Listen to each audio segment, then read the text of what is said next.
almost 200,000 people expected in Washington, D.C.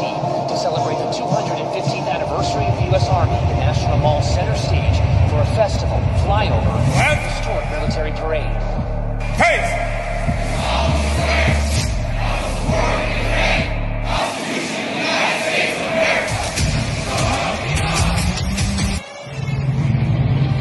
Thanks for their extraordinary service and devotion 250 years later. America stands tall, America stands proud, and America stands free.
This 30 square mile area is completely surrounded by the Everglades. Presents a efficient, low-cost opportunity to build a temporary detention facility because you don't need to invest that much in the perimeter.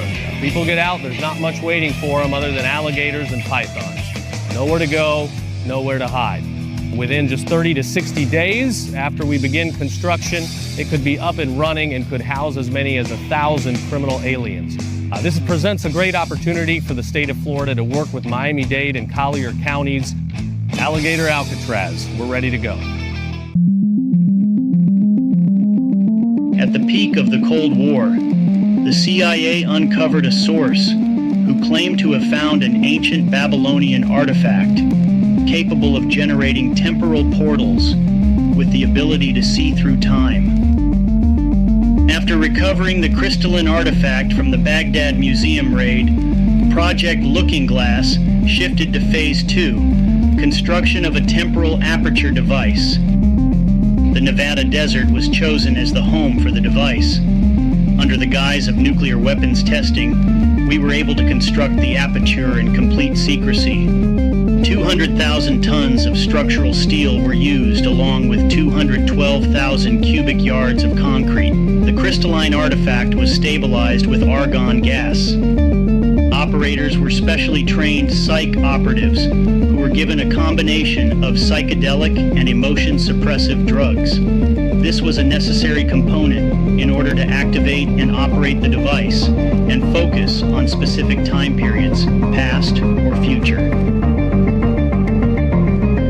December 12, 1979, first test activation. 3 operators exposed to unfiltered timeline data disappeared upon activation. All clinical staff experienced temporal displacement, with some reporting crossing their own timelines. The project was immediately suspended. The device showed us things, probabilities, warnings. In 2012, it revealed something that forced total shutdown. This footage is all that remains.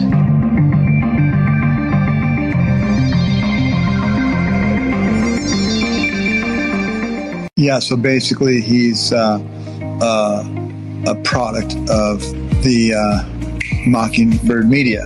And his dead older brother is Kathy Griffin, the comedian that held up Trump's head. And she has no money, but she's a two-bit piece of crap tavern comedian, but she hangs out with a bit more Anderson Cooper there. Go figure. How does Anderson Cooper, a 13 bloodline family, billionaire, trillionaire, whatever, ex-CIA news person that's really hot, hang out with this two-bit comedian? That's because Kathy Griffin is Anderson Cooper's dead older brother. Their job in their family is to turn their firstborn into the opposite sex and or kill them. And that was their job, was to turn the oldest one. It wasn't Anderson, even though he might as well be turned because he's got his little backdoor program he deals with this identity crisis. So the older brother didn't have any choice in the game. So these are just kids. They grow up in a psycho family and they get broken in every possible way and built back up to what they want them to be. So there's no reason to get mad at Kathy because he had no say in it.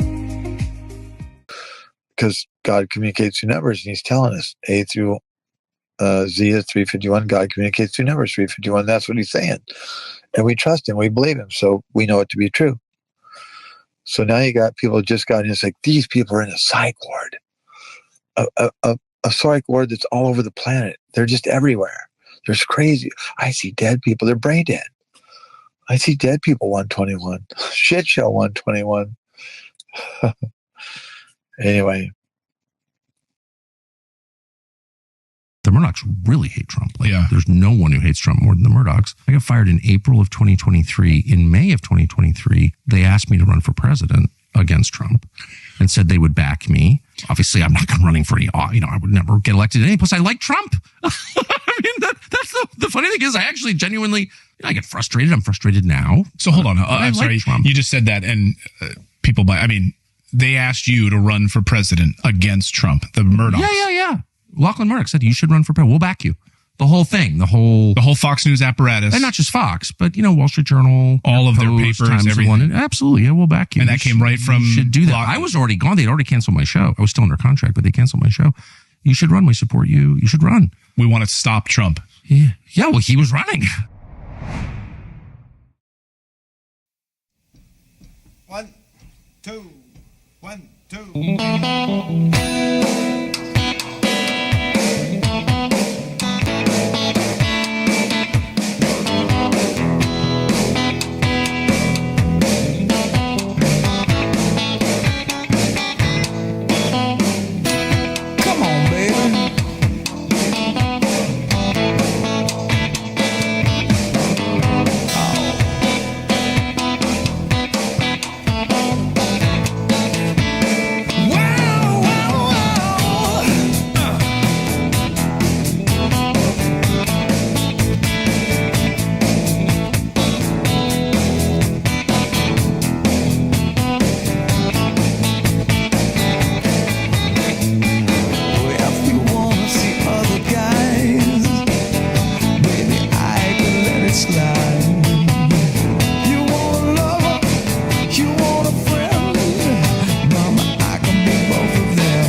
Yeah, I do.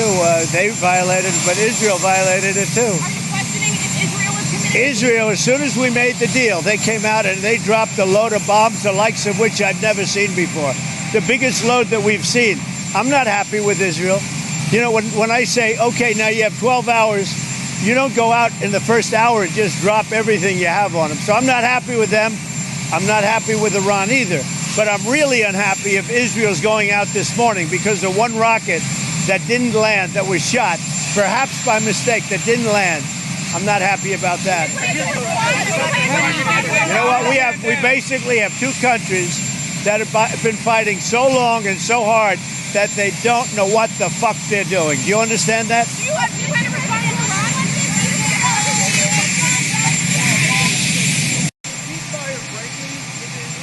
I don't think so, but I'm not happy that Israel's going out now. There was one rocket that I guess was fired overboard. It was after the time limit, and it missed its target. And now Israel's going out. These guys got to calm down. Ridiculous. How will you respond if you keep firing fire? I didn't like plenty of things I saw yesterday. I didn't like the fact that Israel unloaded right after we made the deal. They didn't have to unload. And I didn't like the fact that the retaliation was very strong. But in all fairness, Israel unloaded a lot. And now I hear Israel just went out because they felt it was violated by one rocket that didn't land anywhere. That's not what we want, I'll tell you. And I'm telling you, I'm not happy about that, Israel, either. Are you going to come All I do is play both sides. Do you want to see regime change in Iran? No. If there was, there was. But no, I don't want it. I'd like to see everything calm down as quickly as possible. Regime change takes chaos. And ideally, we don't want to see so much chaos. So we'll see how it does. You know, the Iranians are very good traders, very good business people. And they got a lot of oil. They should be fine. They should be able to rebuild and do a good job. Mr. President, did Iran make any commitments yesterday about uranium enrichment? What? About uranium enrichment. They're not going to have enrichment, and they're not going to have a nuclear weapon, and they know that. They're going to get on to being a great trading nation. You know, they're very good traders, and they're going to be a great trading nation, and they have a lot of oil. They're going to do well. They're not going to have a nuclear weapon. So did they promise? The last thing on Iran's mind right now is nuclear weapons. You're gutless losers. I say that to CNN because I watch it. I have no choice. I got to watch that garbage. It's all garbage. It's all fake news. But I think CNN is a gutless group of people. And the people that run it, nobody even knows it's been sold so many times. But the people that run it ought to be ashamed.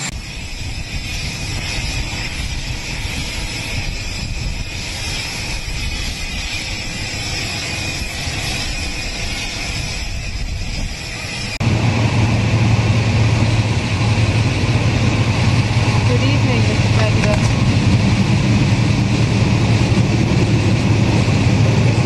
President. Thank you very much. How do you feel about the royal treatment you received? President? Mr. President, please. One picture.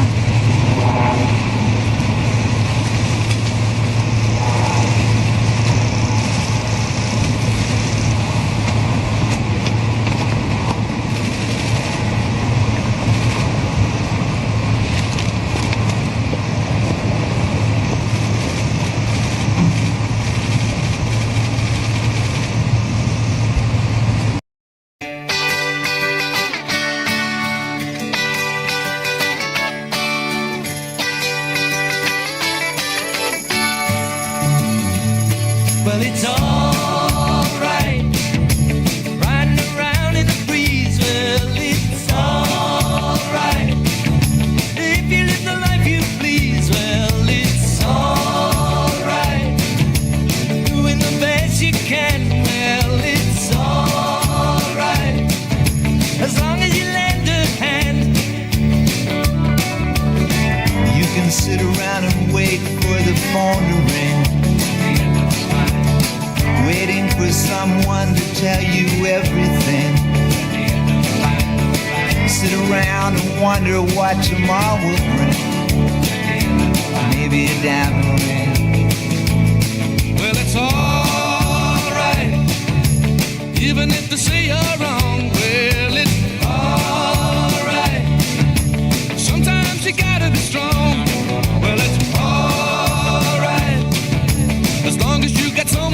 say, well, it's alright. Every day is Judgment Day. Maybe somewhere down the road away, the end of the line, you'll think of me and wonder where I am these days. At the end of the line, maybe somewhere down the road when somebody plays. At the end of the line, the purple haze. Well, it's alright. Even when push comes to shove, well, it's alright. If you got someone to love, well, it's alright. Everything will work out fine, well, it's alright. We're going to the end of the line. Don't have to be ashamed of the car I drive. The end of the line. I'm just glad to be here, happy to be alive. The end of the line, and it don't matter if you're by my side. The end of the line, I'm satisfied. Well, it's alright.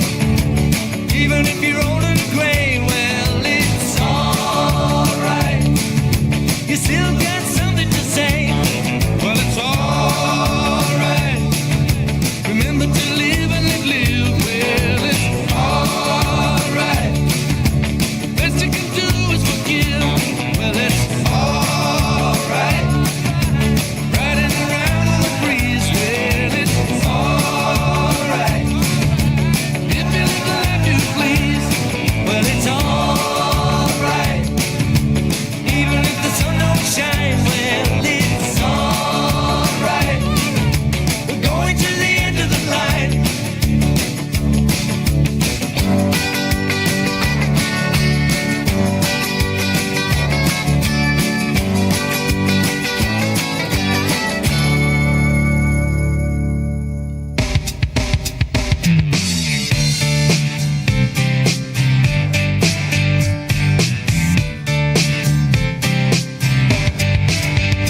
It was 1989, my thoughts were short, my hair was long. Caught somewhere between a boy and man. She was 17 and she was far from in between. It was summertime in northern Michigan.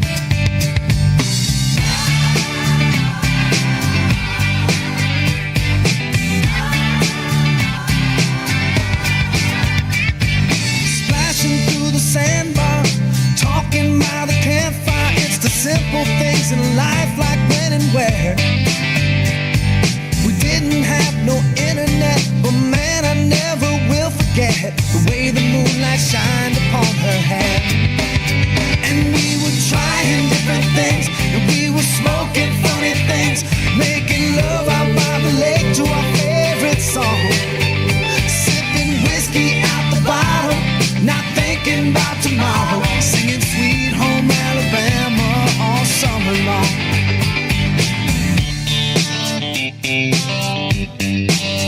Singing Sweet Home Alabama all summer long.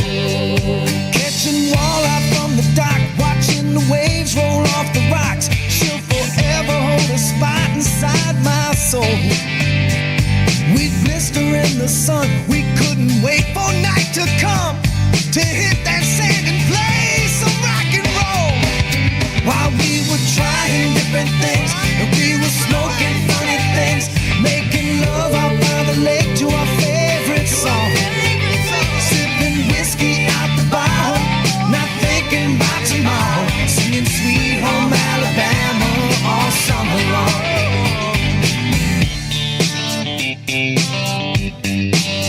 Singing Sweet Home Alabama all summer long.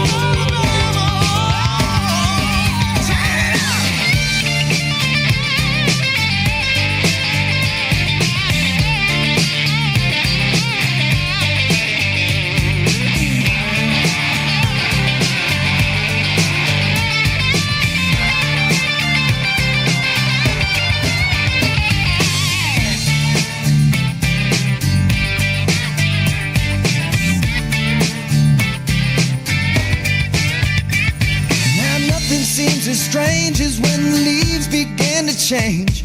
Oh, how how we thought those days would never end. Sometimes I hear that song and I'll start to sing along and think, man, I'd love to see that girl again. Man, I'd like to see that girl again. And we were trying different things, and we were smoking funny things, making love out by the lake to our favorite songs, sipping whiskey out the bottle, not thinking about tomorrow, singing Sweet Home Alabama all summer long, singing Sweet Home Alabama all summer long, singing Sweet Home Alabama all summer long.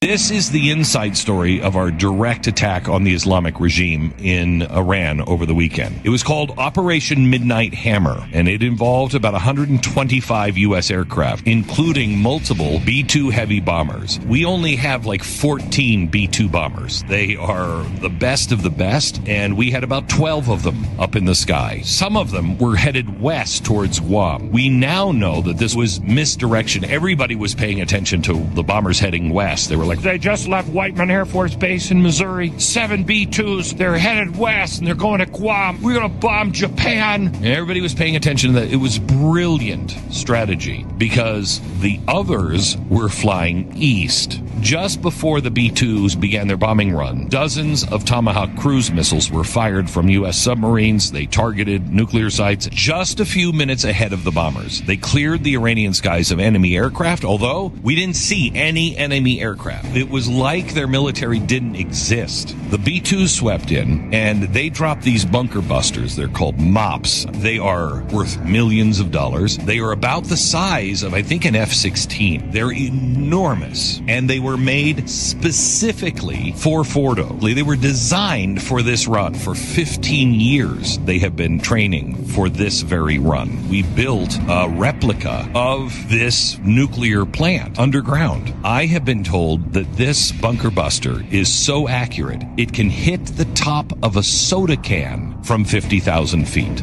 We dropped the missiles, 14 of these bunker busters, all sites connected to Iran's nuclear program, presumed to be destroyed. If you look at the maps before and after, the satellite imagery, it looks like it's totally destroyed. But we have to have somebody down on the ground to actually verify. And I would imagine those are the Israelis that are doing that. I also just saw a statement from Thomas Massie, the Republican who is joining Democrats and pushing for a war powers resolution, basically telling him that he has to go to Congress if he wants to do anything like that again. And Massie is saying tonight that if the ceasefire holds, he will drop that push for a vote.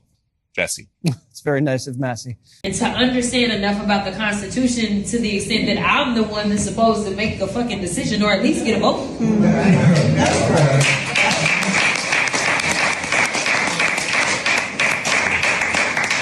Ron that's telling me. Right. So literally, you have the gall, particularly of what this guy did for you and the grief he's taken over here. You had the gall when he said, this is what I've done, and I need you to be a partner. I need you to stand down. First, here's where I can't stand. I can't stop at all, which is another lie of the many lies we've gotten from the Netanyahu government. A bald-faced lie. But then he says, okay, I need you to stand down. I can't have any scale. If you can't get some guys back, it's fine. Goes to bed, gets a couple hours, so he wakes up, and you lied to him. That's why he's furious. That's as mad as I've ever seen the President of the United States. And think about it. How did you get his anger like that, given everything he's done for you and the pressure he's under and a couple hours sleep? Now he's got in a freaking plane and fly for, 6-8 hours? To sit down with this crowd at NATO, which he's just wildly enthusiastic about doing that, and plus putting himself going in the air at a time when you're in a shooting conflict in the world, putting his life at risk to do that, and this is what he gets. This is the thanks he gets. Don't sit there and don't glaze him. Netanyahu goes on Israeli TV and glazes him. Don't glaze him. Don't slobber all over him. It doesn't mean anything. You showed what you really thought of him last night. oh, President Trump's the greatest. You showed exactly your appreciation last night. You showed exactly. And do I see any of the Baghdad Bob equivalents, the Tel Aviv Levins or any of this crowd today calling him out? They never call out Netanyahu, who got Israel into this. And for supporters of Israel, which is kind of on the ropes about this, it makes it very hard when your top guy's dealing from the bottom of the deck and is not straight. And in fact, not only not straight, he's a bald-faced liar. Then President Trump got directly involved, calling Israel's Prime Minister Benjamin Netanyahu, telling him to turn the jets around. Ultimately, the Israelis conducted just one strike outside of the Iranian capital against an Iranian radar system. This was able to contain the possibility of this spiraling out of control. And as of right now, the ceasefire is holding. Harris? Trey, before I let you go real quickly, oftentimes we'll be able to see from your video and some of our other correspondents, the immediate reaction to the ceasefire was caught with Netanyahu on the streets, people hailing him a hero, offering him free coffee, so on and so forth. Today is a different day, and I am curious, are people still as optimistic about a ceasefire? Everybody who's a citizen, I would imagine, would rather have peace. On both sides, actually. Absolutely. Absolutely, on both sides. The civilian population is paying an incredibly heavy price. And when you look at billboards along Israel's main highway in Tel Aviv, there's a large picture of President Trump, and it says, "Thank you, Mr. President." The people in Israel are breathing a sigh of relief. They've just experienced one of the most intense periods in the history of this country. And now it appears it is over following these efforts by President Trump. Yeah, we have some video of that. We may play at this hour of that huge billboard. Trey Yingst, always great to see you. Great reporting. Thank you. Alhamdulillah, there are 1 million Muslims in this city. 200,000 of us are registered to vote as Democrats. In the last election, only 7% of us voted. Now, I will not blame anyone because often it feels like there isn't much to vote for.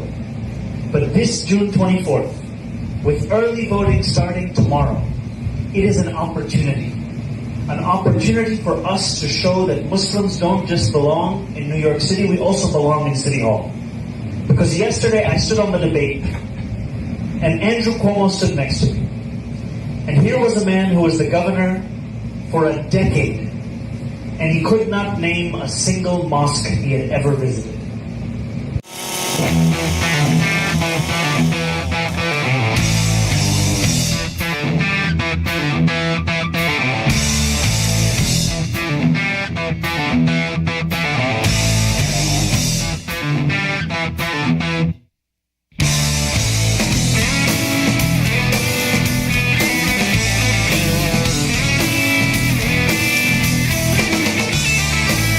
It's time to romp and style.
Go look what JFK Jr. said on The Tonight Show and what the poem was, and put it there and find out what it is.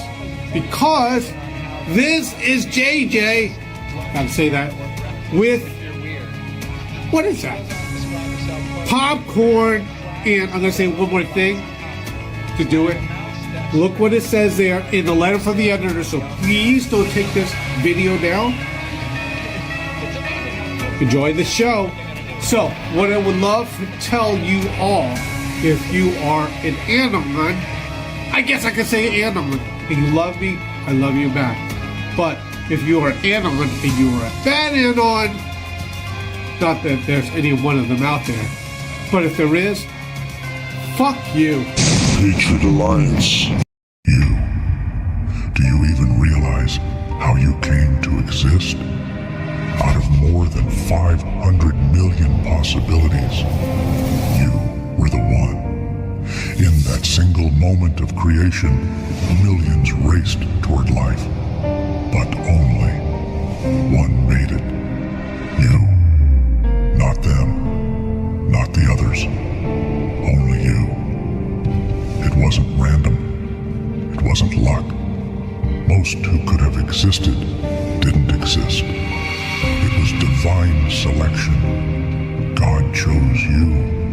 Your birth was the greatest thing that ever happened to you. Not everyone gets to live, to feel, to breathe, to rise. So when you doubt yourself, remember, life itself has already declared you worthy.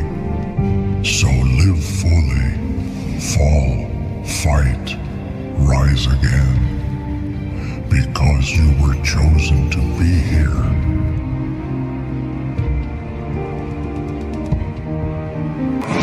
We've had great leaders. They understood that there was something not right.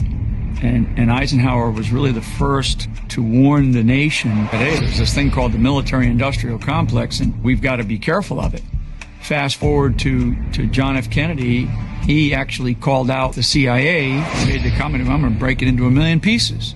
And you have to ask yourself, what did he know? So for 40 years, we have this Cold War. Giant programs that are being built. But that Cold War, it gave rise to the things that President Eisenhower and President Kennedy warned us about. The military-industrial complex, the intelligence services at the time, we now know in Kennedy's assassination, we're part of his demise. It's like, how did we ever get here?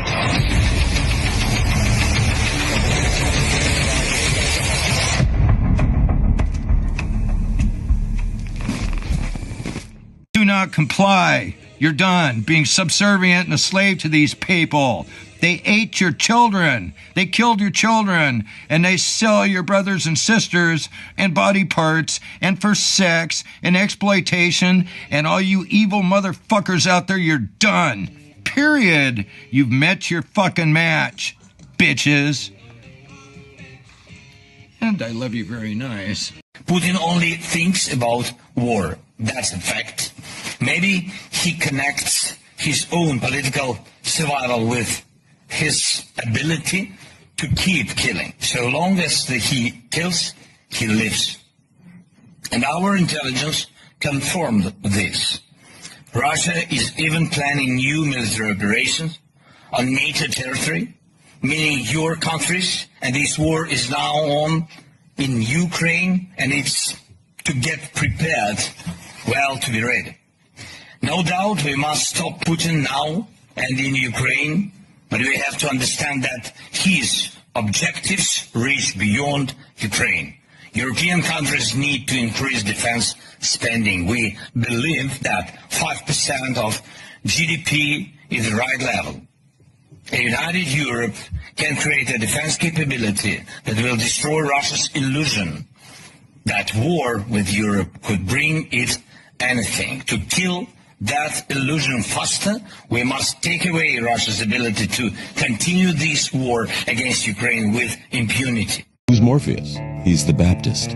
John the Baptist? He's John the Baptist. Oh. The honor is mine. Because John the Baptist knows Jesus is coming. Yes, he knows who he is. And sets everything up. And he's been looking for him. And he's been looking for him. And when he meets him, he goes, I'm supposed to be baptized by him. So that's who Morpheus is in the Christ mythology.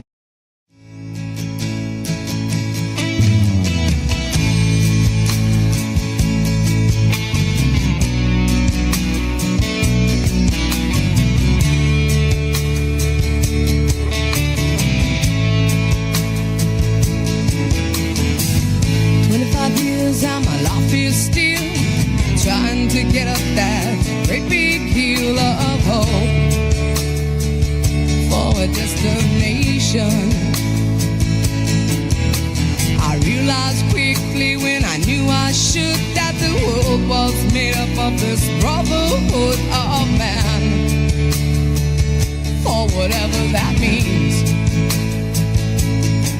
Into a crisis times when I'm lying in bed just to get it all out what's in my head, and I am feeling a little peculiar.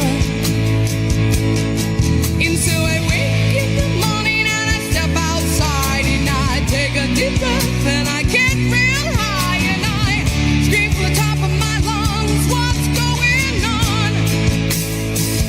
And I say,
trying to get up that great big hill of hope for a destination.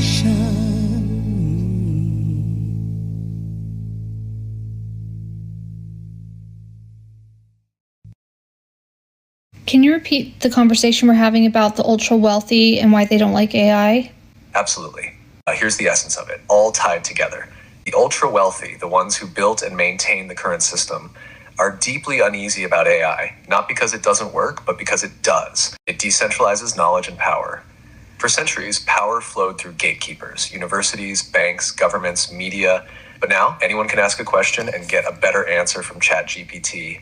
than from a $10,000 consultant. That terrifies the elite, because if knowledge is free, power can't be hoarded. It breaks the illusion of authority. AI exposes how much of the system is built on ritual, status, and narrative, not real intelligence. If an AI can diagnose better than a doctor, code faster than an engineer, or write better than a journalist, people start to ask, open quote, wait, were they ever that special? The ultra-wealthy, many of whom are obsessed with control, don't want people asking those questions, because if humanity realizes it's divine, sovereign, and capable of creating without middlemen, their whole game is over. Final thread. They don't fear AI because it's too artificial. They fear it because it's too revealing. It's not the tool that's dangerous. It's what it's waking us up to. And I'll address you, Congressman Pallone. 15 years ago, you and I met. You were at that time a champion for people who had suffered injuries from vaccines.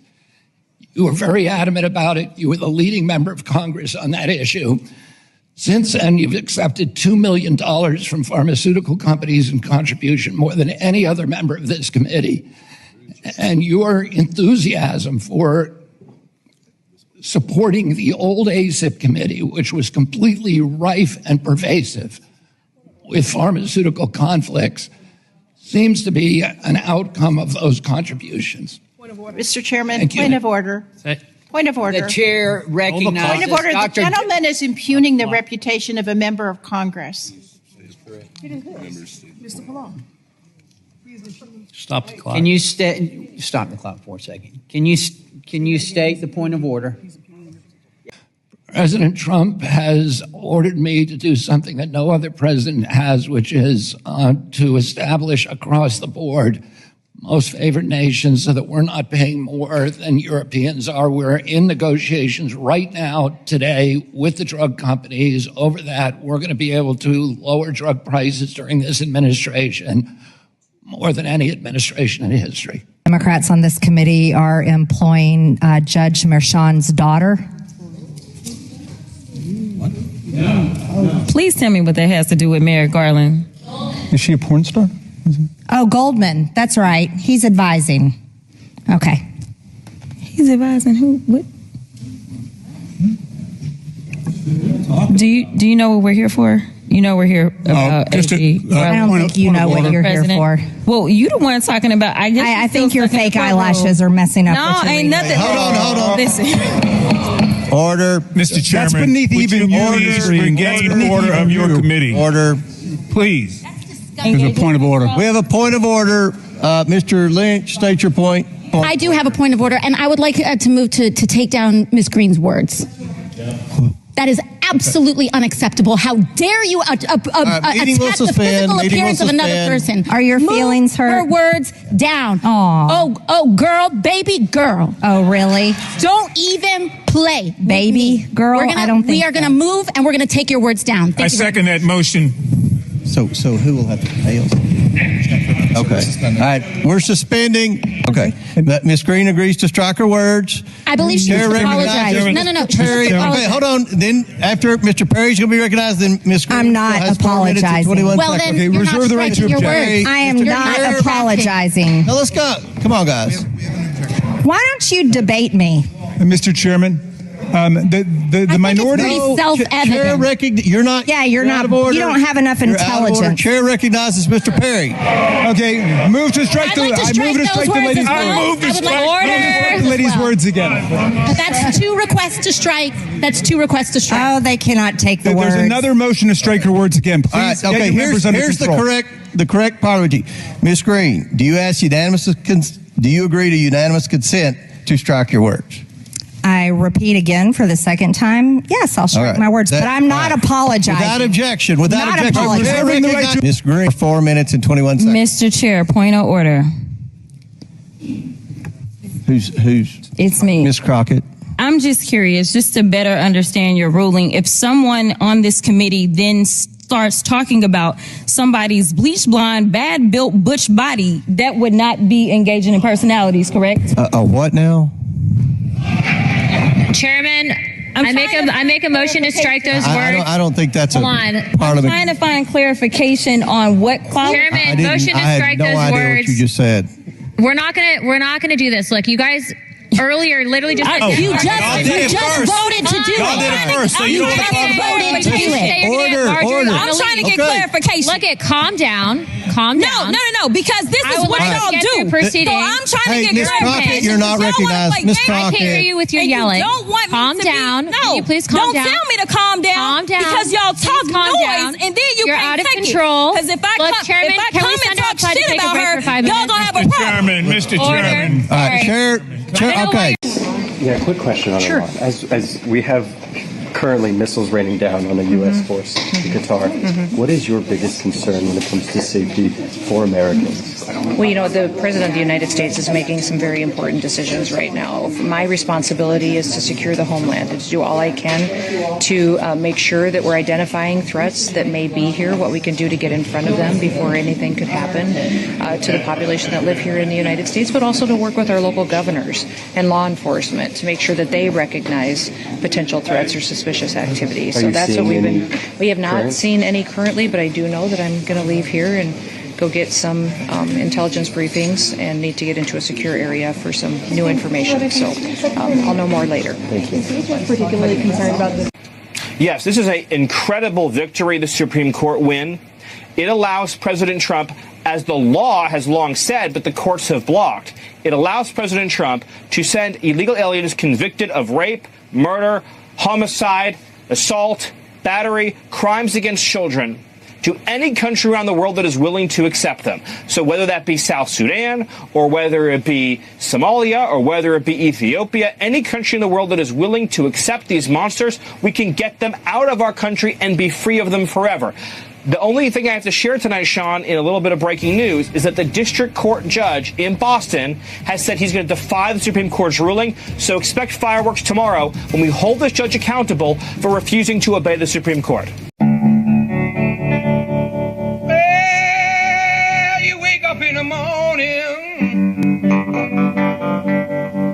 you hear the work bell ring, and I march you to the table. You see the same old thing. Ain't no food upon the table. There's no fork up in the pan.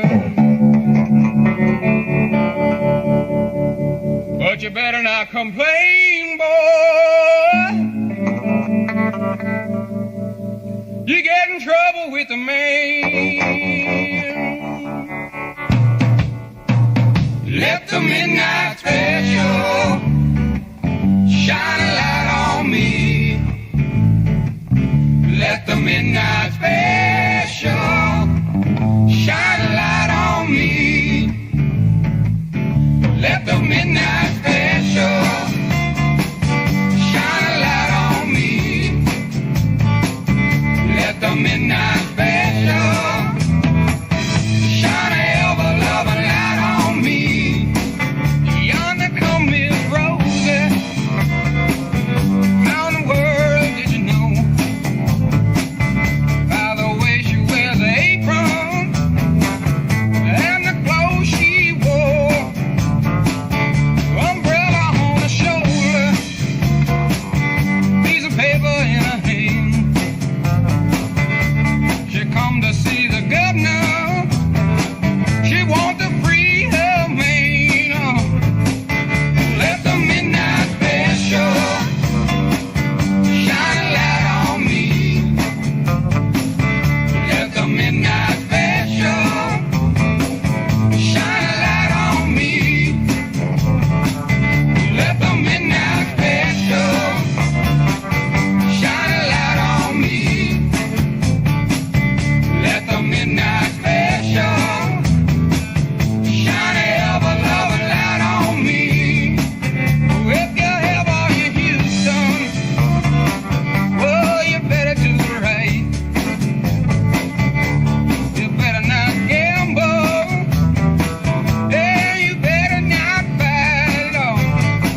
Oh, the sheriff will grab you, and the boys will bring you down.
Patriots, God bless ya. Welcome to Patriot News Broadcasting. I'm kind of sunk down low here because my dog's sitting behind me. How you guys doing today? Was that not the wackiest thing ever? That's Congress right there for you. I gotta admit, though, they're funnier than Saturday Night Live these days, so there's that at least, right? We got a lot of good stuff to look at today. You know, actually, the news felt just as crazy today, trying to figure out who's doing what. At one point, they were accusing CNN of starting the story about the country's breaking the ceasefire, but I don't know. I'm not so sure that is accurate, so we will have to look into that. I hope you guys are all getting through the heat today. It's cooking out here. I mean, I kind of enjoy it, but not a lot of people do, I guess. Maybe. I don't know. I think it's very pleasant. Stay safe, though. In Denver, officials are disabling traffic cameras to prevent illegal aliens from being captured by ICE. Don't you love how nutty these people are getting? And then Billy Baldwin says, please let the ICE agents, Proud Boys, Capitol insurrectionists, Charlie Kirk, and Barron Trump be the first boots on the ground to fight for our freedom in Iran. And Tim Sharp says, your brother has killed more people than the Proud Boys. Why not send him? Burn. That's a stupid statement, Billy. I gotta say, Billy. Nobody's going boots on the ground into Iran. Don't know where that comes from, but let's look at what's going on in Denver real quick. Denver paused the use of vehicle tracking cameras to prevent ICE from using them to find immigrants. The city lost what police insist has been a valuable crime-fighting tool. Our Mark Salinger takes a closer look. A lot can change in a month. Like whether these small cameras at Denver intersections are crucial crime-stopping tools or dangerous surveillance mechanisms. Council Resolution 25-0413 has failed. Last night, Denver City Council voted unanimously to not approve additional funding for flock cameras that read license plates and track cars. Council members worried the data would be shared with immigration authorities. You know, if they're so worried about the illegals getting taken by ICE, they can always put them in their spare bedroom. They can live in your basement. You know, why not just put them underground? There's supposed to be like 7,000 people in the sewers of Denver, homeless people, so why not? Man, some of the Congress was on a roll at least, including RFK Jr. Him and Dr. Oz announced a major health insurance reform to streamline prior authorization. That's not the best of what he did today. It's important for our country because this has been one of the worst things. As Dr. Oz pointed out, 85% of Americans say that they have had delays in healthcare because of prior authorization. And the doctors hated. Doctors report that it cost them 12 to 15 hours a week filling out forms. Some nurses are spending over half their time dealing with the administrative burden of this. And healthcare is often delayed to Americans. The cost of administration. Yes, Michelle, you are right. Trump's mouth is catching, but in a good way. I mean, these guys are all over the place, but he also went on to talk about the children that were getting moved around in the shipping containers. So there's that. The Biden administration lost track of all those children is because they were emphasizing speed over security. And there were political reasons for that. They wanted to get the kids out of U.S. custody, so they were handing them off to anybody. They didn't require background checks. They didn't require identification even. I've watched horror stories of the same person picking up child after child after child, using different names and different addresses. One of the addresses was a strip club. One of the addresses was a parking lot. One of the addresses was an empty lot that was filled with shipping containers. And this character was getting all these kids. One person got 42 kids to one address. What we're doing now is DNA testing on every sponsor. We're doing personal identification. We're doing background checks, and we're doing income verification. Thank you, Mr. Can you believe in the United States that we literally just lined up children for every creep and freak out there to just come a-picking? My God. Somebody needs their ass handed to them for that one. I don't know what the whole story is there, but you know. So Trump arrived in the Netherlands today for the NATO summit. He met with the king and queen, of course.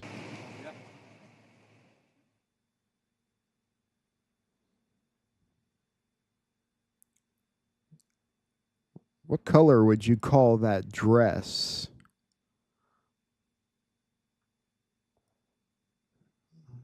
It's not quite lime.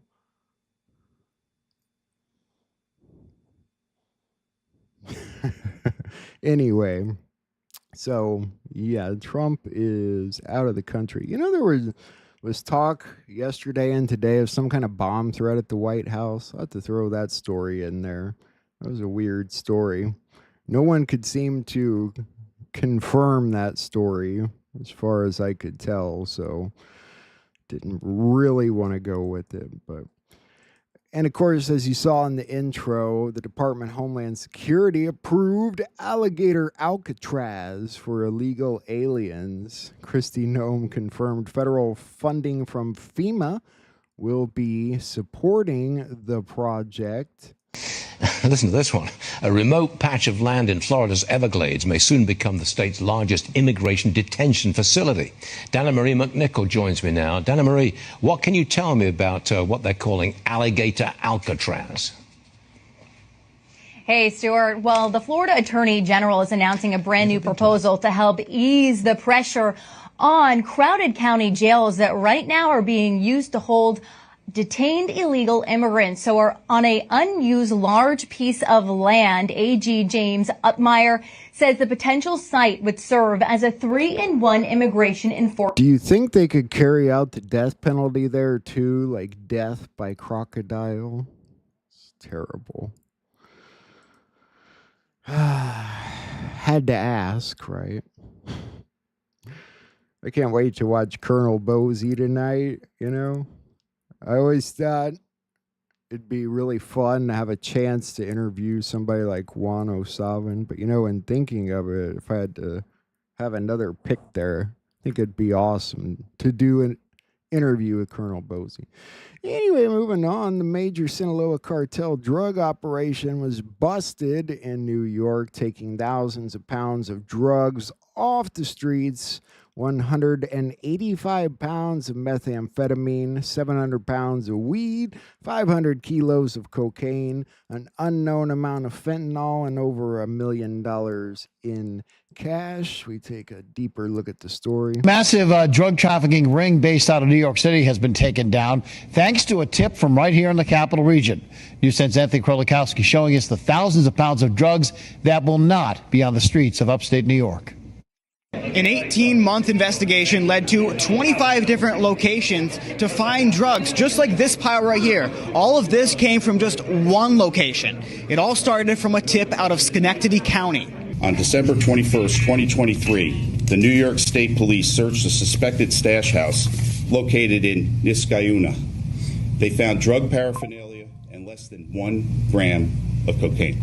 That small amount led state and federal law enforcement to one of the largest drug cases ever charged in the North. Man, I'm telling you, they're just like kicking some ass in Florida. They're showing every state in the freaking country up. Time to go to Florida. Woohoo! And it's the latest crackdown against illegal immigration. ICE arrested 11 Iranian nationals within the past 2 days, including a former sniper in the Islamic Revolutionary Guard Corps. Look at those cities there on that list. Let's take a quick look at the story and we'll move on. In the United States, we have learned that since Sunday, immigration agents have arrested 11 Iranian foreign nationals, and that includes one man listed on the U.S. known or suspected terrorist list. ICE says those arrested were not in the U.S. legally. CBS News Homeland Security correspondent Nicole Skanga broke the story, and she joins us now live. Nicole, thank you for making time for us on 24/7 today. What can you tell us about those who were arrested? Yeah, hi, Mugo. Good to be with you. Yeah, I want to show a different clip of what she says. The Department of Homeland Security says Yusuf Meridano had been living in the United States illegally for nearly 8 years since U.S. officials determined he lied on a visa application on Sunday, just 4 months after the Iranian foreign national was added to the U.S.'s known or suspected terrorist list. He was arrested in central Mississippi. Isn't it wild? He's been on there for 8 years, just running around the country. Now, they bust people in like 8 minutes. And not that it probably helped the ceasefire stuff any, but Lindsey Graham, of course, had to make an ass of himself today. To our friends in Israel, finish the job. Do what you have to do to bring about the regime change that will allow your children to sleep through the night. To the American people, wake up. Understand what we're fighting. The Ayatollah is not normal. These are not normal people. Stand with Israel. I gotta say, I don't know many children staying awake through the night over Iran. In fact, most adults didn't even know who put the Ayatollah in power. So, I mean, don't think it bothered children too much. This is bothersome, though. France condemned, as well as the United Nations, oddly, a deadly Israeli fire near the Gaza aid point. They're calling it weaponization of food. Talk about one of the scummiest things you could do. Seriously injured, these men barely made it to hospital. All of them had gone to collect food from an aid distribution site near Nusayrat refugee camp in central Gaza, where they say they came under fire from Israeli forces. There were about 50,000 of us. The Israelis tricked us into entering the food distribution centre, then opened fire at random. The wounded and the dead were left lying in the streets, like our lives meant nothing. Israel said it was reviewing the incident. Scenes of... Yeah, they're always freaking reviewing the incident. Their soldiers waited for people to come give food, and then they slaughtered them. The weaponization of food. Never thought you'd hear a term like that, huh? The weaponization of food. That's kind of sad, huh? You know, I was thinking today, we talk about all these markers of this, markers that that's happening. The people need some markers, I think. Not that I, think all people do, but some people out there seem to be like really on the fence about Trump's take on Israel. We're going to look at that in a little bit. Speaking of which, a couple Trump posts. From yesterday, Israel and Iran came to me almost simultaneously and said peace. And I bring this up because there was a point where Iran said there's no peace agreement. And it's like, what the hell's going on? There's no peace agreement. There is peace agreement. There's Ceasefire, there's none. There's been a break in the ceasefire. It's not happened. It is. It's not. It's really, really confusing. Stupid AOC.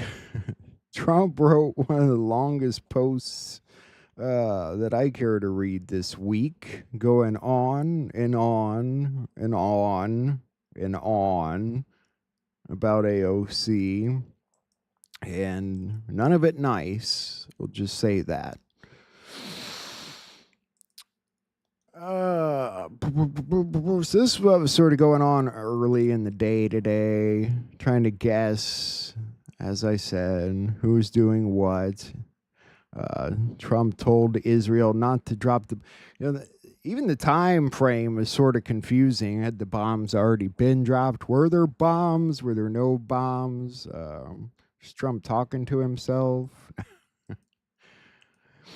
He wouldn't do that. I thought this was a really interesting post, though, from Patriot Princess, who seems to have a lot of interesting posts lately. We talked about false flags here in the country, but not wanting people to get hurt, right? How do you pull that off? And we had talked about like one of the ships out at sea or something, but they talk about it being right here on domestic soil, and mainly because it will just scare you guys more. Not you guys, but you know.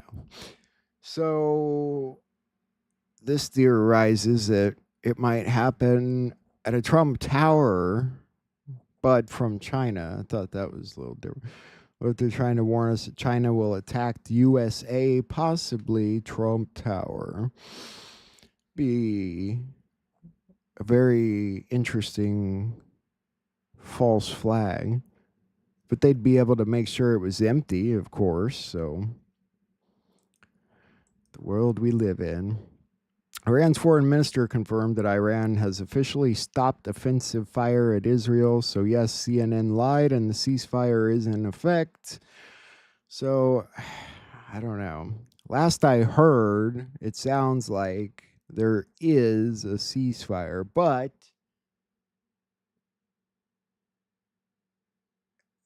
they really couldn't even agree on who broke it. One report said Iran broke it. Another report said that Israel broke it.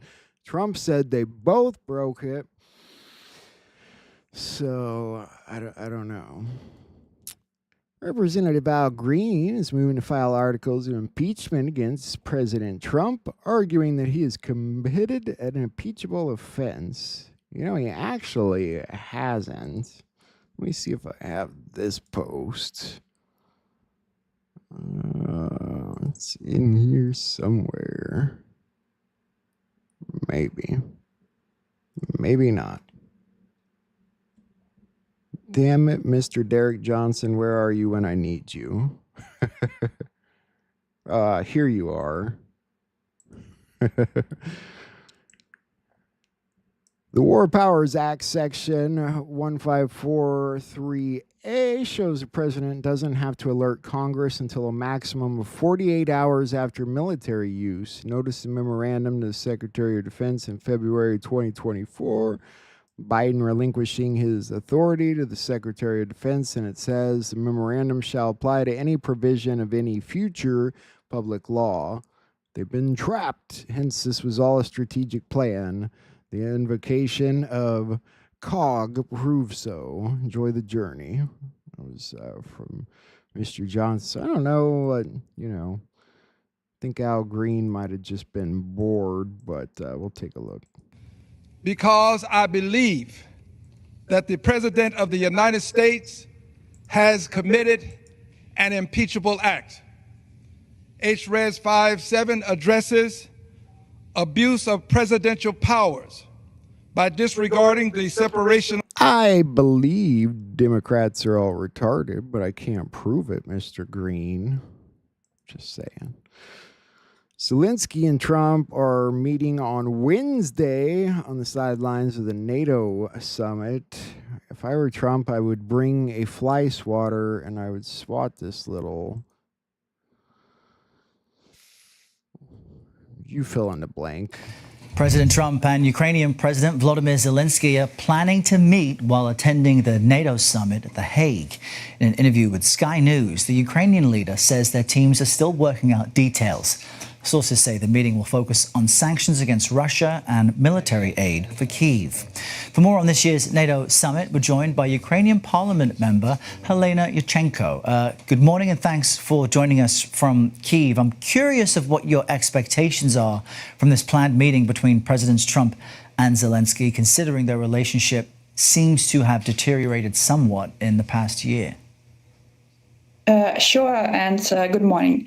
Well, talking about the expectations that we in Ukraine have regarding the NATO summit, first of all, I believe that it is crucial that President Trump and President Zelensky meet during the summit.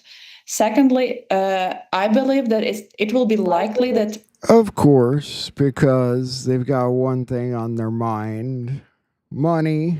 They're going to ask everyone for money. Zelensky's going to go around with a Folgers coffee can and collect tips or something, I think. So he's probably not even invited to the summit. He's probably just kind of out there in the parking lot, parking cars and putting jackets up on the coat hooks. And oh, Mr. Zelensky, you will be remembered as by far the most irritating joke of a president to ever take office. Thought this was funny. If the looking glass is real, the White Hats already know who you are if you're a true patriot. Ever thought of how awesome that is? I thought it was funny. A Washington man accused of conspiring with the Southern California fertility clinic bomber has died while in federal custody. Don't you hate when that happens? All right, let's continue on and bring you out to some breaking news right now as we're following the latest as the alleged co-conspirator in the Palm Springs fertility clinic explosion has died in federal custody in Southern California. I want to put up this here on Live Now from Fox, a statement coming in from the MDC at this, saying Daniel Park was found unresponsive at the Metropolitan Detention Center in Los Angeles.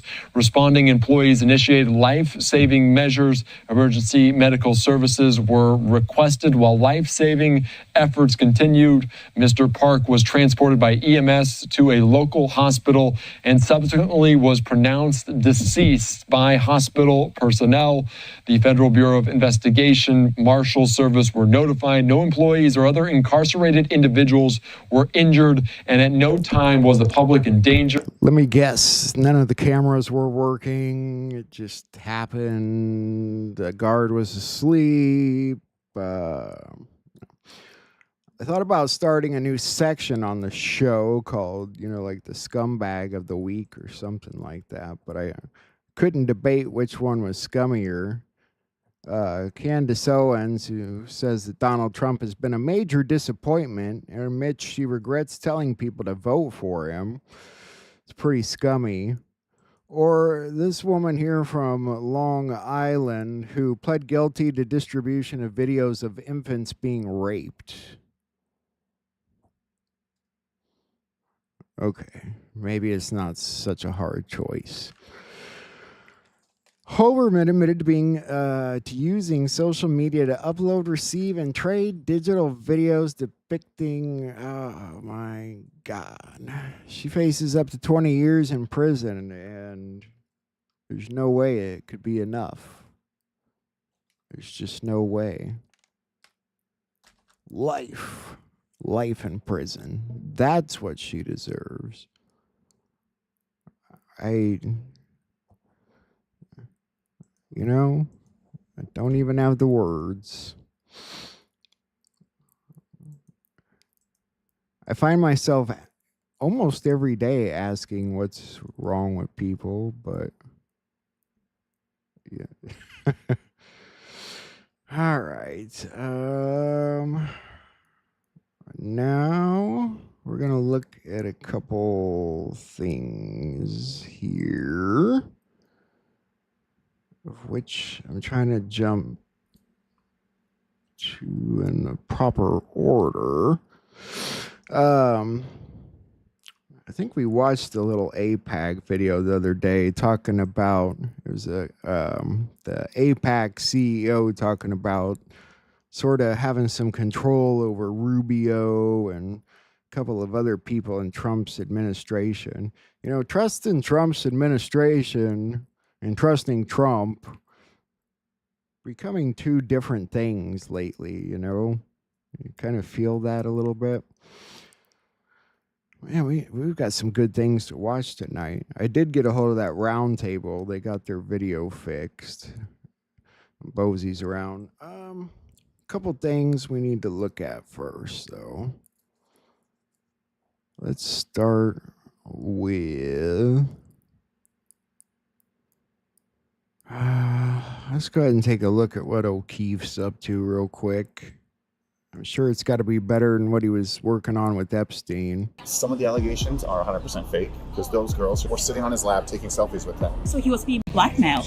It kind of was. So there's a new law that Governor Cuomo signed when he was at the end of his term. When Cuomo was getting that investigation, he didn't have a lot of political power. His political power went down, right?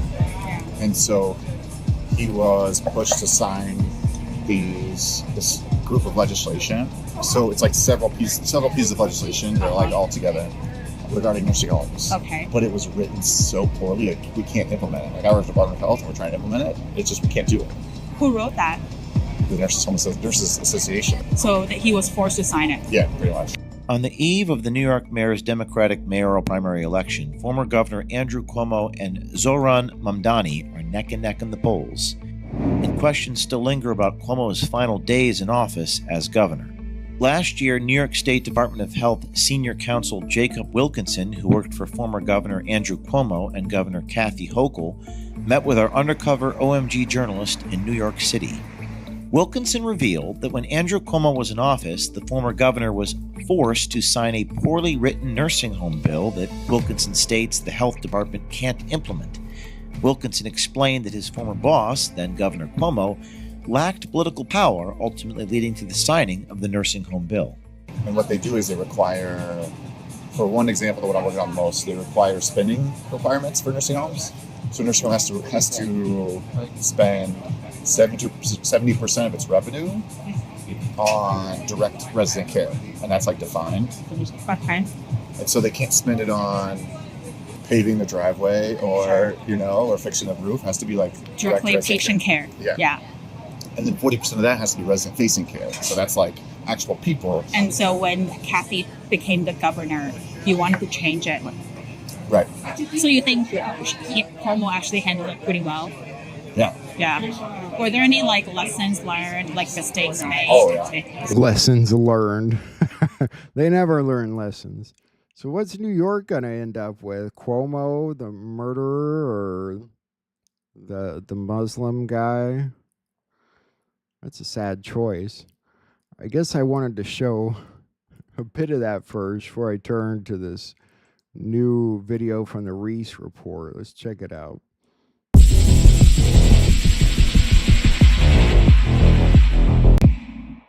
Just around 3 years ago, as millions of people around the world were dying from strokes and heart attacks shortly after getting the experimental gene editing COVID shots, coroners and embalmers began finding large, dense clots in the vascular system of the dead, clearly large enough to explain the cause of death, but ignored by government and media. And the public, including children, are still getting these clot shots. During the winter of 2023-2024, Thomas Haviland conducted the Worldwide Embalmer Blood Clot Survey, wherein embalmers from the United States, Canada, Australia, and the UK were surveyed about the blood clots. The study found that the white fibrous clots were not seen by anyone pre-COVID jab, and over 70% were seeing them after the COVID jab in 20% of their corpses. And about 20% of embalmers saw a 25% increase in infant death. Isn't that a horrifying story? It's sad hearing these stories over and over again. But, there is another theory that it was all kabuki theater. I don't know why people think this video explains so, but let's check it out real fast. Then we'll move on to our Patriots. We'll be done with some news. Let me just give the punchline to what you're about to tell us, which is that essentially there were a series of laws put in place that allowed the military to take over distribution of vaccines, and under a provision that does not allow any clinical trials and does not allow any safety testing. Mm-hmm. And that essentially the safety testing that we did see, which was conducted by the pharmaceutical industry, was kabuki theater put on for the public with no regulatory implications. And that's why they were able to take all these shortcuts, because it was meaningless theater. Now, I'm going to let you explain kind of the long version of that, but that's what people, that's kind of where we're going.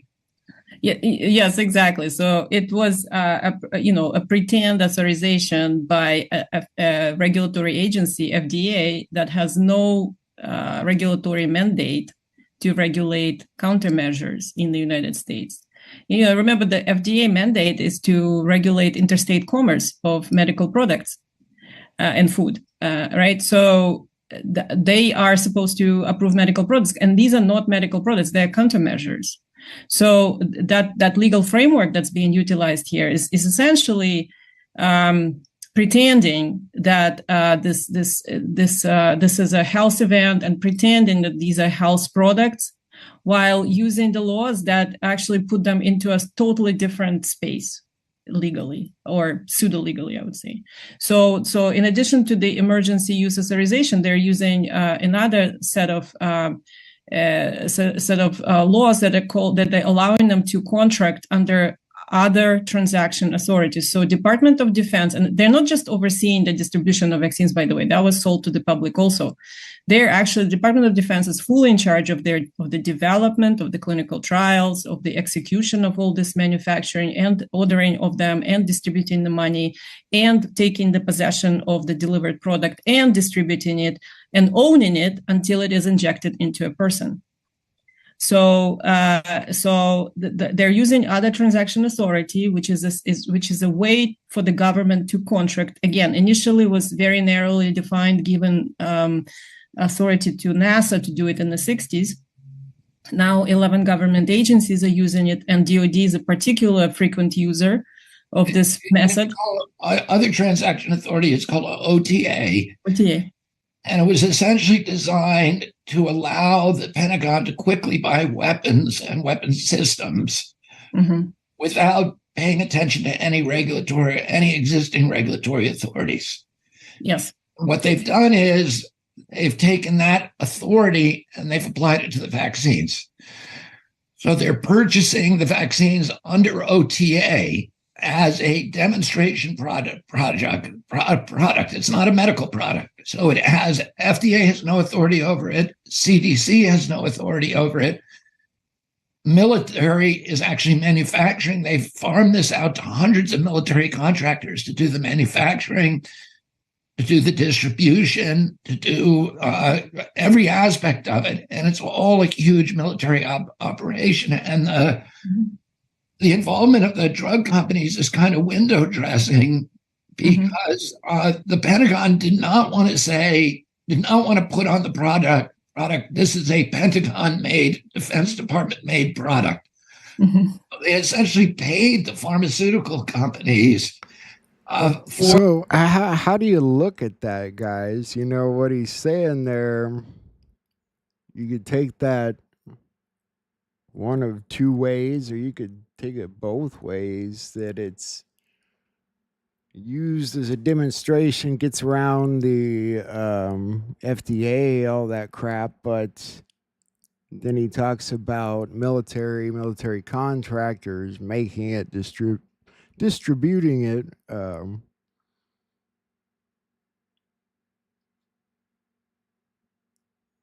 Does that mean that it's theater, or it's I've thought about that for a while, but that's a hard thing to jump around to. You're talking about the Pentagon under Trump, though, at the time, so you can't help but theorize it. I do want to move on, though, real quick, because right before we jump to our Patriots, I wanted to see if this story holds any water. They told us he was dead. They showed us a cell, a bedsheet, a broken hyoid bone. But what followed wasn't just this, it was the biggest cover-up since 9/11. But now, stunning revelations out of Israel have blown the lid off the official story. Jeffrey Epstein didn't kill himself because Jeffrey Epstein never died. Insiders say Epstein, always an intelligence asset, wasn't just a predator, he was a weapon, a blackmailer, a handler, a tool of the CIA and Mossad. And when exposure threatened the operation, they didn't kill him, they extracted him. Body swap, staged death. Destination, Israel. Now he's back in business, running blackmail ops for Israeli intelligence on behalf of the globalists. And here's where it gets dark. Top US intelligence officials, once screaming for justice, are suddenly going quiet. Or worse, changing their tune.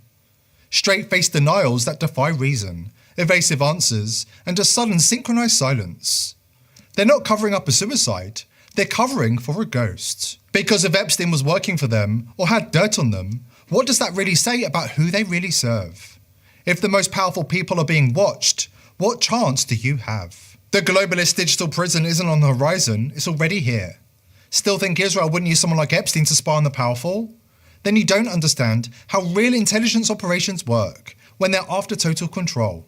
Just weeks ago, then NSA advisor Mike Waltz was caught using Telemessage, an Israeli modified clone of the messaging app Signal, during a high-level White House meeting. You laughed when your grandpa clicked on spam links. Meanwhile, a senior NSA official just handed Israeli intelligence a front-row seat to the White House secrets. Not only was Waltz texting Vice President J.D. Vance and Secretary of State Marco Rubio, he was doing it on an app that archives messages and stores encrypted chats, making it a surveillance goldmine. Then came the breach.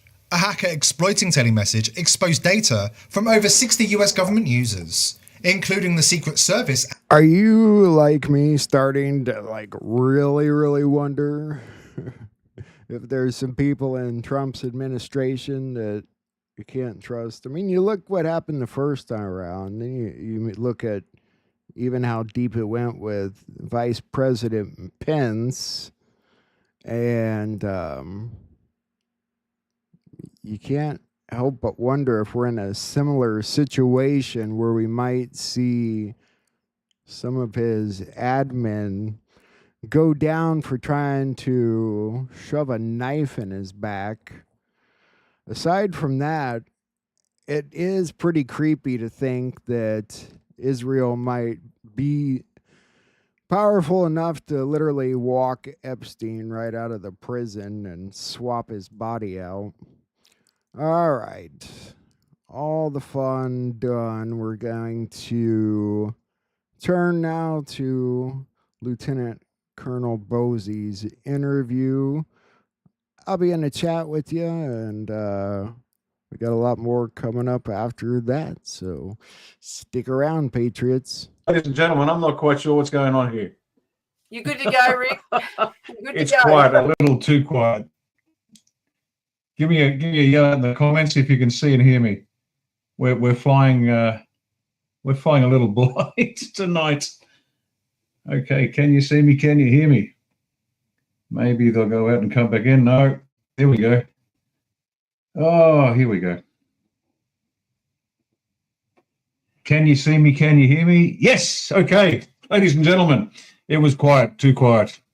Ladies and gentlemen, thanks for joining me tonight. My name is Ricardo Bosey. I'm the national leader of Australia One, an Australian political movement. That's what we are. We're here to do. Thank you for your patience. Apologies for the tardiness. As you know, we have all sorts of technical issues on a Tuesday. I can't imagine why. Maybe it's because we're going to be hanging everybody running the planet. Maybe they're a little bit allergic to hemp ropes. Who knows? Who's to say?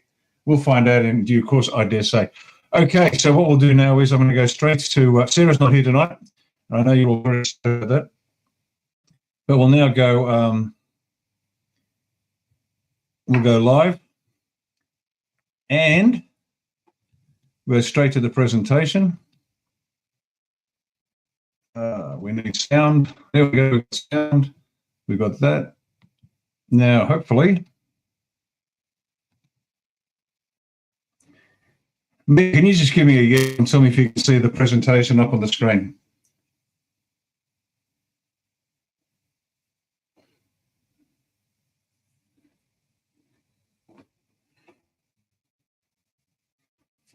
Hello, Meg, are you there? Can you see me? Can you hear me? Let's go back out again. Dear me.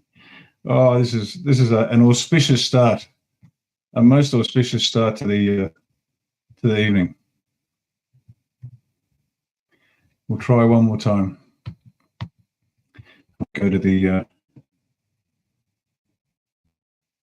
There you go. Hello. Hello, everybody. We'll try one more time, and then I think we'll be okay to kick off. So just bear with me.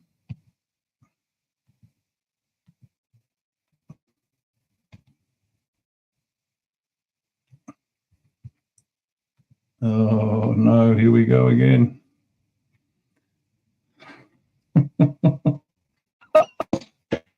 Okay, I've lost Meg.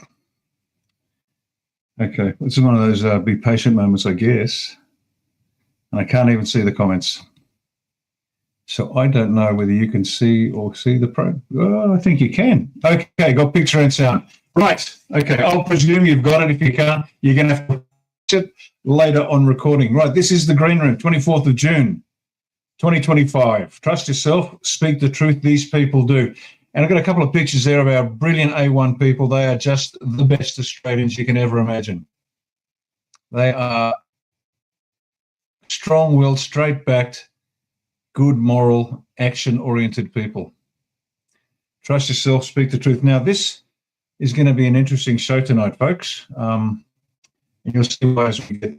It's an actually surprisingly important one, whether people at the end of it acknowledge it or not. But here we go.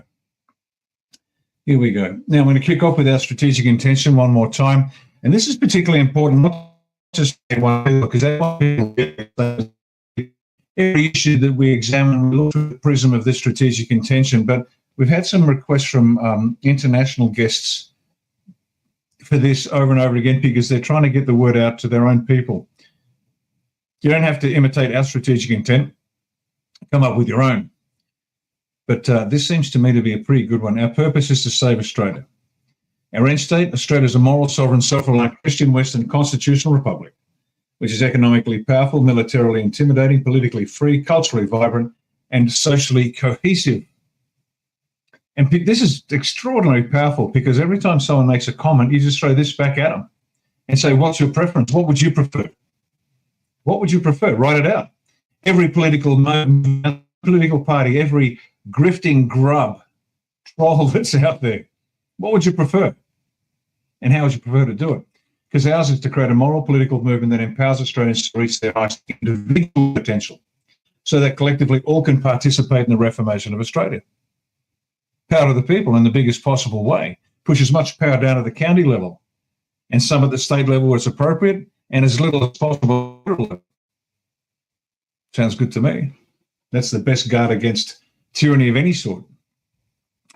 Okay, the agenda tonight. Quickfire news. Trust yourself. Overpaying is the cost of winning. And remember Villas Betheneux in France.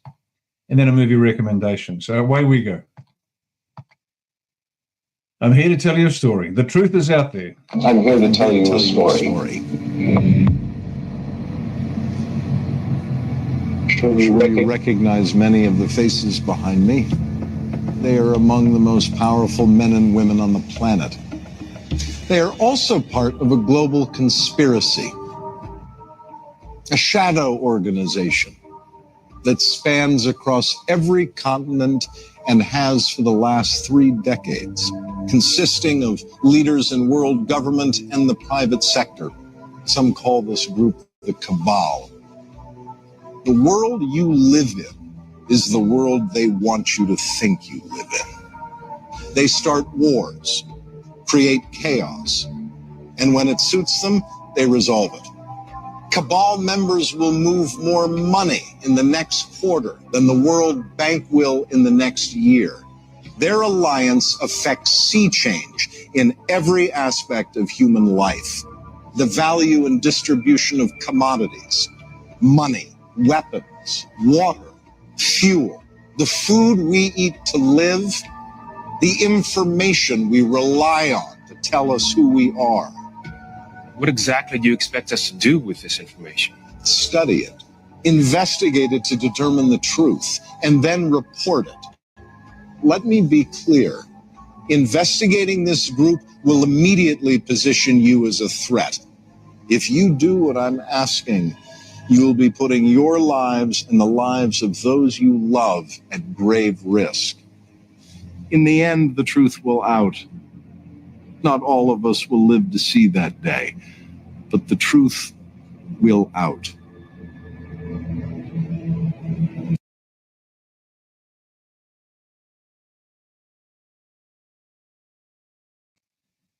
This is why I admire the A1 people so tremendously. I'm a soldier, and soldiers understand this. Courage is our common currency. There's nothing unusual about a courageous soldier. It's appallingly lacking in Civvy Street. We get it. Not everyone's built like us. But the moment any soldier sailor signs that dotted line, they know there's a risk that they will die. Business, we accept it. Civilians don't. And yet we've got these brilliant A1 people out there that for years and years and years have put their own hands in their own pockets to fund their idea of what we should be doing. We set guns and then they do it, and they are just tremendous.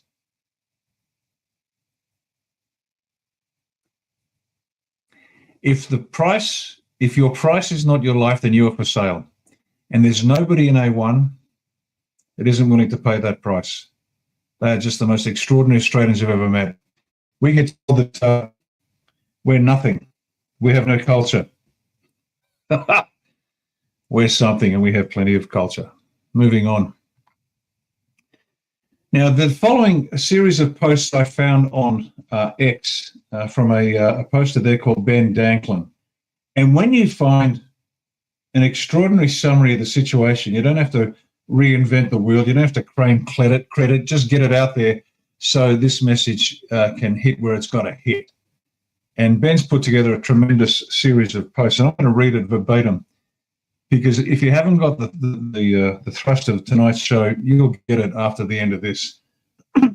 So, Ben, thanks for that, mate. You've done a brilliant job.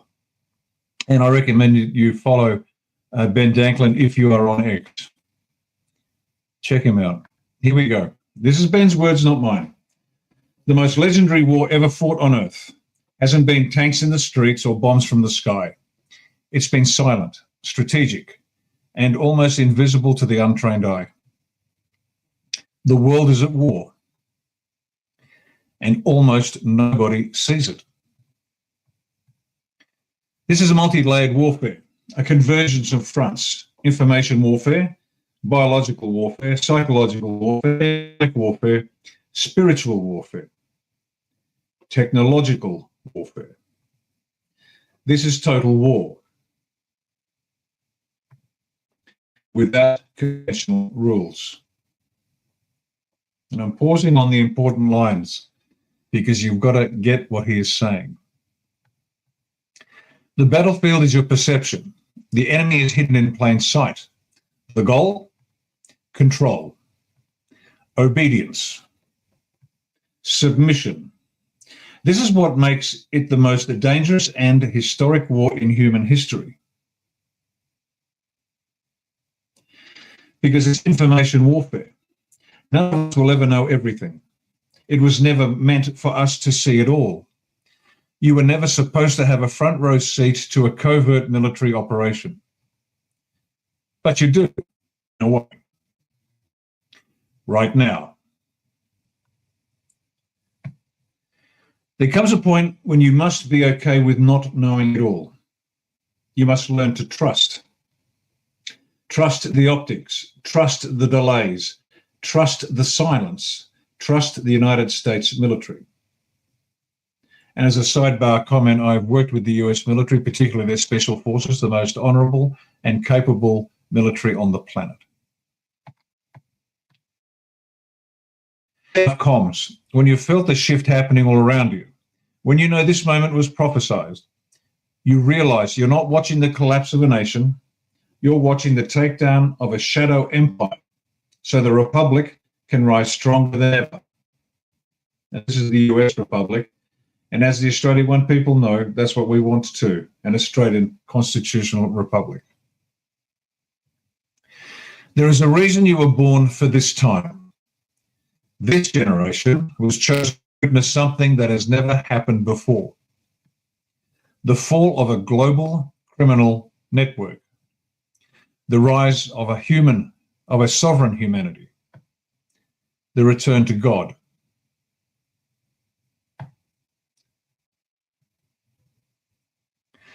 Ask yourself, what is the Magnitsky Act? And what if Trump enacted it? It's a US law that allows sanctions against foreign actors involved in human rights abuses and corruptions. I'm going to read that again. It is a US law that allows sanctions against foreign actors involved in human rights abuses and corruption. And for those that think they're outside the US and the law doesn't apply, a surprise for you down the track. Ask yourself, does that act give the US the power to freeze bank accounts, seize property, and dismantle entire financial networks tied to these crimes? Now imagine if that law was used against every tentacle of the Khazarian mafia. Not individuals, but corporations, banks, tech, media, everything. A glorious demolition? The White Hats aren't just winning battles. They're undoing centuries of spiritual enslavement. This is biblical. If you're on the right side of history, don't waste this season living in fear. You don't have to know everything. You just need eyes to see and a heart that refuses to bow. You need eyes to see and a heart that refuses to bow.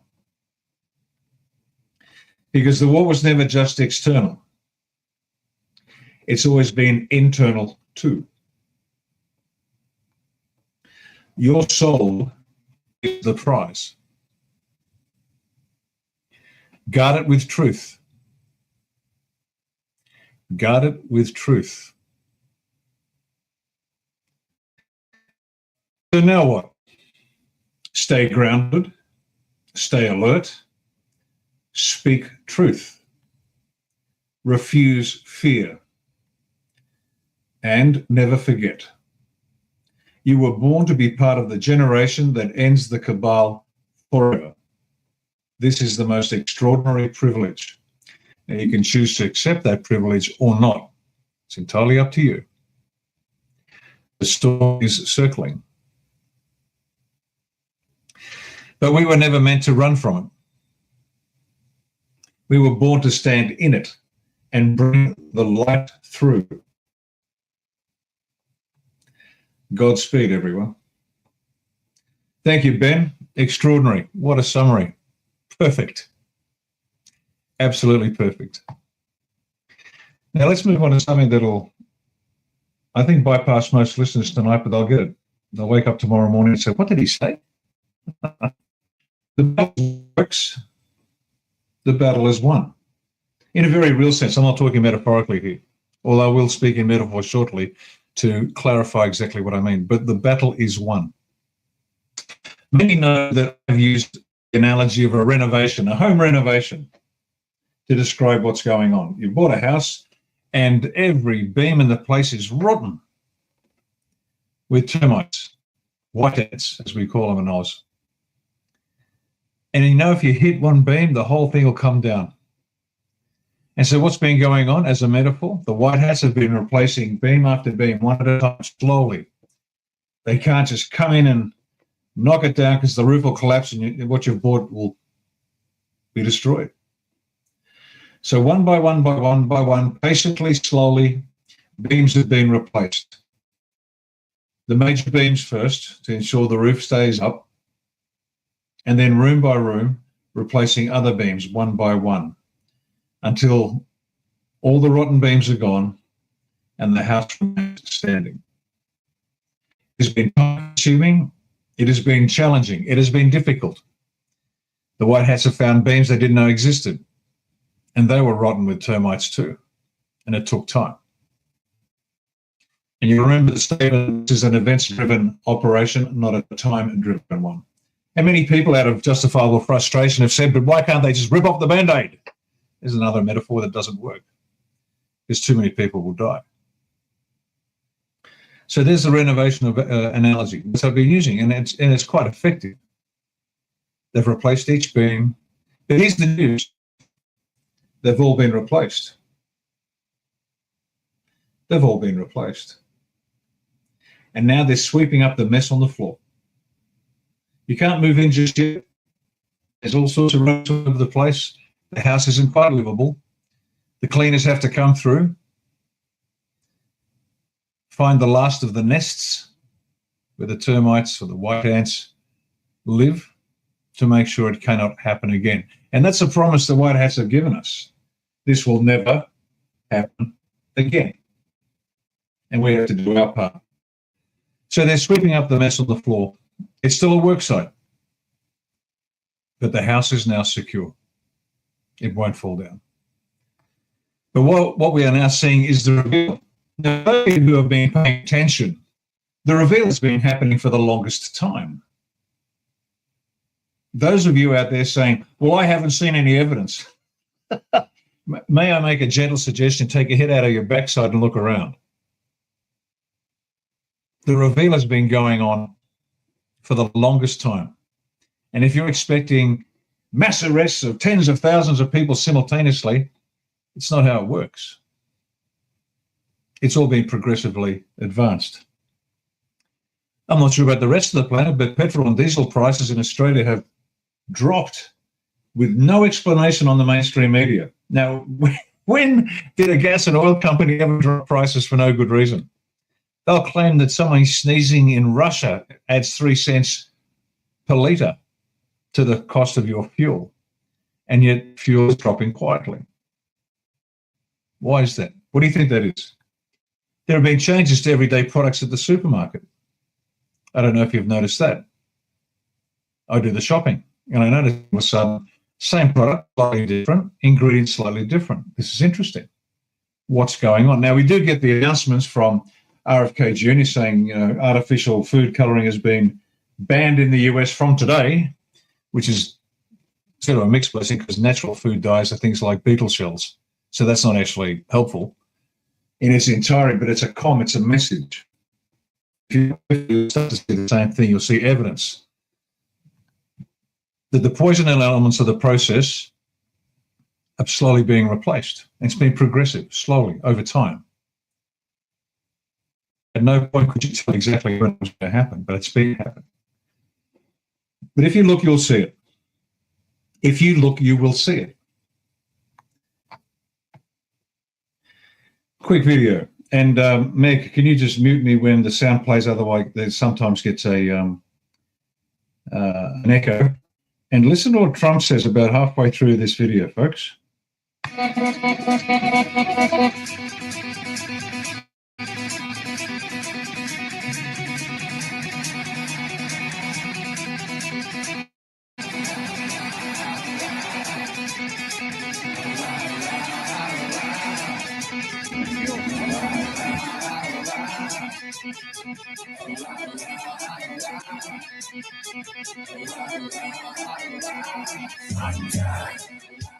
We will not talk about numbers of troops or our plans for further military activities. Conditions on the ground, not arbitrary timetables, will guide our strategy from now on. America's enemies must never know our plans or believe they can wait us out. I will not say when we are going to attack, but attack we will. What did you mean by calm before the storm yesterday? What did you mean by that? Thank you very much. After a wink and a pause, You'll find out.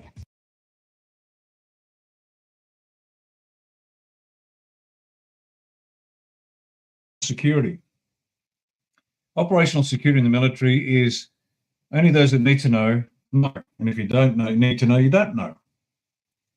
And I've mentioned this before, but for clarification, in most Western countries, based on democratic principles of sovereignty is derived from the people, the will of the people for the conflict to continue is generally the center of gravity, the thing that you must protect, because if the people no longer support the war, the activity, whatever else the government is doing, then the government loses the ability to act. So the center of gravity is, generally speaking, the will of the people.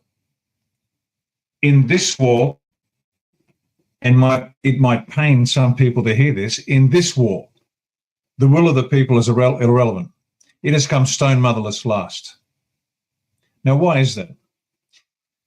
On a global scale, this is not dissimilar to a siege hostage situation. Terrorists come in, they take, an embassy. They keep everybody in a room. Half a dozen guys with submachine guns can keep most civilians quiet for most of the time. Now, when that negotiation is initiated, that's the preferred solution to the problem. But when the negotiation breaks down, or terrorists start killing hostages, or some other line is crossed, the lads will be given the order to move. Now, as the lads come through the doors, the windows, the cellars, the roof, you name it, and overwhelm each room in that building simultaneously, this is not a time for the hostages to voice an opinion, because the consequence of error is too great. The hostages are told to lie down and keep still, because any movement will lead to them being shot. Why? Because the assaulters do not know who are terrorists and who are hostages. Because it's a common strategy for the terrorists to give a weapon to a hostage, even tape it to their hands, and then lie down and pretend to be a hostage. And that's why it takes time after to go through each individual face by face to determine who is good and who is evil. That's where the population of the world has been for some time now. So our opinion has been duly noted and largely ignored, because operational security required us to sit down, shut the fuck up, and let them do their job. Because any compromise would have compromised an operation of such immense complexity and depth and nuance that the people just had to wait. That's the tough truth. And that's what DJT said in that video. They're not going to play off their moves to their adversaries. Madness to do so. Madness to do so.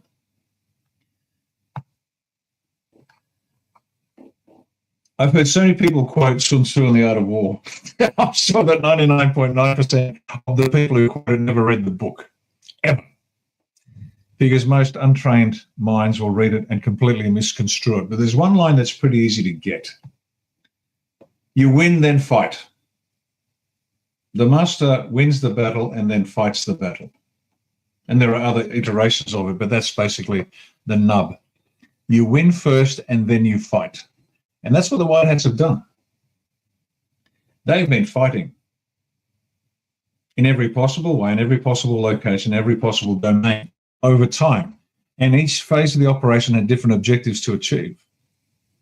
But they didn't start fighting until they started winning, until they had won. And that's where they are now. They have won. You've heard this 100 times, but they actually won. All they're doing now, as I said, is they're sweeping up the mess on the floor. The last collection of useful idiots that still think that they're running the planet, the local lodge, for example, Masonic lodge, that still think that they're in charge because they cannot possibly imagine that it's all come down. And it has. It's done. It's finished. The deals have been done. What deals are you talking about? All the deals for control of the planet. No. Yes. All players are bound by agreements because, as we've explained many times before, they play according to a set of rules because nobody trusts anybody. The cabal isn't this group of hail fellow, well-met, trusting individuals. They're more like crime families that trust nobody, and they need rules by which they must operate because they don't trust each other. And that's the beauty of it. It's exactly one of the ways in which the cabal has been defeated. The White Hats have used their own rules against them, and now they're all bound by agreements, legally and globally. The deals have been done. It's over. It's finished. That's why we are now starting to see the reveal in greater vitality, let's say. The House of Cards has got to come down. We know that. The House of Cards has got to come down. Now, there are some out there that think that the Earth 2.0 is going to be like the Earth 1.0 without the crooks. Nothing like it. Nothing like it. There is a new world order. Sorry, there is a new world, but not the one the bad guys ordered. It's the one that we ordered. Things have to change. We cannot leave the world as it was because it will end up as it was. This is time for a new world, a very new world. And I've said this over and over again, and I'm sure people have got tired of me repeating this, but I've said that the polity, the bureaucracy, the judiciary, the military, the constabulary, the media, academia, big business, big unions, every church, synagogue, mosque, lodge, and temple are all coming down. All coming down, because there is not one aspect of life on earth that has not been penetrated by evil. It is not run by evil. Not one. Business. You can start a corner store, but nobody much cares about you except the local mafia. But internationally, your business will be allowed to reach a certain level after which it'll be taken over, either willingly or not. And it applies to every other aspect, as you can see on the screen. Everything must come down. Everything, ladies and gentlemen. So, polity. Let's just talk about the polity, because I know people have been making all sorts of accusations about DJT and his administration. The polity. What about Trump's administration? Does it have to come down? What do you ask yourself? From whom did he have to pick? What group of individuals did he have to pick his cabinet? From what group of individuals are the various public service departments being run? Who's in the shop? Who's running the shop? You're wondering why DJT selected certain people for certain posts? Some obviously good selections and some others that were absolutely questionable. The individuals' backgrounds, blind Freddie could find 1,000 reasons not to hire them. So is it possible that DJT's administration has to be destroyed as well? Well, there's an analogy that every junior woodchuck in the military will understand. Depending on the promotion course you're on or the qualification course you're on, you'll be given a tactical problem. And the only solution that is acceptable, imagine you're holding a position. Doesn't matter how big it is. It could be a 5-man patrol. It could be a battalion. Makes no difference. But it's about to be overrun. And the only way to achieve the objective, and it was to protect a city from destruction, is to call artillery in on your own position.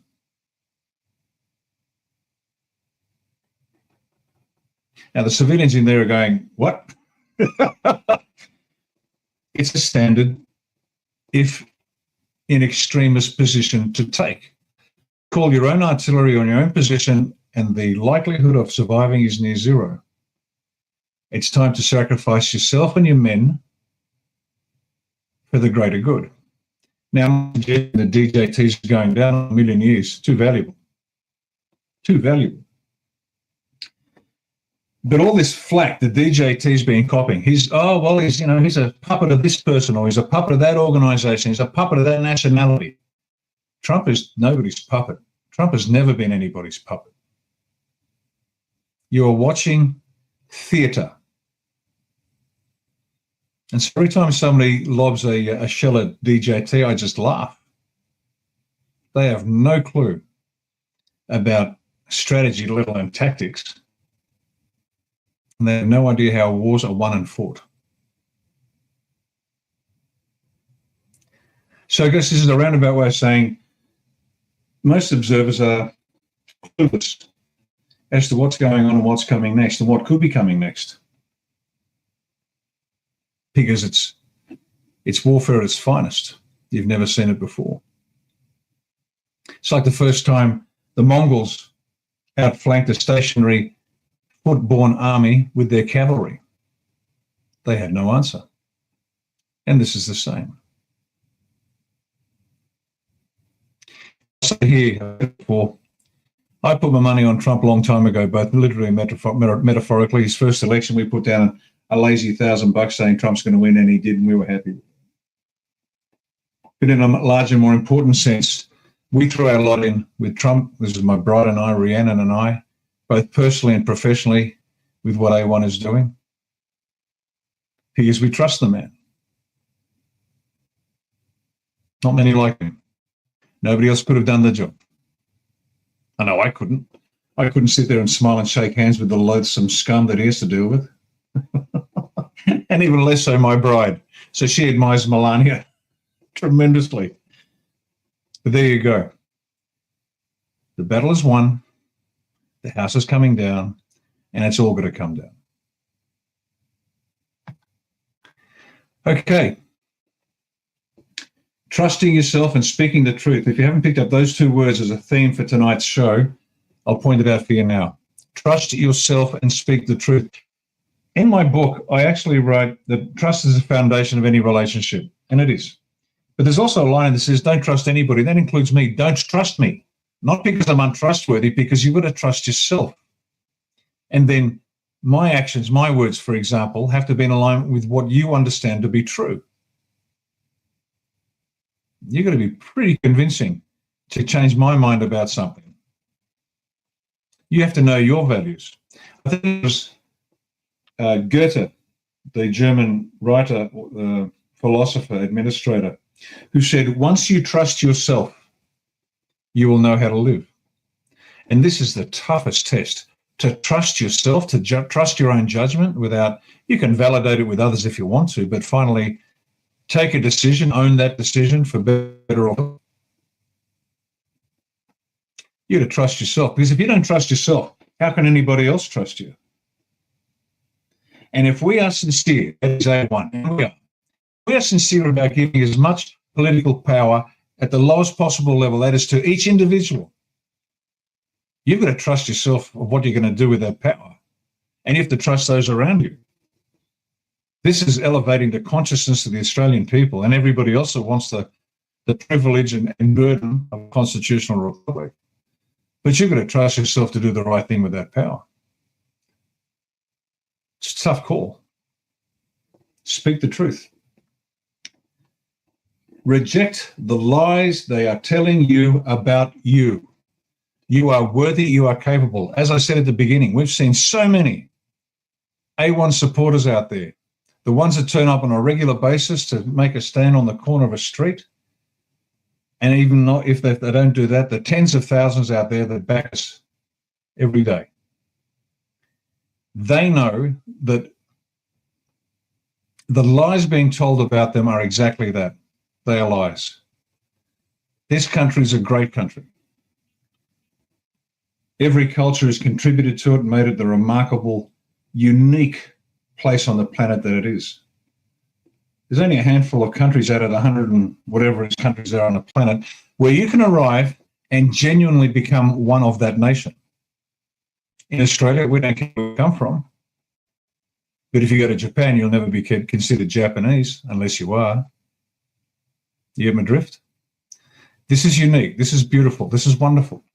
This is a place to protect. So stop believing the lies they tell about us. This is one of the few greatest countries on earth, alongside a few others. So stop believing the lies. And this is what's been coming up about us from the beginning. Former SAS officer Ricardo Bosi leading a dangerous anti-vax revolution across Australia. Well, that's complete garbage. Here's the truth. Strong and independent Australians are saving innocent people from vax damage. That's what's been happening. Here we go again, the West Australian, John Flint. John Flint investigation. New front lines of anti-vax movement. Activist group struggles to stay relevant. No, actually, congenital imbecile John Flint laments that Australians capable of independent thought ignore his propaganda. Let's keep going. Older Aussies are getting hooked on harmful, family-shattering conspiracy theories. Well, that's one way to take to describe it, John. Here's a more accurate one. Older Australians who have heard propaganda for decades dismiss John Flint's propaganda. Here you go. A better description, John. Let's keep rolling. Today's truth is what we say it is, the lethal consequences of conspiracy theories and why so many people who believe them are prepared to take action. And anyway, here's a more accurate subtitle. John Flint's fear porn fails to persuade strong-willed and informed Australians.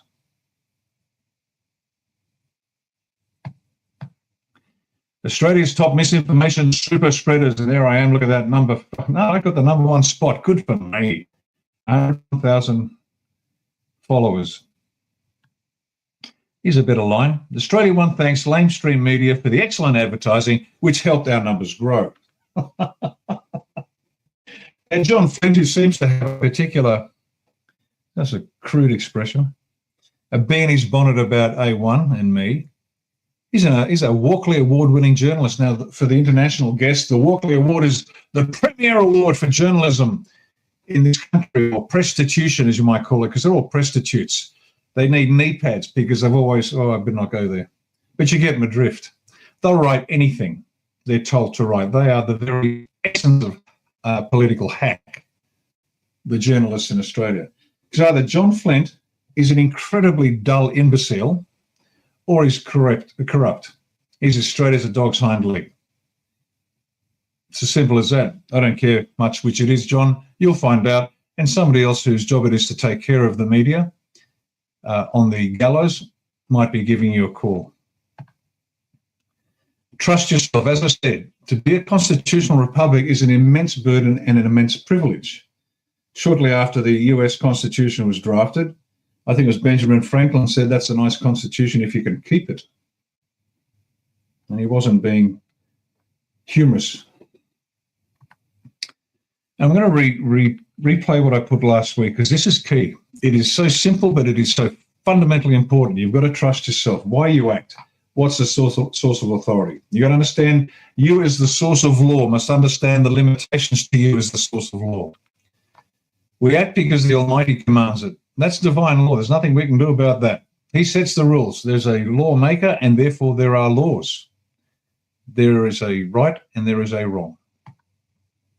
Because nature necessitates it. That's natural law. You can't change it. You can try, like they're doing with the weather wars, without our consent and causing potentially irreparable damage to the planet.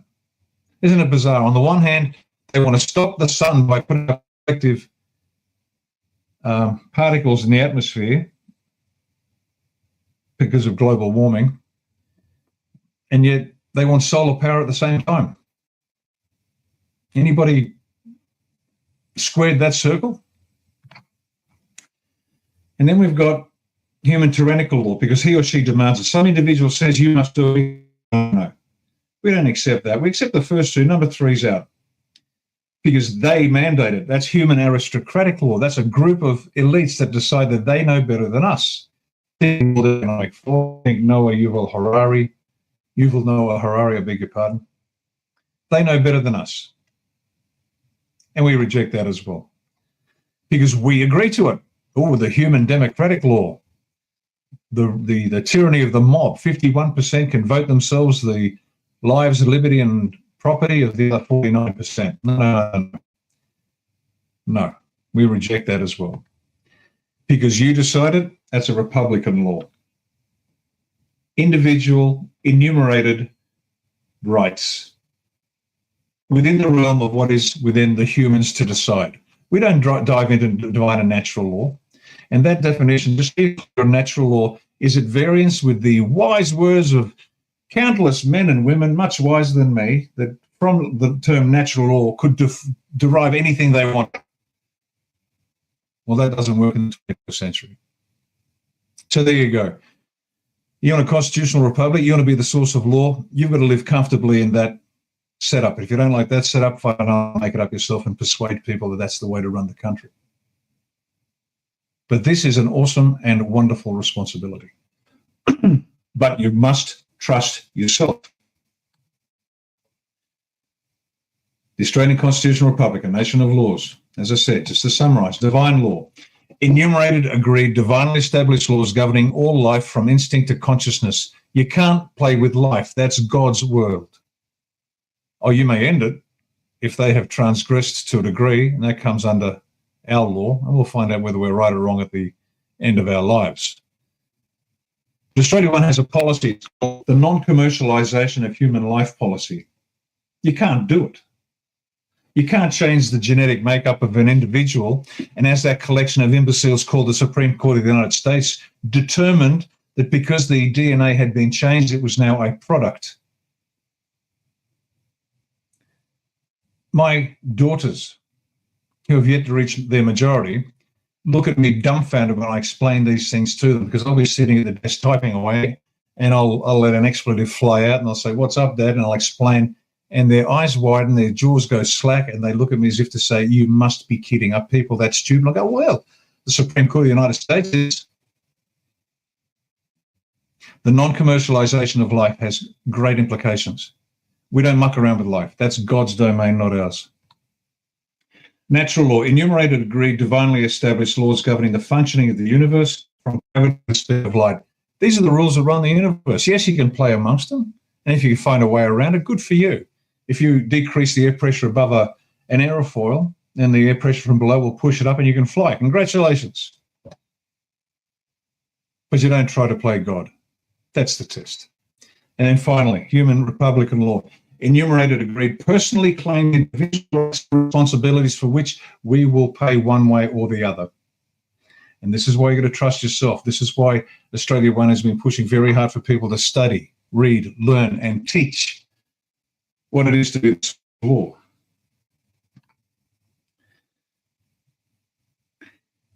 Now, this is a trailer for a film called Birthright. It applies to the US, but I want you to watch it here because they have walked to this trail, and that's why I'm so keen to follow their examples, so we don't have the same missteps that they did. Excuse me. Okay, Meg, as soon as I hit play, if you can mute me and then bring me back when it's done. Thanks.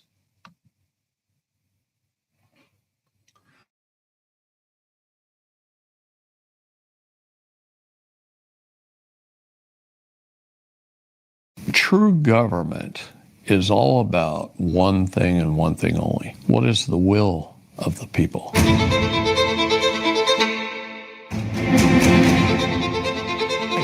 I don't think they've been running it that way for a very, very, very long time. We have a very keen sense of impending doom. Oh, it's easier to live in the matrix. Ignorance is bliss. I'm like, is it? Wait until they knock on the door and they want to stick something in your arm, but they want to take your kid because you didn't chop something off for them. Is ignorance bliss that? I don't think so.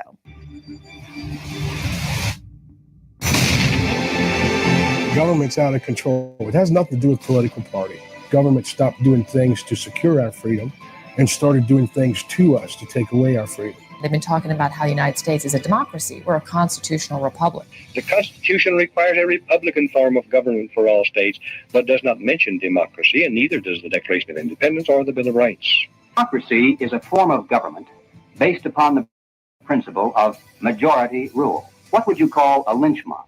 That's majority rule. The ideal of a constitutional republic is individual liberty. We told government they could do 19 essential things for the states and no more. And now we've got 6.5 million pages of code statutes and ordinances. We believed we were free. And in reality, the best slaves are the ones who believe they are free. The law is whatever the powers that be in power happen to say it is today. And it may change tomorrow. The birthright is anything that's given by God. It's unalienable. That means that no lien can be placed upon it. It's to protect you from any opposing tyranny, whether it's government or anybody else for that matter. So how can government have power over people who created it? Well, let's incorporate us so we can force them into the law of the water under contract called code, and now we can regulate and administer everything they do.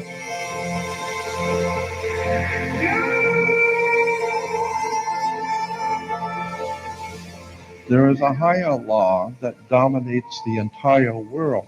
It's called the law of the water, maritime admiralty. So all governments can regulate is the commercial activities between the states, but they've misconstrued it and they've pushed it all the way down to regulate commerce between you and your neighbor.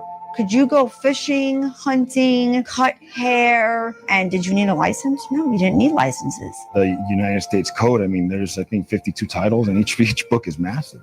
You don't know what the law really is, right? They are swimming around in their admiralty law over there, their rules, codes, ordinances, statutes, and they've trumped our Constitution. And we don't even stand up for that.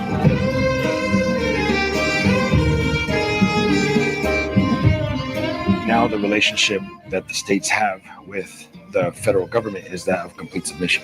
You no longer have states' rights. How much deference we give to an agency in deciding what the law is. The NIH, the CDC, the FDA, all of them are for-profit corporations that are not part of the 19 essential services over here. This corporate construct is what is destroying America. Well, I found out that the Federal Reserve wasn't federal. If that's not true, what else isn't true? The 16th Amendment was never properly ratified. The original 13th Amendment isn't what it is today. A warranty deed is not a title. The only title to land that there is a land patent. Every crime is commerce. You're looking for someone who committed a crime, but you're saying it's worth $1 million. How does it have a monetary value if it's a crime? This one thing, the law, controls every aspect of our life, and yet they don't teach it to us.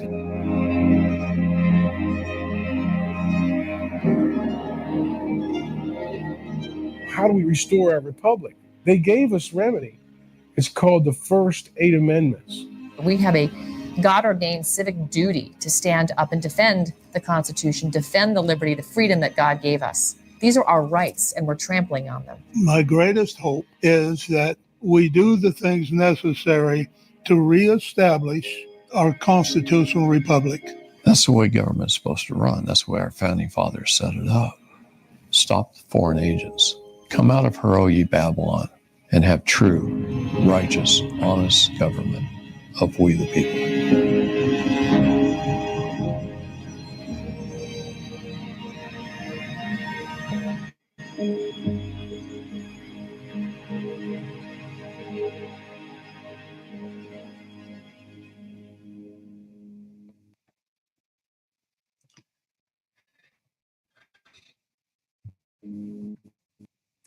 Okay. You can bring me back now, Meg. Thanks for that. This is the moment where I want to appeal to the people of the world. Whatever or regardless of the history of your nation, your best possible future is a constitutional republic. And depending on the culture of your nation, it might be an easy transition. It might be an extremely difficult transition. I'm not naive. I've lived and worked in enough countries to know that you'd be lucky to get a constitutional republic in a century. But for those of us lucky enough to be living in a Western country with Western traditions and a Western culture, the constitutional republic is your best chance of creating the best possible life for your children, your grandchildren, your great-grandchildren for the next 1,000 years. But you must trust yourself. Okay, Let's just quickly jump to another level of trust. The irregulars. Now, A1 are a bunch of irregulars in a military sense, and I'll describe that choice with Patriot Underground. He's a good man. If you're not following Patriot Underground, please do. He's unique. He's one of the few. But you've got to trust yourself, and you've got to trust that this war's being fought in many, many, many different ways. So let me just play this. And as I said, Meg, when I hit play, please mute. Otherwise, the poor, long-suffering listeners will have to listen to the echoes. Here we go. Use a range of different personnel and in different categories and techniques. You've got conventional warfare, then you've got special operations up here. That's whatever the conventional do, we don't do. We're constantly ahead. So if they don't have drones, we have drones, and they get drones, then we do something else. We constantly have to be ahead of whatever the conventional force is doing. So we're constantly innovating, and so we use like Pascal Najati is an excellent example. He describes himself as an irregular, and that's a defined category within our scope of sort of people that we can employ. Employ some irregulars. Okay, where we go. You are all irregulars. Every one of you out there. And you say, I've never served in the military. Yeah, you have. And you've been serving for the last few years. And I mean that quite literally, not just metaphorically. You have been serving in this war and doing God's work. I can tell you, just bloody brilliant. But without you, it wouldn't have worked. So, yes, you and all the other patriots have been serving in the military for the last few years. Just the pay's lousy, but welcome to the army. That's how it works. And they'll take everything from you and give you nothing. But that's service in the military. So I'm not sure they're going to strike a medal and hand it out to you guys, but my God, I tell you what, you deserve some sort of public recognition because you have served as irregulars in this war, and without your effort, it wouldn't have worked. So, center of gravity, support of the people, Q, a very keep the faith alive without letting the bad guys know exactly what the good guys were up to, and it worked a treat. So that's the big picture of the two.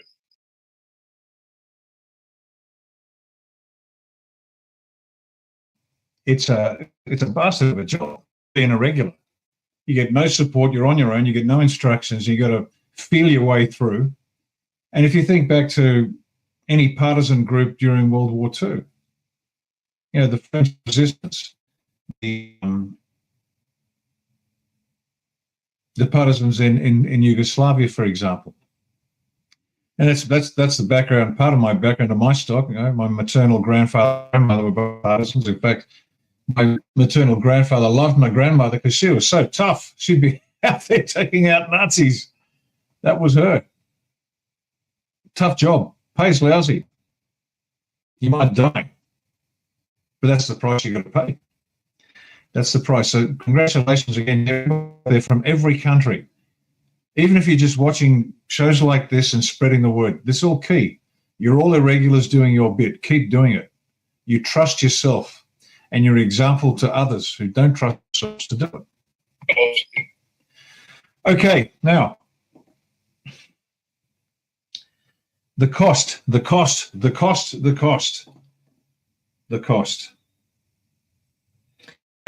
in it for you? And I've got a video here, and this is a doctor whom I'm going to recommend. He has a YouTube channel, just extraordinary depth of wisdom coming from this man. Now, why am I playing this? One, in a very immediate, practical sense, if you feel like you're paying more than you should, then you're getting out of it, good. That's the cost of winning. And he, in a very logical, methodical way, explained that to you, that's the way it is. Secondly, I've mentioned many times before, you've got to do the inner work here. And this doctor's series of YouTube videos are extraordinary to help you do the work, to improve yourself. Now, men generally don't like going to the personal development section of a bookshop because they're afraid somebody might see them there and say, my God, they might see me that I'm not perfect. Grow up. Get into the personal development section, start reading, start studying, start watching this. You do a project, fine, but get in it, do the work. Because the better you are, the better husband and father you will be. That'll make the kids a better group of children. And then you start attracting really good people. You start getting a good community. And you see where I'm going with this. is very important. You've got to do the work. You've got to do the work to improve yourself as an individual so you can better communities, better towns, better regions, better states, better nations, a better earth. It all comes down to you. But here's a really practical one. There's no shortage of these things.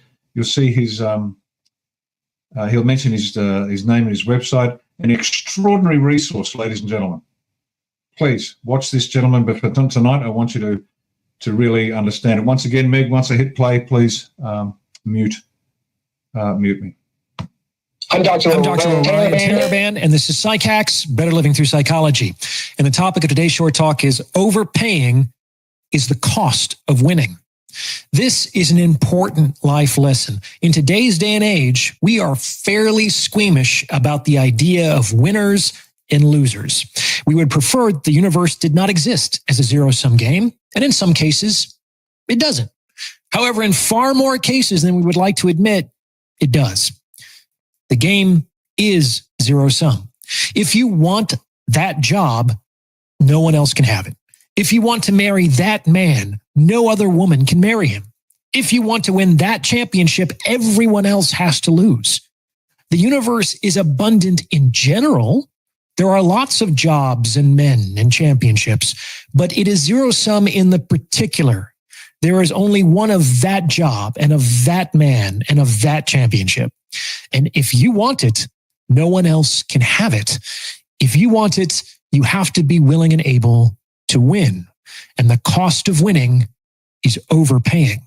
And I don't just mean money. I'm using the word overpay in its broadest possible sense. Not only might you need to pay more, you might need to work harder and longer than you ever thought you would. You might need to sacrifice more of your time and energy and attention than you ever thought you could. You might need to pay in the sense of giving things up, like leisure and comfort and free time and hobbies. You might even need to part with friends and family who obstruct your goal. And you may need to pay with doubt and loneliness and ridicule and pain. At the highest levels, this is the cost of winning. Why is this the case? Well, life is sort of like an auction house. And how does an auction house work? An auction house is full of things that many people want. However, these things are for sale. Remember, wanting is free. The whole world wants a loving relationship and a beautiful house and a rewarding job. Who wouldn't want more beauty or power or money? Wanting these things is free. But an auction house is not a charity. Actually, getting these things will cost you. And the fairest way we've hit upon to distribute these particular zero-sum goods is to give them to the person who pays the most. Perhaps not a perfect system, but it's the best we've managed to come up with. To win the lot, the given buyer must pay more than anyone else does. And this means that the winner overpays. Why? Because apparently no one else thought that that good was worth that much. They weren't willing to sacrifice as much as the winner because they didn't think what they were being asked to give up was a fair exchange for what they hoped to receive. And they may have been right, but those people didn't win the lot. Winners win not only because they pay more than everyone else, they win because they pay more for the good than it is likely worth. They overpay. In an auction house, a winner might overpay by $1 or by $10 million, but they always overpay because they almost always could have won the same good for less because no one else was willing to pay that much. Now, with respect to a literal auction, winners overpay with money. Like, that's how I got this house. There were 14 other offers on this house. I wasn't awarded the chance to buy it because I was a better person or because I wanted it the most or because the seller really liked me. I got to buy it because I offered the most money. The amount I paid was significantly more than the second best offer, which functionally means that I overpaid for this house. Now, property values and interest rates have spiked since I bought the house, and I bought the house because I thought it was undervalued, but but I still overpaid relative to my competition. And this is inevitable because overpaying is the cost and the privilege of winning. However, how does this apply to other goods in life? Well, let's say you want to start your own business. Like, who wouldn't want to be independently successful? However, in order for your business to succeed, you will likely need to overpay. Just like I was willing to give more money than anyone else was in order to buy this house, you might have to do what no one else is willing to do in order for your business to succeed. This is the price of success more generally, the willingness to do what no one else is willing to do. This might mean that you're willing to provide a service that no one else does, or to sell your product more cheaply than anyone else, or to provide a higher quality customer experience than your competition. For your business to succeed, you need to find some way to do what your competitors are not doing that is still attractive and valuable to your potential customers. Now, before I go any further, if you're liking what you're hearing, please consider sending this episode to someone who might benefit from its message, because it's word of mouth referrals like this that really help to make the channel grow. You can also hit the thanks button and tip me in proportion to the value you feel you've received from this message. I don't do product placements or corporate sponsorships, so I really do rely on your support to make all this happen. I deeply appreciate it. Thank you. Now, the same goes for relationships. You have your sights set on a particular man, ladies, then you will have to overpay to get him. That means that you have to be willing to do what no other woman in the competition is willing to do. This could mean being more sexually generous and available, or more sweet and supportive, or more helpful in the service of his mission. But you will have to do what other women won't. Now, you might argue that, well, he's not worth it. And you may be right. However, you won't win with that attitude. That's sour grapes. Same goes for men. You want a particular woman. You will have to overpay to get her. Ultimately, the right to buy goes to the man who offers her the best overall compensation package, however she chooses to define that. This could mean offering children or commitment, or excitement and adventure, or an emotionally compelling lifestyle. And you might argue that she's not worth it. And you may be right, but you won't win with that attitude. Wah, wah. To win, you must beat out your competition. And to beat out your competition, you must be willing to do things that they aren't, that are still valuable and attractive to your potential customer base. This means that you must either strengthen yourself or weaken your competition. Two strategies that go hand in hand in the game of love and war or business. And until you figure out how to do that, you will be passed over again and again and again and again. You can whine, you can bitch, you can protest, but that's just how it is. Now, here's the thing.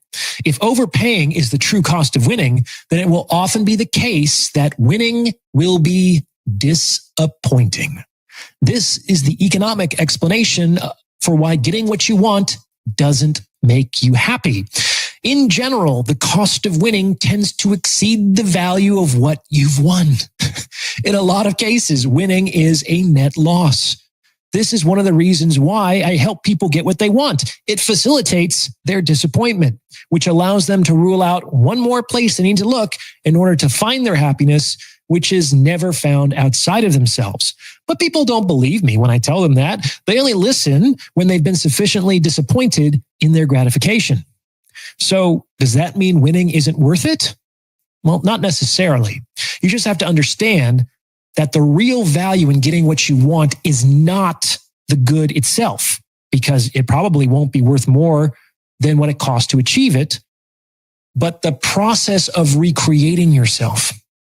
The good became the pretext to move through a transformative process to become more than you currently are. After all, you likely can't win as you are presently. To win, you must be willing to do what your competition is not, which will motivate you to get off your ass and become a more competent version of yourself, broadly defined. The desire to win creates the process in which you will be remade into something greater than you currently are. And that's the real alchemy here. Just consider an Olympic athlete. The real gold is not the medal and standing on a podium for 3 minutes. The real goal is becoming the strongest person in the world, or the fastest person in the world, or the most graceful person in the world. Years of pain and discipline and heartbreak and perseverance cannot be worth the value of that medal, but it might be worth the value of being afforded the opportunity to realize one's potential as fully as possible once in your life. And that's why no one wins the gold actually does it for the medal. That's why no one who wins the gold actually does it for the medal. If that's all they wanted, they probably would have given up a long time ago, because the medal is just too expensive, too rich for my blood.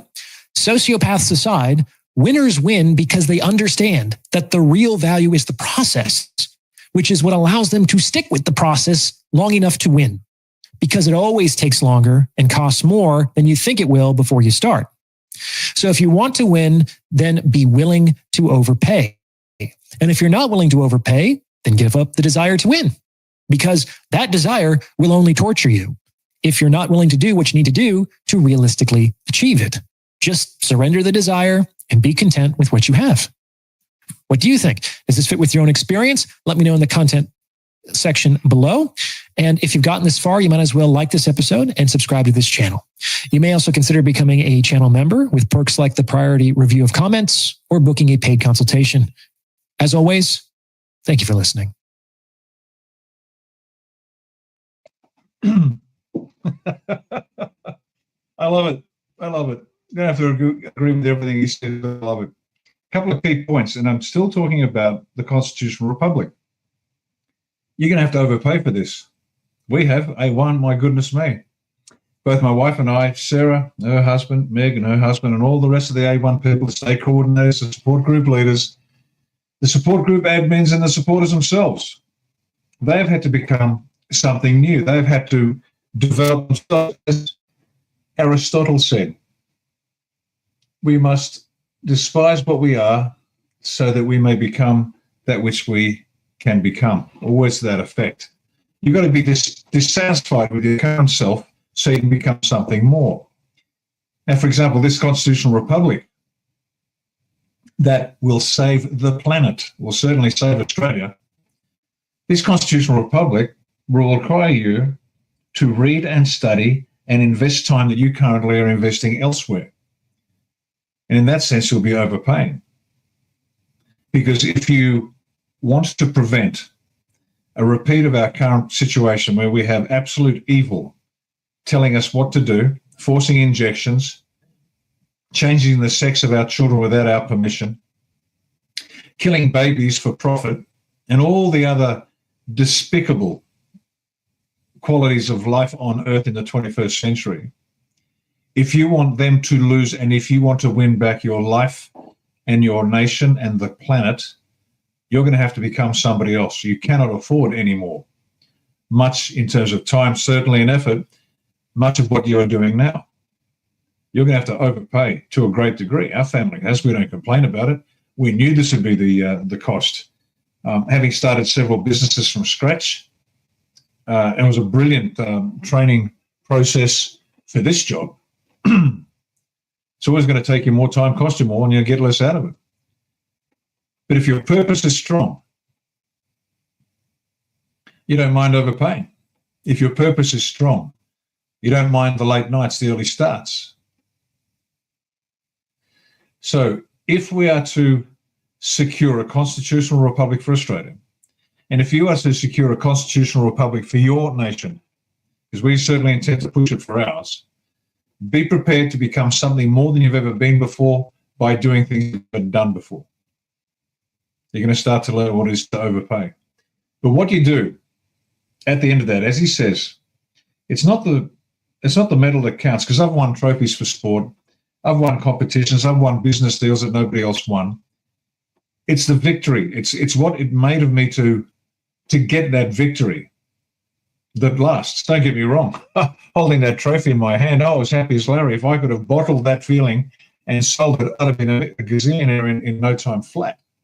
But the feeling passes, the elation passes, because I'm looking for the next challenge. But what stayed with me was what I became in order to achieve victory on the sporting field, what I became to start several businesses, what I became to be worthy of selection for special forces in Australia. What it became, fill in the blank. And you'll get to that point, confidence and strength and trusting yourself to lead. So there you go. Once again, Psyhack, P-S-Y-H-A-C-K, Psyhack. Check it out on YouTube. He's a remarkable young man with an extraordinary range of pieces. Again, you don't have to believe everything he says. That's not the point. The point is listen to all, believe none, make up your own mind. I'm Dr. Or not tonight. And I'm going to do it. And if you've got young ears listening, you might want them to leave, because this was a recording. We record all our meetings for historical references. And this, I said this in the process of a meeting with the A1 executive and the state coordinators, and we uploaded it in 2022, but it was sometime before that, earlier in the year or at the end of 21, I can't recall, it doesn't matter. But this was just a meeting. And I apologize for the language, but I had to make it abundantly clear why we were here, because political movements tend to attract all sorts of grubs and grifters who try to make money by using their printing business to make a profit. And I had to, in a very energetic way, refocus their attention. And it was gratifying, because after I'd finished, one of the state coordinators said, "Can we cut that as an excerpt and put it up as a piece?" And I said, "Absolutely, you go for it." And we got massive pushback. "How dare you put something like that up? That's terrible. Your language is appalling. You're no political leader." The usual nonsense we hear from people that sit around and do nothing. Now, it's poor, but listen to the message. And I want everyone to understand. So it doesn't matter what else has gone on today. This is the centerpiece of what we stand for. This is the one thing that must be immediately changed. This is what drives all of us through this extraordinarily challenging battle that we are fighting for the planet. So here we go, and I apologize for the language, but in another sense, I don't. Okay, Meg, anytime you're ready, you can mute me. This is the centerpiece of everything we must stand for. If we're fucking killing babies, it doesn't matter what the rest of the fucking policies are. Greens policies, economy, it doesn't fucking matter. We are a pre-biblical, barbaric society, and we will burn in fucking hell. And I mean this, and I'm sorry I didn't mean to get so animated about this, but you must understand, every one of you, and everyone in A1 must understand, this is the centerpiece of what we do. Why? Because it's the Schwerpunkt. It is the critical point of our whole political battle. Because if we don't stop this, and I've been saying this for a long time before it got popular in the US, if we don't stop this, Australia will fucking die. If we are killing babies, we do not deserve to survive as a civilization. We will fucking stop.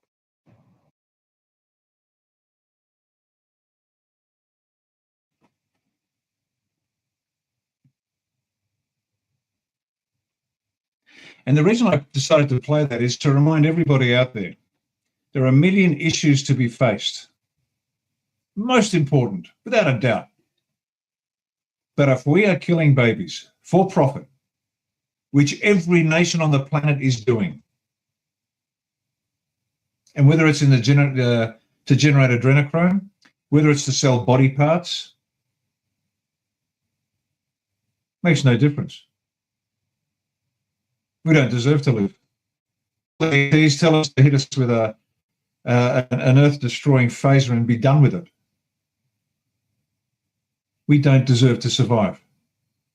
It's as simple as that, folks. And this is the one thing that everybody out there, and you watch them, you watch the grubs attack Trump, you watch the grubs attack us, you watch the grubs attack everybody, every legitimate freedom fighter on the planet, because at the centerpiece of every one of them, genuine people, is this issue. And the pretenders have never mentioned it, not once. Not once. So that's the reason I put that in. And once again, apologize for the language, but on another level, I just don't. This is the... Okay, we're going to wrap up now. And I want to finish on this, because this is an inspirational story of a World War I battle and the effect more than 100, nearly 100 and what, 10 years later, nearly 110 years later. a small town called Villers-Bretonneux, and an Australian action there that was described as the critical point of World War One. But here we go. Okay, Meg, when I hit play, please mute me.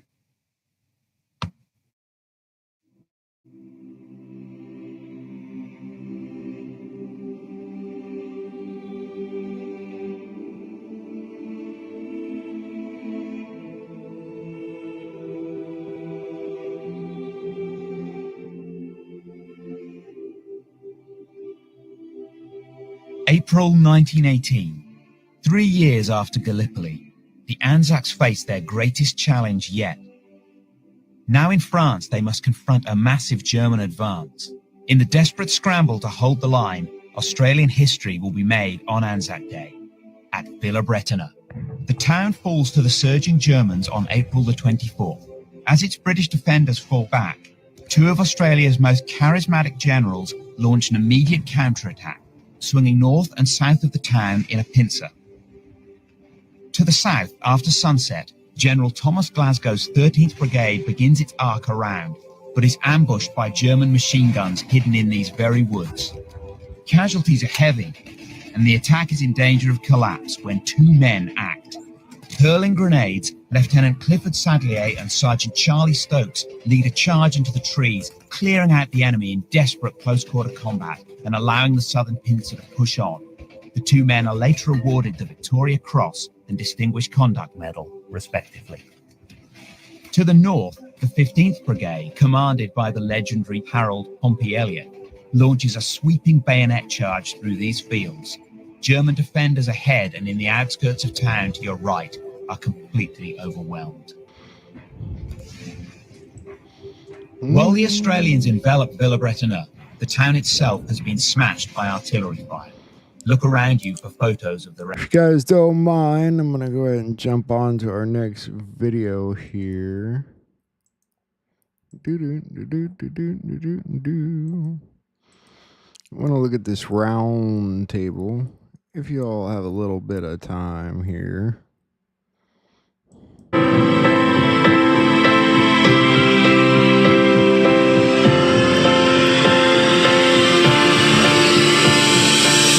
Fast forward. We hold these truths to be self-evident that all men are created equal, that they are endowed by the Creator with certain unalienable rights, that among these killers, and at least that's what I believe, and I think we're going to see an ongoing execution. From the time they started dropping this intelligence on October 28, 2017, now it's starting to play out. They're all incredible decoders on what's happening. Got Mike Jaco, 24-year Navy SEAL. Of course, you know him as the intuitive warrior. We got Lewis Herms. He's a head of the Truth Tour, leader of the Truth Tour, across country a couple of times. And we got Nino, heavyweight boxing champion Josh Reed, researcher extraordinaire. He told me earlier tonight he called this was going to happen with Iran, and now we are in the midst.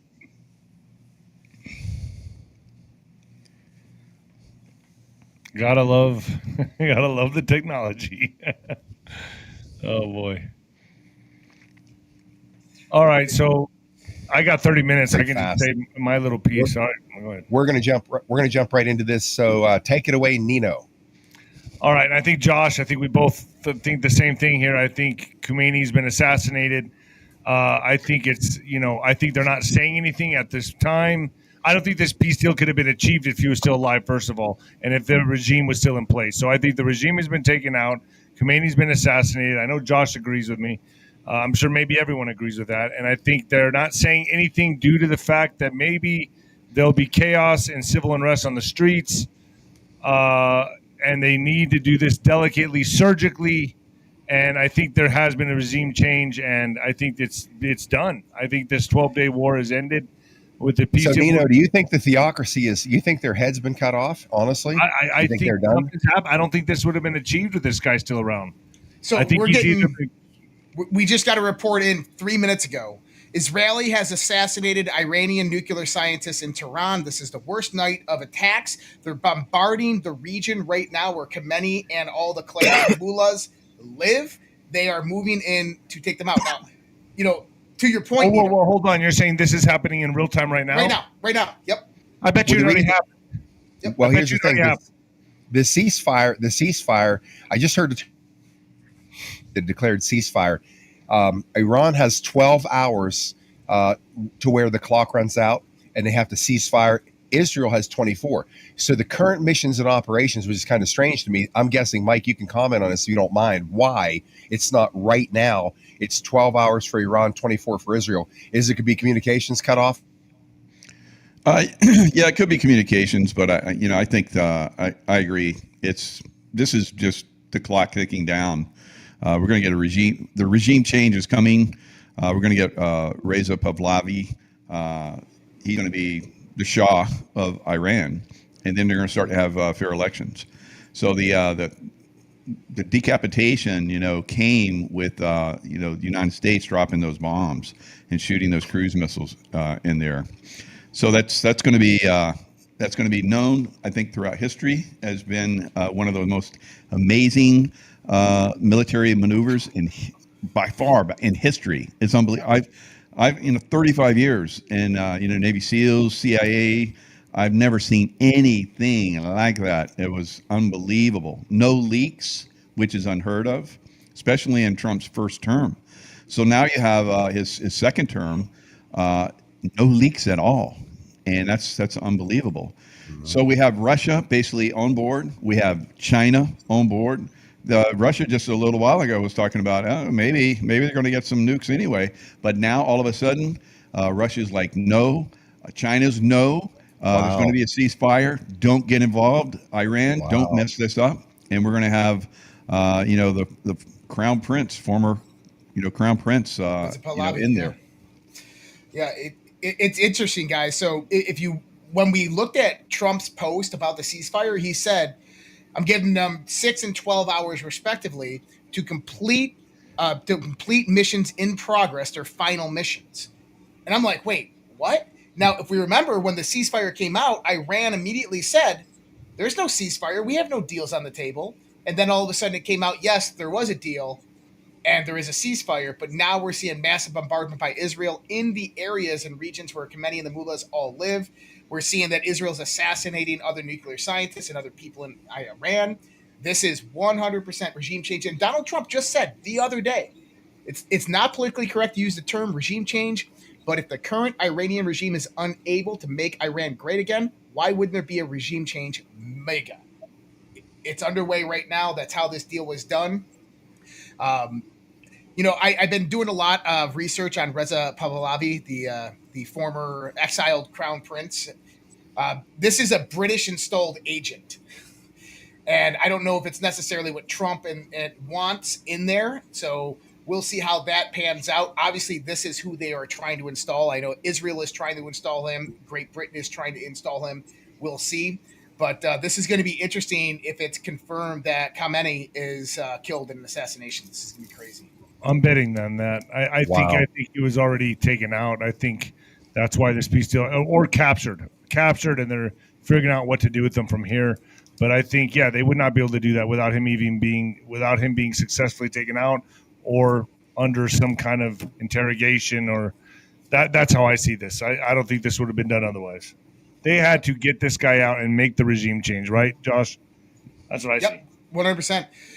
Well, I mean, yes. I mean, would Khamenei ever come to his senses and do a deal with Trump? The problem in the context of Persian culture is he looks weak. And it's what Michael was just saying is that this surgical precision military operation that we saw over the course of the last 12 days, and I know people hate Israel and so forth, but listen, this operation that we just saw is modern warfare 3.0. This was absolute military precision. What Israel was doing and then what the U.S. did, the psychological warfare in the back end of what happened, of all the distraction that was going through social media, all the shifting and changing narratives. This, from a military perspective, this was absolute perfection and just crazy to witness in real time. And so when I look at that, Khamenei would never survive. So after this is all said and done, if a ceasefire ever occurred between Israel and Iran, The Khamenei regime, the mullahs, they're not going to survive this politically. The people of Iran want strength and deterrence. That's how they rise up against their leaders. So the fact that all of this occurred on Khamenei's watch, he would have been overthrown in the weeks to come anyway. So I'm going to have a little different spin on this, but I think it's the same outcome. To answer your one question about why the difference between Israel ceasefire and Iran ceasefire, I think it's likely that Israel is actually in country in Iran right now. And therefore they need more time to get out. In fact, the 12 hours is specifically for Israel. They may have only given Iran 6 to have the appearances of, we're kind of trying to be fair, right? Because the reality is they have to give them time to get out. Mike could probably speak more to that. I believe in my heart that there were elements inside Iran that were helping put this plan together. I believe that actually even the leader Khamenei could have been gone 48 hours ago. Thursday. That's Israel's Thursday night special they're talking about. Exactly. I also believe this is kind of this is just a speculation. I wrote this on X is I feel that President Trump had a conversation with Israeli leaders pro and against what we're doing. Because I do believe, I'm not Israeli leaders, Iran leaders, because I do believe there is some underlining Iran leaders that wanted this for a long time, because we understand the way Iran was in the 70s versus the way it is today, right? It's a completely different country, and the students have been trying to uprising and they get shot down all the time, literally and physically. So my guess is the conversation went something like this. Okay, so here's the deal. We're sending our bombers over there. We're taking out these 3 locations. You're not going to be able to stop it. You won't be able to touch our bombers whatsoever. But I'll give you the opportunity to remove humans from there. And if you put human targets there, we're going to expose you, because then I will say we've already had this conversation ahead of time, which in my belief, that would have put Iran in a lose-lose situation. So if they know it's coming, we can say, hey, look, we did everything we could to prevent human tragedy. And if they were to put human targets in their human shields, then we could call them out and said, look, they intentionally did this because they knew it was coming. Not to mention, it shows our power. When we can show our hand, which we never would do in a case like this, I bet you they cowered immediately and caved in. And for some reason, this is just a gut, guys. I think that the leader was taken out on Thursday, just like you say, somewhere around there. And I do not think we are allied as close with Israel as the appearances are. That's next question. That's a Trojan horse that we're looking at, and I'll get into my Trojan horse theory if you want to go around the panel first. But I absolutely believe that these are deep state actors, Hamas, the top of Israel, and the top of Iran, that are fighting each other to try to get us into World War III. And Trump has this Trojan horse that he's been doing that is just amazing. And I'll get into the details a little bit later on that one. I think right now is when these cells could be activated, to be honest with you. I think there's a report coming out right now that reports are now suggesting that a surface-to-air missile launcher and radar site was targeted and now burning at Camp Taj at the north of the Iraqi capital, Baghdad. I don't know. I think all, like Trump has said, all roads lead to Obama. And I think this is the hunt for Obama. And I think now people are realizing what time it is. And it's the walls are closing in on these people, man. And I think the arrests are going to happen. And but I don't think this is quite over yet. I think there's going to be a lot of there's going to be a ripple effect, and I wouldn't, terror attacks, because the last thing they want, these radicals want, is a smooth transition, and a lot of them are going to be activated, in my opinion. Well, let me ask 2 questions here. I just want to hit on one thing that Nino said, because I know he has to go real quick, Scott. Just so you know, Camp Taj, Iran said ahead of time to President Trump that we're going to hit that location, gave him an opportunity to remove them, and we stopped 13 out of the 14 missiles that were heading in there. So there's no loss of human life. So that may be them just to save face a little bit, because President Trump seemed to know about that one. And real quick, we just heard possibly Camp Pendleton, where my son is, they may have just caught 2 Muslim terrorists on that base, to go with what Nina was just saying. So we're looking into it right now. So my question is this: to be clear, we know they're saving Israel for last, and it looks like there's an alignment with Netanyahu and Trump and Josh. You voiced this with a lot of passion, and I believe it's true. And Mike, I might want to victory here in conjunction with U.S. over Iran. Once this is done with Iran, you mentioned a Trojan horse here. How does that look? I mean, in the long game that we're moving toward, because I've said from 2020 forward that Israel is the Bolshevik outpost of the Khazarian mafia. And that is the epicenter, in my opinion, of where all the tragedies are coming around the world, all these wars and perpetuation of it. How does this factor into the long plan of making, Israel the final target? And I'm not talking about Israel, the historical aspect, the Israeli people, talking about the mobsters that have always run that place. Good question. So this started about May of last year. If people were watching, you had the death of President Abraham Raisi of Iran. It was the first time since this regime had came into place with Rouhani back in the 70s that Iran did not blame the West for the death of one of their people. They're like, they wouldn't let the international community go in. They wouldn't let anybody even go review it. Well, why? Raisi, if we didn't know, was kind of an IRGC hardliner. He wasn't as much theocratic as he was military poised. And we know that Israel had a lot of infiltration within the IRGC during that time. You have Kiani, who is the Quds Force leader, who was under house arrest around October and September of last year. So Raisi was taken out internally by the Khamenei regime. This is what started this whole regime change apparatus, right? One of the events that occurs right after this is Butler, Pennsylvania, where we have Thomas Crooks, and on his phone, we hear 2 foreign countries are listed on his phone. Well, what happens right after that? The fake Joe Biden administration comes out and says there's an active Iranian threat on Donald Trump's life. So what we know is that there's this boogeyman called Iran that the deep state, the globalists, will tend to point towards when they're about to do something. Well, what did Israel do right after that active threat came out?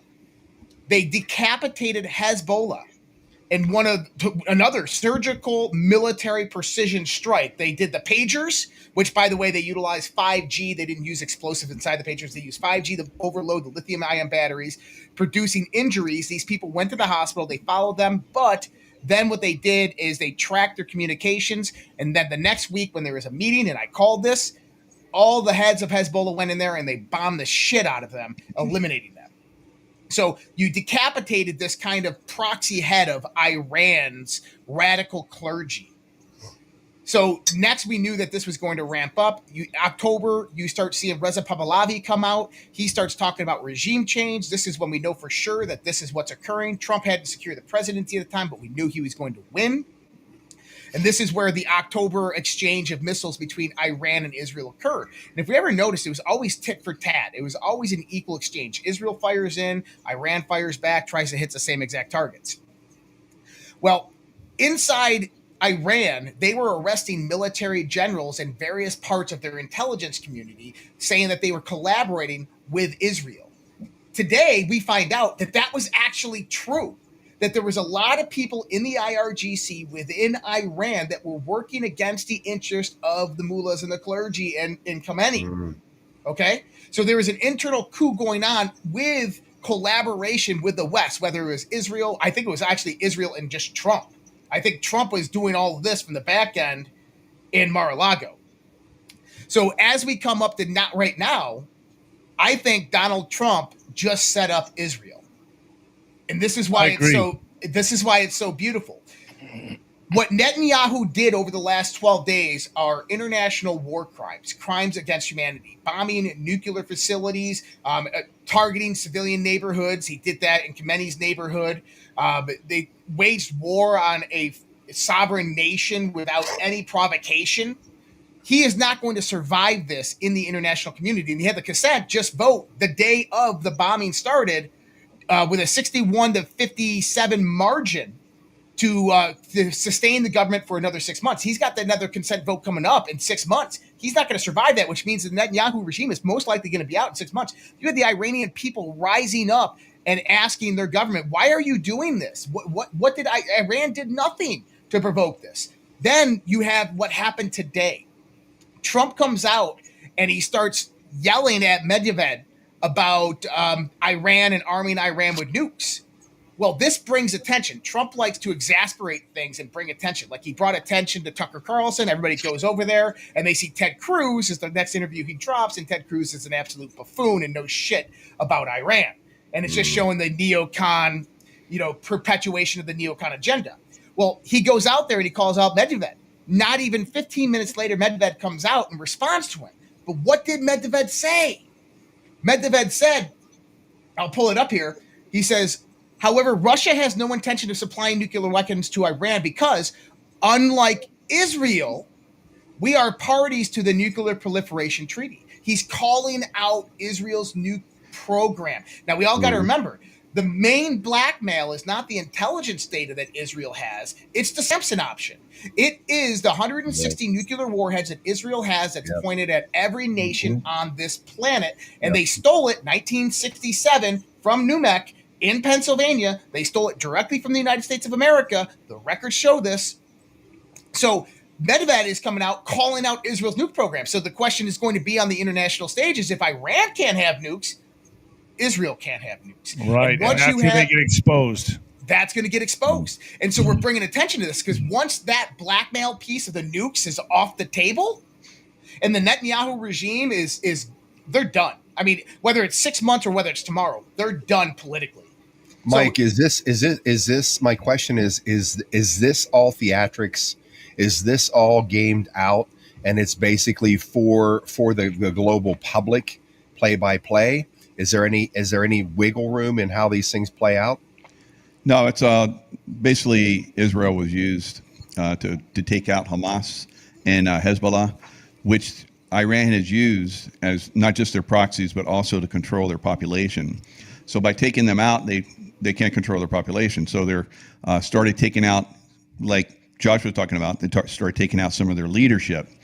And so there's obviously some infiltration within Iran. That's why I believe that, Pahlavi is coming back. And he's very strong. And this goes all the way back for the United States, all the way back to Desert One, where the Delta guys were killed in the desert trying to go in and do a rescue mission. And we had Jimmy Carter, one of the worst presidents other than, Joe Biden. So Jimmy Carter's now number 2, thinks that the lookalike Joe Biden. But both of these presidents have been instrumental in helping Iran, develop and get to the point where they're a very powerful deep state asset. So they were going to build them up and use Iran, and that's why President Trump came in. He's been in the background, like we've all talked about, making things happen. And now everything's playing out perfectly. They plan this out unbelievably. Now, as far as possibly, there's terrorist cells all over the world, definitely in probably every major city in the United States right now.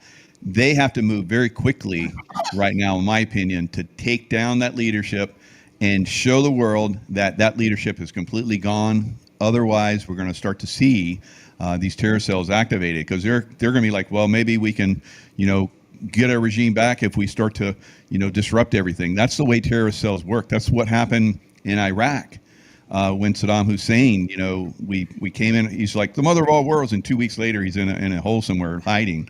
So it's the same thing with Iran. Same thing. We just came in and hammered the hell out of them even faster. It's unbelievable how fast that was. But we need to see that regime change super fast. They need to be flying them in right now. And otherwise, we're going to see, I agree with Nina, we're going to see some serious terrorist activity in not just the United States, but throughout the world. Well, they just had a dry test run on the regime change just, 8 months ago? Syria. Yeah. Right? And we didn't see the vacuum in the backdrop like we had saw during the early 2000s to mid-2000s to the 1990s. So let's hope that it goes that way. And I think that's one of the reasons that Trump was in Qatar, he was in Saudi Arabia, he was in UAE, is this was all about planning and scripting. And what is their side of it? Trump, I mean, they're investing $10 trillion over the next 10 years in the United States of America. They have a financial investment in the United States of America and Donald Trump. So they're going to make sure that these plans go accordingly. Yeah, I believe this is bigger than just de-arming Israel. I think this is the start of de-arming our nuclear apparatuses around the world. I actually believe that it's going to be Iran was the face of it, then Israel. You made a great point there, and I believe it's going to be India, Pakistan, and then we'll move over to the big countries because I think President Trump has that much leverage. We really have no need for nukes ever again based on the technologies that we have with direct energy weapons and the stealth technologies and pulse. And I mean, we can go on and on and on, and the ones we don't even know about. So I think this is going to be the beginning to disarm nukes across the entire world. And I believe it'll be a tit for tat. Okay, we'll take out 100, China, you take out 100. Okay, now we're going to inspect, you can inspect. Back and forth until we're comfortable that they're all gone. But this all goes into the Trojan horse Israel deal. And the Samson option, I believe, is the number one reason why Israel is last, because they also need to be made an example of. And when we're looking really closely at this, if we look at Netanyahu's internal polling numbers from Israel just last year, he was 75% hated the guy. This is internal to Israel, not external to Israel, right? So when the international community gets involved, like Josh is saying, and I believe you're 100% on target, Josh, when they get involved, you know who's going to be supporting that? The people of Israel. Mm-hmm. So Trump has used the art of war magnificently here. He's cozied up to Israel. He's even put Zionists in his cabinet that are not acting like Zionists. That's a key, by the way. But he's put them in his cabinet. And then what has he done the whole time? This is why I call it the Trump Trojan horse. So he gets his Trojan horse into Israel. They cannot call President Trump an anti-Semite, no matter what he does, because he's so close and cozying up to him. But what the infrastructure? Bye-bye Hollywood. Bye-bye mainstream media. Bye-bye Vatican. Central banking system. You got the Vatican. Bye-bye the corrupt education system. Bye-bye agriculture. Bye-bye big pharma. All of those are Khazarian mafia controlled apparatuses. So why he's breaking the foundation constantly, he's got his arm around them so they can't say he's an anti-Semite. It's freaking genius. And I've been reporting on this for a long time, and I was crazy. But now I guess I'm not so crazy. I know, Josh, you have to deal with this all the time. No, we know you're still crazy, Lewis. That's why we love you. Oh, okay. Yeah. Again, You haven't changed. No. Well, to put it simply, you are witnessing the systematic destruction of the old guard. Absolutely. Mm-hmm. Yeah, play by. Let me ask you this, guys. So how does, honestly, I believe right now with what you guys are saying, we are looking at a potential first in our lifetime since 47, 48 actual peace throughout the Middle East. Mm-hmm. How does Iraq and how does Syria factor into this whole equation? Because let's face it, Saddam Hussein, they said he was a bad guy. He was brutal to his people. Saddam Hussein knew how to keep the Sunni Shias and these warring religious factions from doing what they do. He had to keep his boot on the back of their necks and keep them down in many ways. He knew what he was doing. That's why Colin Powell said to W. Bush, look, if you break it, you own it. And look what happened. They wouldn't acquiesce to the Rothschild central banking system. Syria, North Korea, Cuba, these other countries will not acquiesce to it. Libya, look what happens to them. They're all taken out. So What's the rectification in Iraq? What's the rectification in Syria? I don't know much about the new regime in Syria because I wasn't following it deeply when that whole thing changed, so I can't speak on it. But how do these countries over there factor into this evolution of where we think we're going now, that Iran may be at least the theocracy neutralized, and it returns to a pre-1980s or 1970s type of a country? There's actually a working model there. Sorry, Josh, I didn't mean to step on you there. Oh, no, go ahead. I can go in after. So there's actually a working model that got taken out by Hillary Clinton, and that was Gaddafi's Libya. There was a model that was working in the Middle East that everybody could have used, where how they generated their own income internally, how they had some of the freshest water on the planet. It was green territory. It was not a desert when Gaddafi was running it. The crime rate was down tremendously, and they were actually sharing income from oil and minerals. And it was a very, very happy country at the time. And therefore, the Clintons went in there. I call it the real world Nasara. Right, that's more of an example with the real Nasara, not the BS that we hear from other people. If there's an example, it would be Libya. So Libya can show, if they can go back. Is Nino going? Yeah, I got to roll, guys. All right, I do got to go. All right, guys. All right, buddy. Thanks, Nino. So Libya is showing, or showed, how it can be done, but they got taken out by our deep state assets. The United States was responsible for instead of using them as a model, they took them out. I believe what's going on now has so much ramifications. It's not just the Middle East. I believe this will be a way that we can get into Africa and show them how to use water properly, how to have an agricultural system that works, and not to mention, now we have a point of example to say, you want to fuck around, you're going to find out. And I believe this will be the Africa coming around in a very positive manner. I'm saying it's going to be beautiful, and I don't even have my rose-colored glasses on today. Yeah, Trump is renegotiating the world and liberating nations at the same time. In the Middle East, you have something known as the Shia Crescent. This is Iran, Iraq, Syria, Lebanon. And what we have to understand by them, what you guys call the Khazarians, I call the old guard, right? Is that the old guard banking dynasties have controlled them since the 1940s. And they controlled them because if the Shias ever got power and control and unified amongst themselves, they would control all the resources in the Middle East. They would control the flow of money and resources in the Middle East. And that's something that the British extension of the British Empire, the old guard Khazarians, can never allow. They need to. So at the end of the day, what we're talking about here is we're talking about resources, logistics, and energy. The movement of resources, the movement of money, and the mining of resources and the usability of energy and resources. That's what all this is about. And so what we've seen in the 1990s and the 1950s with the implementation of the Shah, putting it in BP oil again in the first Iraq war. We funded Saddam Hussein so he could go against who? Iran, the Shia Muslims who were going to topple the British regime's ploy in the Middle East to consume and control the resources. And then what happened? We pulled the plug on Saddam Hussein. We went in there. He invades Kuwait, which is nothing more than a vassal state for Britain, goes in there, tries to invade them, and they use the United States to put the hammer on him. And then it happens all over again with instigation on September 11th from Israel throughout the early 2000s. So what's going to happen in the Middle East is you're going to see a unification of Sunni, Shia,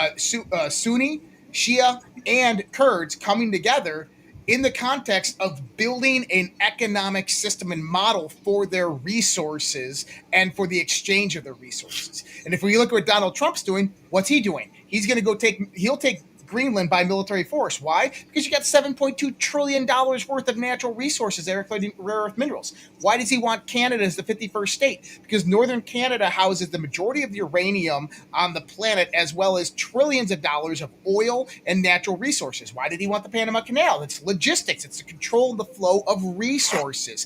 He got Eastern Donbass in Ukraine. This is what Russia wanted Ukraine, Eastern Donbass, for specifically, is because of the trillions of dollars of resources sitting in that area. area. That's why Hunter Biden, Devin Archer with Burisma were there. Burisma was a mining and excavation company for oil and gas. They discovered trillions of dollars of resources in Eastern Donbass. This is why they were on the board. This is why they couped in 2014 to go in there to control the flow of resources.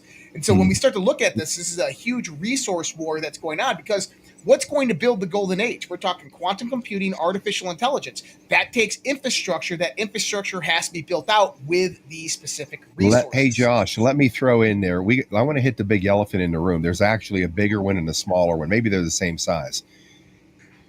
We look at the possibility, maybe in our lifetime, who knows, of actually having what all the idiots in Hollywood, every time they get onto a speech or give a speech on an Oscar stage, and I want world peace and all that bullshit. We can have that, but we are never, ever going to have it. And it's why I started pushing on this recently. I keep bringing it up because we have to start talking about this. You talked about taking Greenland by force. I'm not for taking things by force because obviously that puts the United States in a dominant position completely. Now, if it's used to then provide, equal flow of resources worldwide. Let's call it Nassara style distribution. I don't care what you call it, and that's what we have. Then that makes sense to me. But power versus force is a question here. How do we eliminate all of that? Two things: 0 point energy. Oh, he froze right there. Froze. Who gets most of it when we should be every conversation. Cut the bullshit. Where is 0 point? Release it on the planet. You guys have it. And if we release it, if we can get them to release it and we have that, that's the end of all wars. That is the end of the fight over resources on the entire planet. And the second thing is, Brett, you mentioned this about the three religions in Iraq, breaking the back of the hold of religion on the human psyche. Because, I just spent the weekend. We had the Tennessee event, the New Earth project there with Sasha this past weekend. And I heard Dr. David Martin like I've never heard him in my life. I mean, what he talked about historically, this guy's had an incredible transcendental leap away from scientists into a higher ascended message, talking about these things, looking at certainly the Vatican on Pope Benedict, I think it was, declared back in 1453 that humans do not have the right to live.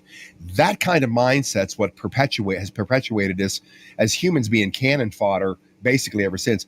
But I don't see that we ever get beyond the politics of all this discussion. We can be talking heads for the next 100 years, doing the same thing, same type of problems, but the shift of control of power around the planet. We need to get beyond this. We need to push on these criminals to start, exposing these technologies, because energy is everything. Energy drives 95% of the cost of everything. If we all had 0 point energy, the resources on the planet not only are distributed evenly, new wealth is created every minute, new lifestyle, higher experience everywhere. I don't know if we can get to that in our lifetime. I think we can, but why aren't we talking about that versus we need to control oil, uranium? That's again, they're taking all the resources and turning them into weapons to kill people. And, this has happened to me, guys, over the last probably more so than any time, 2, 3 to 5 years. And I'm always just like this. Why the hell do we live in this planet where humans are it's always been just political geopolitics and war. But if we don't start talking about this, we're not going to get beyond this for another 200-300 years. Yeah. In my opinion. It's a deep state white hat, black hat, white hat type thing. So Trump, being at the head of the white hats. So we're seeing something that no one's ever seen before. The black hats being taken out. So the black hats in Iran are being taken out.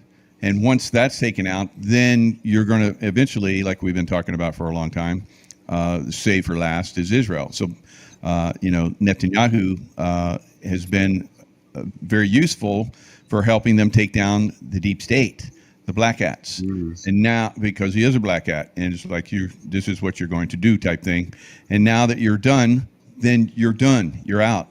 And that's going to lead to Greenland. Greenland will be like, yes, we want to make a lot of money with everybody. And if they don't, that means the deep state's there. And then we're going to go kick their ass just like we did in Iran. And then And then they're going to be like, okay, we want to make money because those guys are in our way. We're going to see that around the world. We're going to see the end of war. We're going to see the end of all the different things that have been manipulated throughout our lifetimes and generations and generations and generations for thousands of years. That's getting wiped out. A lot of people talk about like this golden age, but here we are at the cusp of it, and they don't get it. I see all these people saying, "Oh, Trump and like Israel, Trump's a puppet of Israel." No, not even close. God, wake up! So this is where we're at. We're basically going to replace all the deep state. It's a magnificent time. It is, and Scott, you're absolutely right. 0 point energy, and here's what I've seen. This is my observation, and this is what I know. Number one, I talked about building the infrastructure. You got to build the infrastructure for all of that first, right? Yeah. So a few weeks ago, former General Stephen Quast was on Sean Ryan's podcast, and he was talking about beaming energy down from space and trickle down to charge your phone and all this stuff. And then he said something was interesting. He goes, well, this is public information, but China is putting men on the dark side of the moon and they're mining helium-3 and bringing it back to China. Well, nobody knew that, even though it's public information. Nobody knew that. Then you go back to the White House Science and Tech Advisor, who was Undersecretary for Advanced Research and Development at the Pentagon. He comes out and says that we now have the ability to warp time and space and put someone anywhere we want on the planet in a matter of seconds. People were like, what? But then just a few days ago on the 250th birthday of the Army, Dan Driscoll, the Secretary of the Army, says, I just talked to an astronaut on the moon who's a soldier. This is trickle-down disclosure. They're slowly releasing information that is public for us to start building all of this up. So I think that it's already happening, but we have to get into our consciousness, you mean? Get into our consciousness. Okay. The UAP stuff, all of this stuff that's happening, we have to build the infrastructure. So the resources aren't necessarily for building new weapons. It's for building infrastructure. And the cool thing is the one thing that we haven't even talked about and touched on here is the financial system. There's a replacement of the global financial system underway right now, and Trump has laid the groundwork for it in the United States with a sovereign wealth fund, with the Bitcoin strategic reserve, and what he is doing economically with the tariffs. This is taking down the central banking system globally, and that is the one key point that we have to remove. So a lot of people, when they look at central banks, I was talking to Alpha earlier, and we were talking about central banks. I'm like, do you know how central banks work? And he's like, well. I said, well, listen, if I have $1 billion of oil in Saudi Arabia and it's going to go to the United States, right? It goes to the United States, it gets offloaded on the trains and diesels, and it gets shipped to Texas, it gets refined, and then it gets distributed by trains and diesel to gas stations and then gets pumped into your vehicle. But here's the thing, is that company doesn't get paid until that gasoline goes into your gas tank. So how do they pay the $1 billion to Saudi Arabia? Well, that's where central banks come in. The central banks come in and give short-term lending to these large financial institutions. These large financial institutions distribute that to all these businesses. So the central banks control the flow of money and the flow of resources around the world. So once Donald Trump started implementing massive amounts of tariffs on all of these countries, they couldn't take out the loans and afford them with the high interest rates. This is why Trump was saying, Powell, you better lower those interest rates. You better lower those interest rates. So what did that force them to do is those countries to come to the table and renegotiate new deals with Donald Trump to reduce those tariffs that he was putting out there that were so critical to the supply chain. And so what he's done is he's renegotiated the world around the central banks. And the next move that he's going to do with all of this is absolutely beautiful, because it's going to end the Federal Reserve. It is going to bring about an asset-based currency, which we just had the Genius Act that was passed in Congress, which brings in U.S. stablecoins. And think about this as an intermediary away from the Federal Reserve. But many people didn't see this in the Strategic Bitcoin Reserve Bill in Congress. There is one provision at the end, and it said, upon approval, the Secretary of Treasury requests from all 12 Federal Reserve banks all gold certificates to be sent to the U.S. Treasury for reissuance. The Secretary will reissue new gold certificates at current market value, and the Federal Reserve banks will have to compensate the federal government for the difference of. So for anybody wondering what that means, is when the Bretton Woods Agreement came out in the 1940s after World War II, we pegged gold at $42.75 an ounce globally. Even today, gold exchange between governments is done at $42.75 an ounce. So the gold that the Federal Reserve holds as collateral for the United States, is the 5,000 tons or 8,000 tons, is actually pegged at $42.75 an ounce. And that's how they collateralize loaning us money on certain interest rates. Well, that bill basically said that they will have to the Treasury will repeg that at current market value, which is $3,500 an ounce, send that back to the Federal Reserve, and they'll have to recompensate us for the difference. Well, the Federal Reserve doesn't have that difference. That puts them out of business and makes them absolutely obsolete at that moment, or at least at the very least allows us to renegotiate terms of debt reconsolidation at that point, or for Congress to take action and repeal 12 U.S.C. Chapter 3. So, but before that happens, you have to have a new financial system in place, and that's what the Sovereign Wealth Fund, Strategic Bitcoin Reserve is doing. That's why we're building new industry in Texas and everywhere else throughout the United States. Why UAE, Saudi Arabia, Qatar are investing $10 trillion into the United States, because they understand where this is headed. But at the end of the day, this is about removing these radical financial systems that have perpetuated war around the world, regime changes around the world, and controlled resource-based trade around the world. And Donald Trump is taking them head on, and he's winning. So, Josh, I need you in my cabinet because I'm just going to say what he said. I don't have to work. So I don't have to work that hard. What I did hear, though, that you said is, are you trying to indicate that we never lost the technology to go to the moon? We definitely did not lose the technology. Oh, wow. We're just not telling people that we built a military base out there because there's I know, but I thought the Draco controlled the dark side of the moon. And when they say we went up there, they basically kicked us out. All right, I'm just going to throw this at you. Did we ever land on the moon or not? All bullshit or not? My honest opinion, and from what I've gotten, 1969, what people watched on television was not the moon in the theater. Yep. That was a national security threat that if the mission failed, that Russia would have won the Cold War. So what they did, Kubrick in the basement, what you saw was theater. They actually went, but you didn't see when they went. What you saw was the theater because it was such a big national security concern. If that mission had failed live on TV, we would have lost the Cold War. I actually Star Trek, Star Wars, you name it. It was basically theater. Every Apollo mission.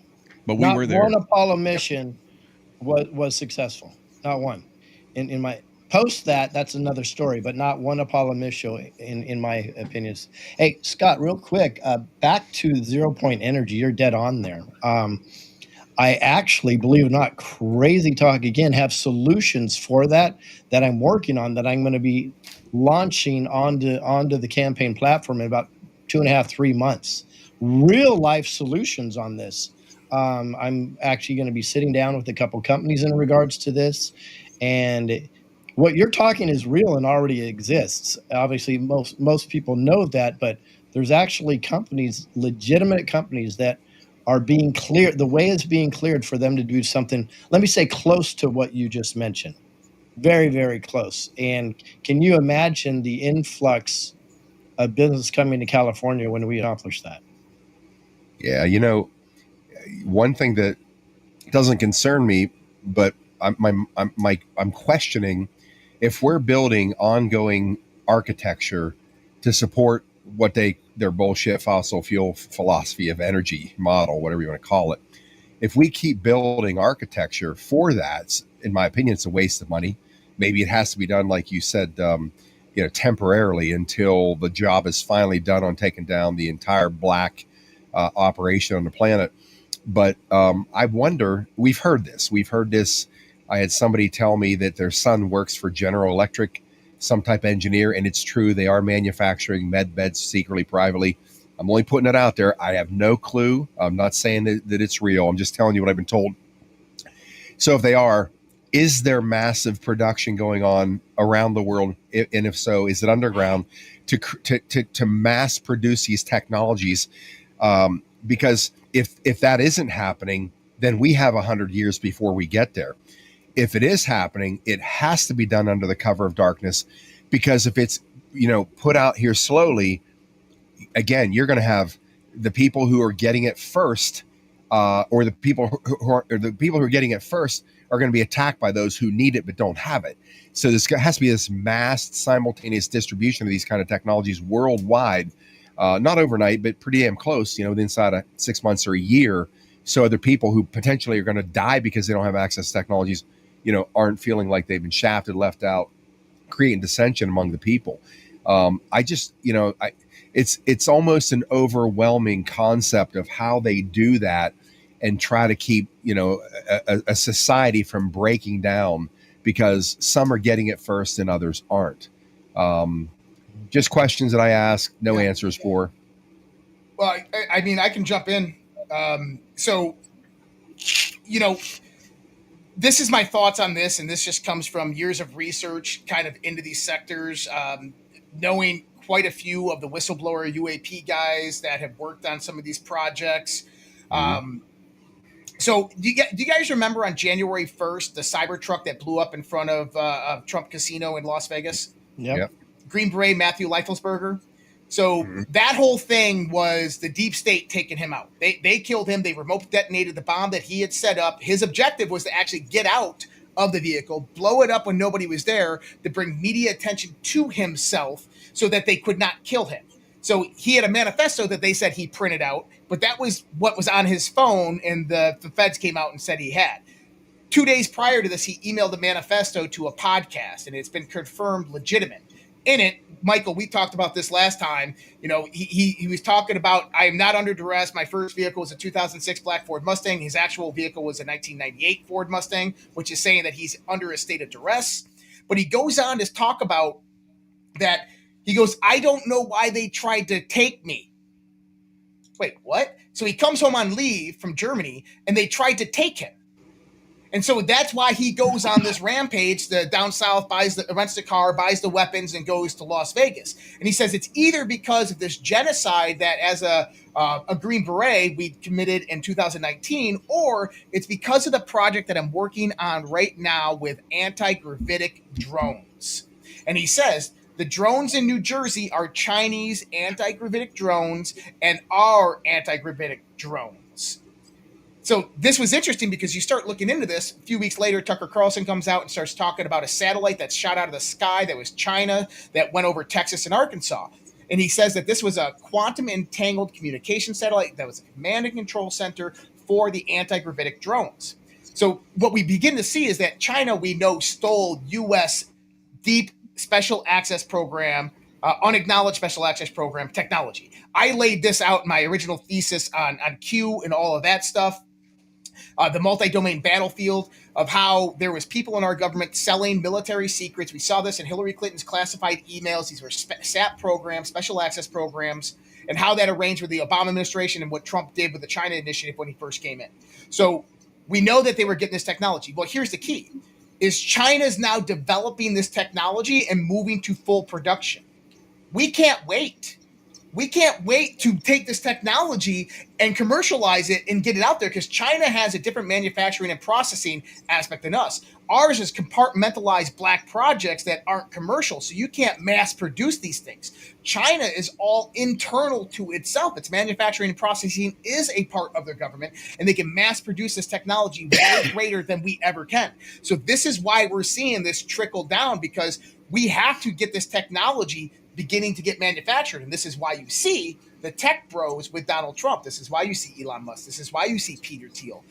This is who are going to go out there and bring this to the mainstream and begin developing these technologies. And I would say 5 years max, we are going to have these technologies that we're talking about. In abundance, yeah. So you have to take down the people that have been suppressing this. Yep. You have to take down the judicial system and, the deep state systems that have been suppressing this and killing those people that have been trying to bring these technologies forward. So that's another thing that, Donald Trump has been working on. Everybody wants to see things happen right away, but there's like a massive, resistance. We saw it from his last administration. He overcame a lot of that, over the 4 years that he was out of office, so to speak. and now things are starting to roll very quickly. So it's going to happen. But here in the United States, like Josh was saying, in China, they can roll this stuff out because their whole country, the whole manufacturing process is all about working together and moving together, where ours has been compartmentalized, lied to, manipulated. It's all broken up. So you have to go through all these different levels to get that out. Just like they can bring some of these people to try or to justice, and then you have these justices that are like corrupt. So they're going to like throw stuff out, and then all the work all the man hours, all the work, all the people have been put at risk to bring some of these people, the Nancy Pelosi's and all these other people up for possible trials. It gets thrown out. So it's the same thing across the board with all these technologies. So you have to take care of the judicial. You have to take care of all of the people that have been suppressing all these different companies that they steal that technology and use it for themselves selfishly, and then make themselves rich and their little cronies rich. And we all of us have talked about this, and that's something that's going to be that not only has already been exposed, but has to be taken out. I think it's going to happen very quickly. It's going to make people's heads roll how fast it's going to come now, because we just saw it with Iran, and we're going to start to see things happen that quick, boom, boom, boom, boom, boom, all around the world. I mean, we could talk for hours of how many relationships Trump's already built. Just for example, in Great Britain, working with the new prince that's going to be king soon. They have a good relationship already. Both of them like each other, and they talk highly of each other. So we're going to see, around the world, these deep state actors basically get taken out, and then from that point on, things are going to just rock and roll so fast. I mean, look at some of the technologies that we've had, the computer, cell phone, how quick those came out. I mean, Lewis and I can tell you about how we had the rotary phone. And I know Lewis maybe even had the ones where like, hey. I built it. Yeah, I built it. Exactly.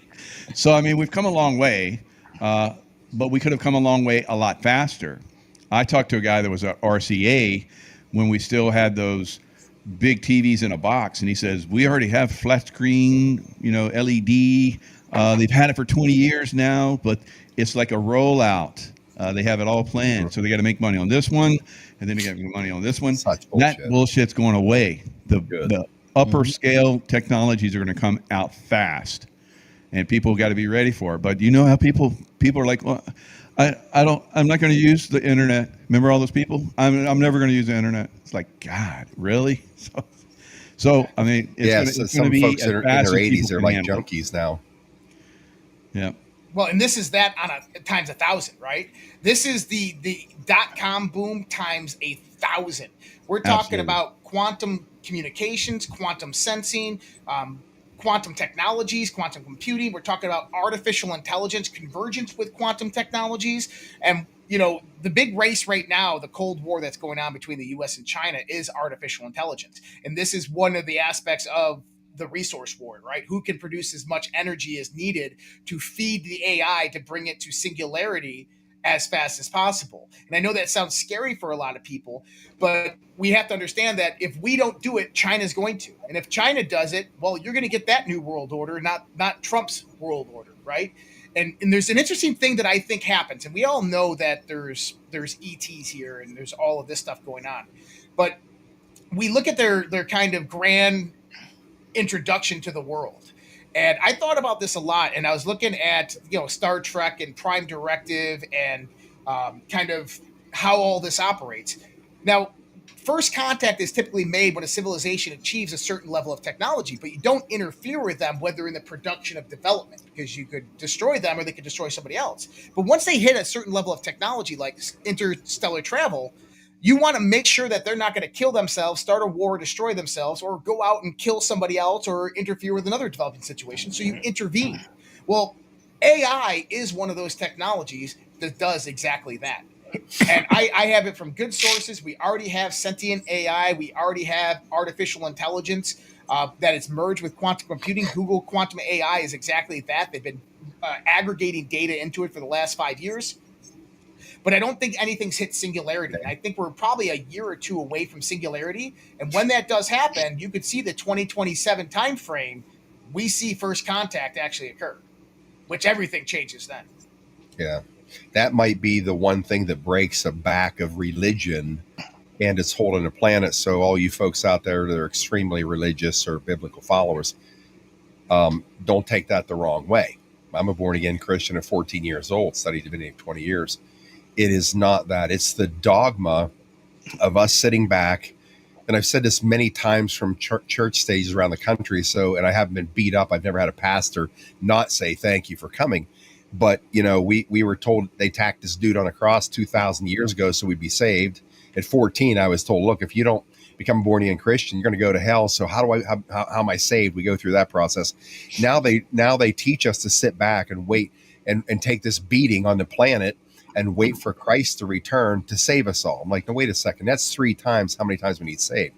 And you start looking at the historical construct of religion itself. Call God whatever you want. Source, God, Creator, Almighty, Allah, Butch, Sally. I don't really care what you call it. People get caught up in the sentiments, the sentiment of language. But the reality is, as Christ said, these works you will do and even greater than I. This is an inside job. We have to be, he said, the kingdom of heaven is within. They've taught us to look outside, look up, look out. Don't look in to where all of that resides. That's something that has to be broken so people start to realize they are responsible for their own spiritual ascension. I've listened to different whistleblowers, secret space program whistleblowers over the last 8 or 9 years, and they all say the same thing. The biggest fracture of the human psyche on Earth is what you just said, Josh, when there's not first contact for humanity, first contact for the masses around the world to see or learn or now know there is highly intelligent life that now is exposing itself to the world. That's supposed to be the one thing that breaks the hold of this thing called religion on the planet, but it's going to create a lot of psychological chaos. Some people are going to be in bed for like 3 weeks. You're going to have to help friends or family or parents get out of bed, get them showered, get them fed, because it's going to completely fracture their minds to realize all of it has been bullshit all of our lives. That doesn't dismiss the importance of the avatars on this planet, the messengers, Christ, Hare Krishna, Buddha, Muhammad, all these great people who have contributed to that all of their messages and all of their lives and their missions and purposes were distorted by this crime syndicate, sophisticated crime syndicate, on how they can hijack it and, of course, use it for their own political and power purposes. I can't see any other way that it breaks a grip, because we've been programmed to sit back and hope and pray our way out of shit. And honestly, if that worked, why are there 8 million kids a year being butchered in a satanic ritual abuse machine? It doesn't work. Like, how can people not draw the conclusion this is not working, right? So I had somebody in one of the things that we're working on, have been working on for a couple of years, telling me, look, you need to be a certain way because we're bringing people to Christ, with what we do. Therefore, your language is not, really acceptable. And I'm like, well, let me be very clear. I'm not here to build a church. That's not why I do what I do. There's millions of churches in the country. If they did their job or it was effective, I wouldn't exist. Patriot Street Fighter would never been created. We're doing this because the whole concept of religion has not delivered victories for humanity. It's basically made us neutralized us, neutered us, and made us easy to control. I know that's a very a direct frontal assault on the idea of religion, but I'm not going to change my mind, because it isn't just something that occurred to me. It occurred over decades of study, contemplation, and trying to figure out how the hell did we get into this? How the hell do we get out of it? What are you guys' thoughts on that? Well, I think there may be more hope than you believe, because I spoke in front of a church this weekend, and specifically on this matter. And I talked about how that the corporate churches have been manipulating us for centuries. And the example I used most is they would indicate to you that Matthew 5:5, the meek shall inherit the earth, translates to weak and docile. And I said, guys, this is where you've been manipulated forever. If you look at the translations through the Bible, it went through several iterations and then it had to go through Greek. Well, if you look at what Greek means for meek, it was translated from a word called praus. And praus is an actual Greek horse that does what? Protects the other horses and those that can't take care of themselves. He's the fighter of the group. The true definition of meek is those who are willing to step up and fight for others that can't fight for themselves. Those that will step up in the face of adversity. We've been conned by the corporate churches for centuries, right? That we needed to shut our mouth and pray. No. The Bible specifically talks about this, when God needs you to step up. And that's why I've been saying forever, we the people are the plan. It's us. It's we the people can work in unison, and we have the strength to do so. And I was blessed to get an actual standing ovation based on me calling the churches out and saying, guys, you've been lied to. They want you to sit on your ass. Why? Because they can control you. Bingo. If you understand the true meaning of the meek shall inherit the earth, everybody would be working as hard as they can to take back our cities, our towns, our countries, and the world. And there is no place for churches, in my opinion, in the future. I think many churches will have to dissolve, especially if they think we're going to go through another mandate, because that is the opposite of what a church should be. But that's the control mechanism that's been set up for this long. So I think this is a fascinating conversation. I do think there's hope, though, because there's at least 700 800 Christians there, and they stood up and they absolutely agreed with what we were talking about. Well, I'm telling you, the Reawaken America tour, I was on that for 2 years, and every month, and maybe more than half of them were in these large churches. And I've said it virtually every time. Again, religion is the worst thing that has ever happened to humanity. Again, you get an ovation, and countless times, either prior to go on stage and speaking or after, but I've had pastors, their wives come up, thank me for what I'm doing. We watch you all the time. And I'm like, I always say to the wife, your husband allows you to listen to this language, really? They always laugh at it, which also mystifies me. But I've had nothing but support. I can't remember the church. It's a great church in Winter Haven, and that pastor, he actually called me not long after that and said, "I just want you to know, Scott, we have your back." That's the real Pastor Dave Scarlett. Same thing. Pastor Dave Bryan, that's who I was with. Same thing. Dave Bryan, yes, same. Yeah, we had an event there, Dave Bryan's place. These pastors are the ones that do come up to me. In fact, I've never had one ever be oppositional to that message. And I thought, I've said a number of times, I wonder when they're going to remove me from this tour because of the stuff I say. Well, eventually they did, because, quote unquote, I'm a weapon to hammer away on the Trump family because I'm an anti-Semite, that bullshit. But I honestly thought it would be the other things that I say to make a confrontation of the idea of the church itself and religion. And honestly, in fact, saying these things before that tour ever started here on a podcast, to see what goes on in the chats, it's extremely encouraging to me. And it's not because of me, it's because people are intrinsically inside their own spiritual realm, inside their own soul. They're coming to this conclusion themselves. They're seeing the world and what's happening to the world. And the churches they're a business. It's a massive business. And I'm just happy they're coming to that conclusion. So I'm glad you said that too, Lewis, because I'm not the only one that thinks that way. So therefore, it must really be happening that they're losing that grip. Yeah. And like with my book, The Intuitive Warrior, which I released like 15 years ago, I would have pastors call me up and thank me. And then I'd hear from other pastors, I promoted your book and I got attacked. I got ran out of my church. I was like, wow. And so you're seeing, both of those. And I talked about how I had remote viewing abilities, and I would have pastors come on and say I'm like of the devil and all kind of crazy stuff. So, we're seeing that basically break down. People are seeing through that. Some of those pastors that attacked me basically got ran out of their church when people found out that they were actually bad. So that's we see that. That's what the deep state does. They point fingers at those of us that are trying to awaken people as we're bad, and then eventually it's boomerangs back on them massively. So we just keep doing what we're doing. We're waking up massive amounts of people. We're more the voice of the world than any news organization at this point. So I think it's really, really catching hold, and people are fascinated by the conversations that we have.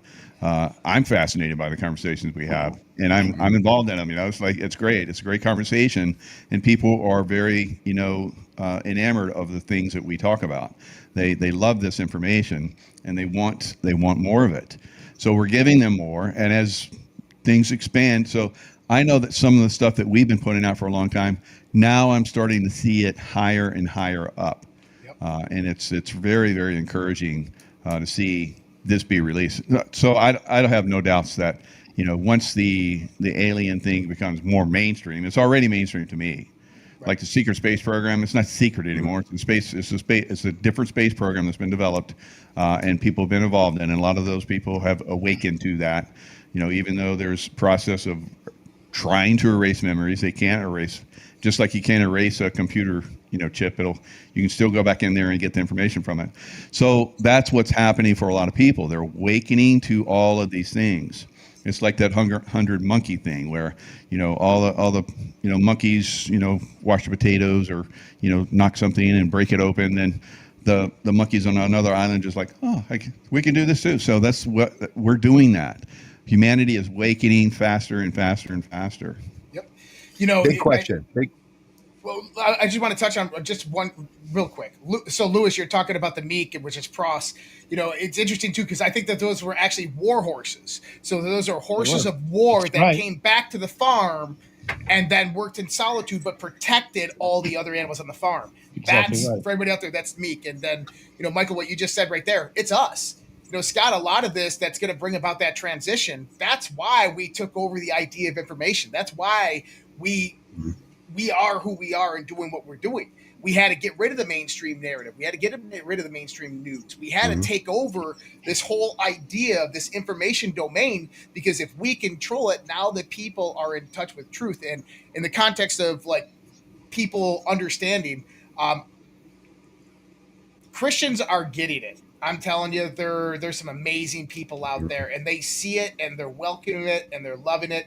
And I think that they realize, and a lot of these churches and congregations that we see coming up today are coming up because they're rejecting these big mega conglomerate churches, rejecting what has been taught for the last 100 years. And you're seeing a lot of different kind of flavors of it show up. So I think that we're on the right track.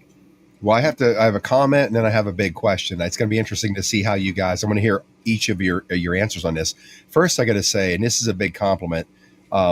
Josh, you know who Josh reminds me of? When we were in grade school or maybe junior high, we'd read these books called Encyclopedia Brown. You guys remember that? Encyclopedia Brown. This dude knows everything. Like some of the shit he says, I'm like, how could you possibly know all that, right? So it's like we got our own encyclopedia around here. What he said. I'm like, does Josh have a life? Like, what, dude? Like, what do you? This is my life. It's fascinating. So here's a question.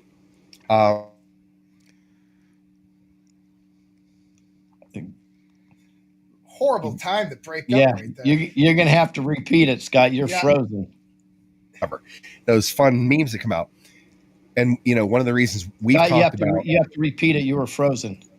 Oh, okay. Am I still frozen? Nope, you're good now. Yeah. For some reason on my end, I was going to ask you guys, on my end, I see that this freezes for me from time to time. It might be my Starlink is not completely clear of these trees here in Pennsylvania. But so we know that, as I've said, look, they could wipe out the dark powers on the planet literally probably in 6 months. Just full on 22 nations, 33, whatever it is, militaries, wipe them out. If the people don't wake up to it all, we don't go through this great awakening, we lose, because our consciousness has to have this leap from the recognition of what happened to humanity, the grotesque annihilation of humanity. And it's like World War II, never going to let this happen again. That has to happen to humanity and consciousness so it never happens again.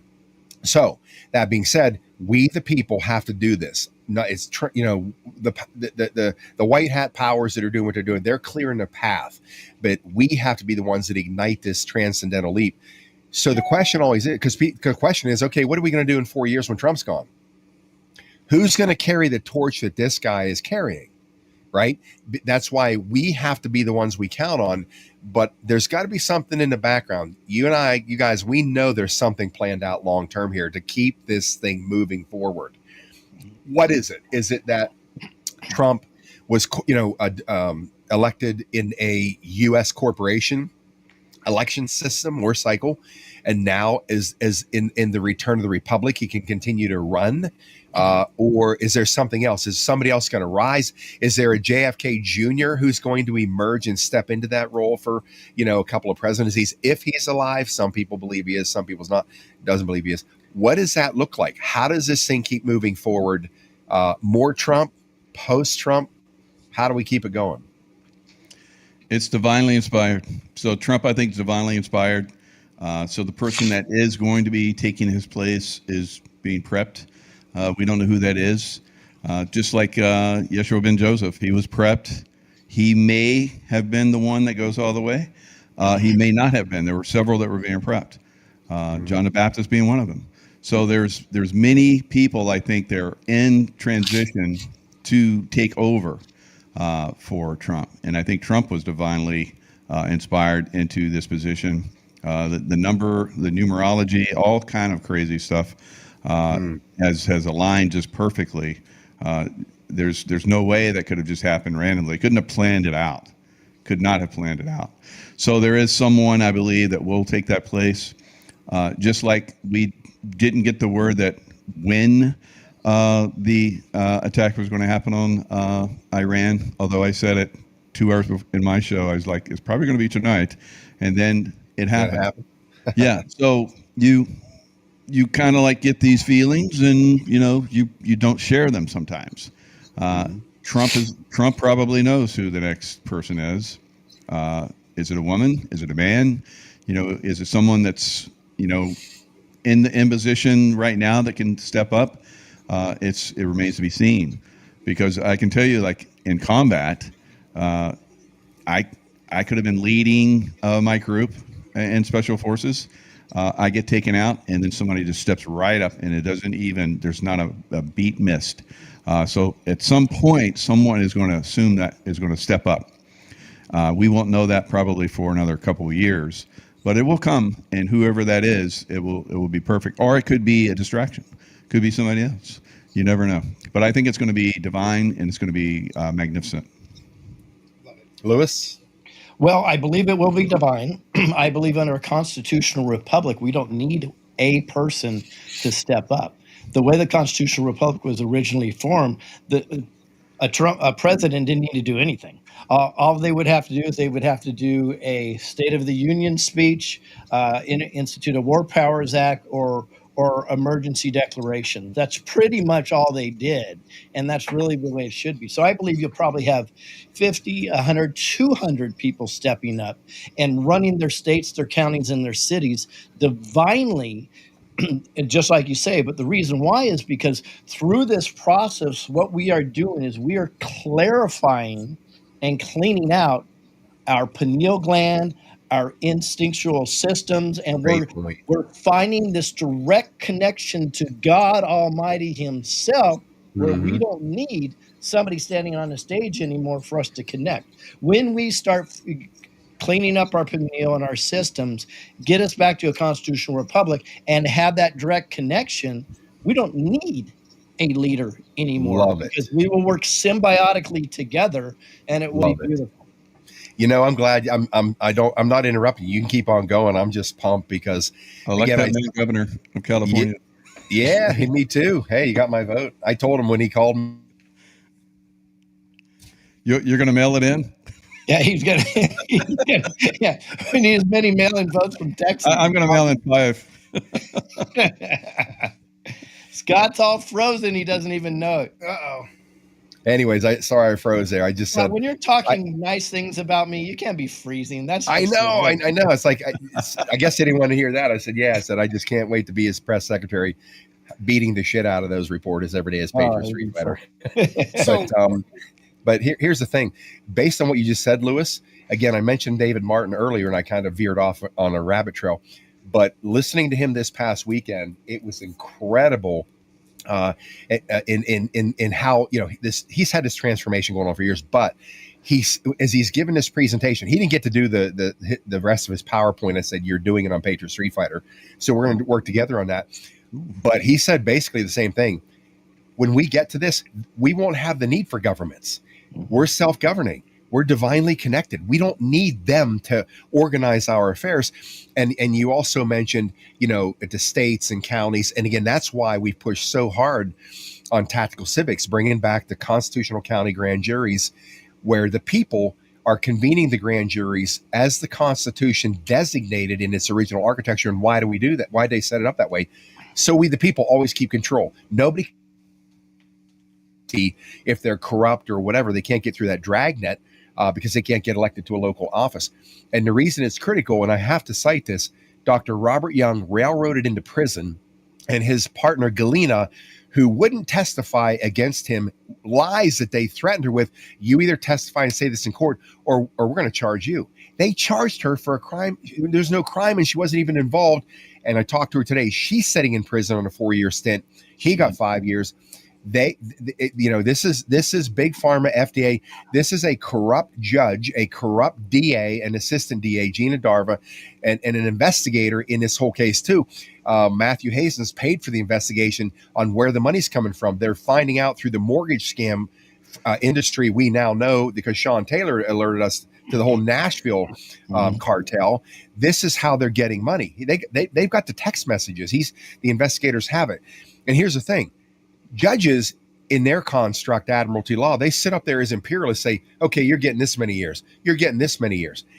The juries in the counties who, number one, are a true jury of your peers. No court in the country, nobody faces a jury of their peers. These are all total strangers. Mm-hmm. If you were in front of a jury of your peers, like right here in Clearfield County, PA, and I'm from here, if I lived here, that's a situation where character counts, life history counts. If there's something that you're being accused of and people have seen you conduct your business all your life, they'll say, you know, I don't believe that, right? That doesn't make any sense to me.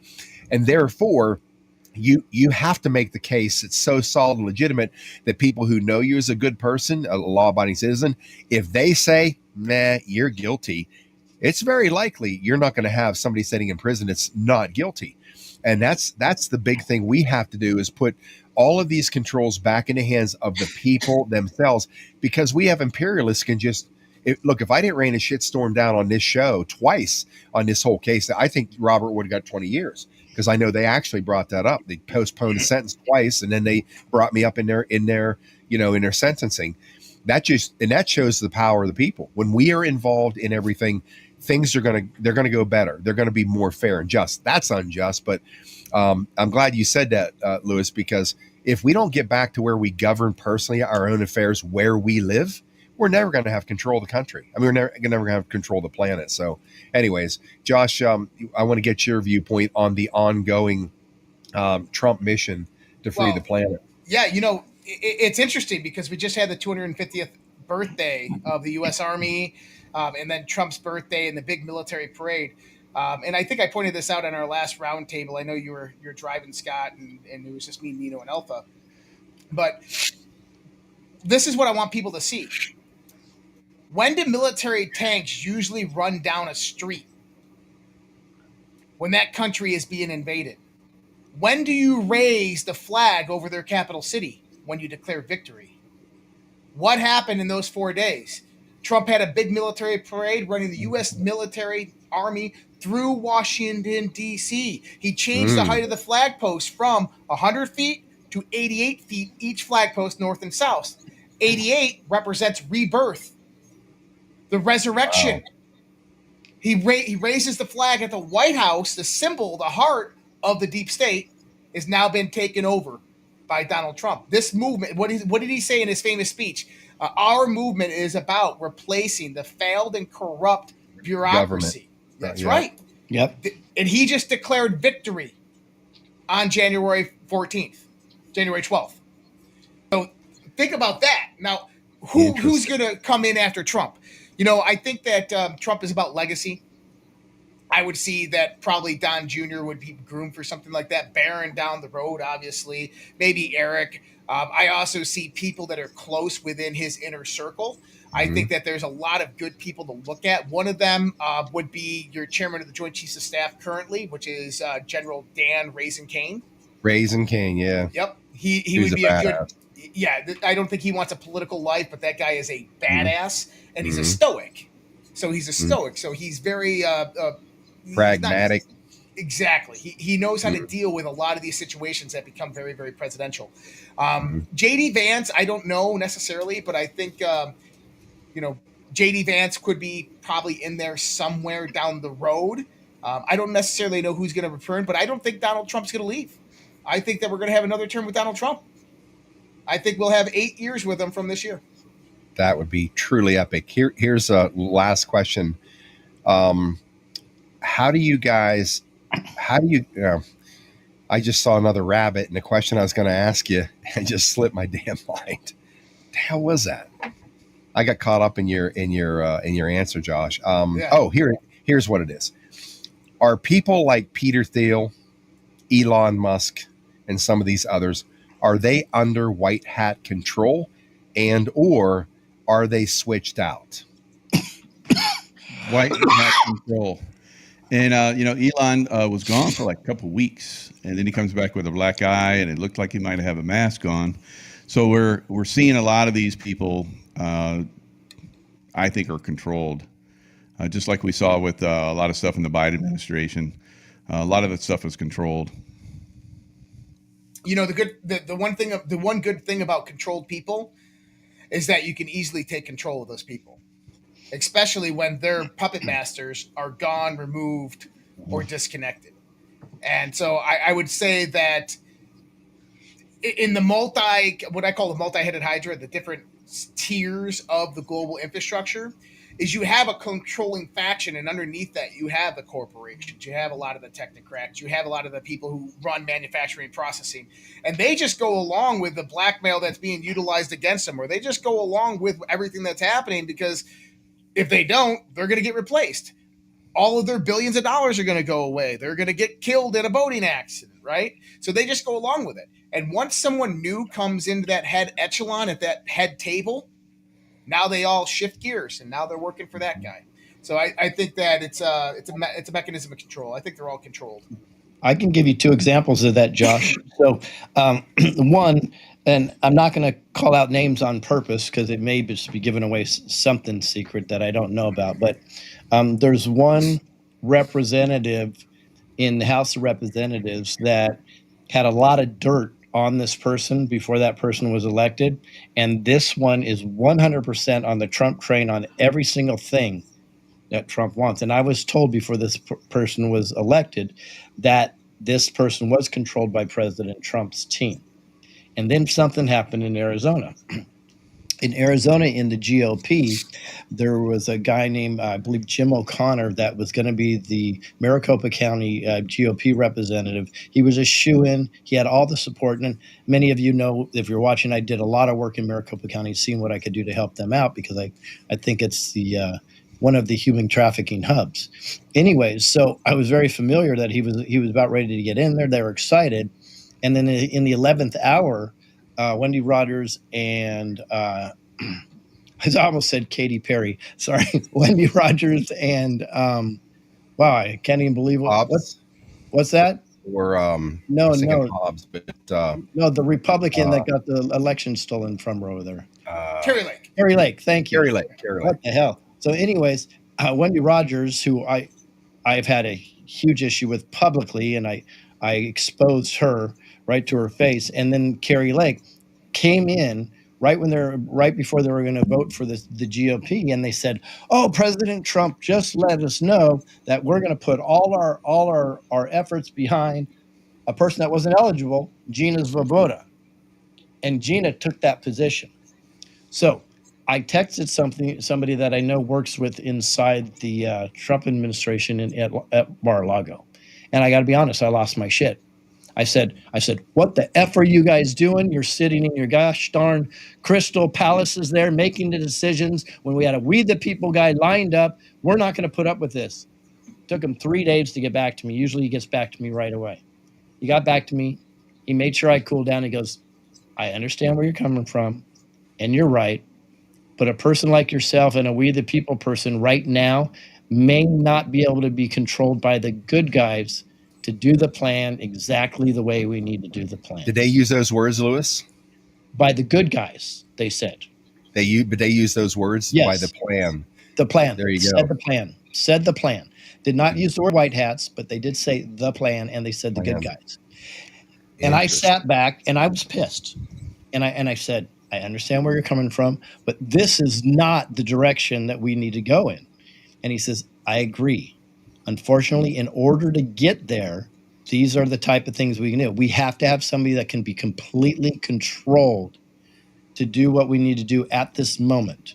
I'm with that. I'm absolutely with that 100%. In normal situations, no, but the deconstruction of the old guard, use their weapons against them. That's all they've been doing. So what I said is, I said, you know what? I don't like it, but I can support it because we are in the midst of war and we're going to have to do some things we don't like.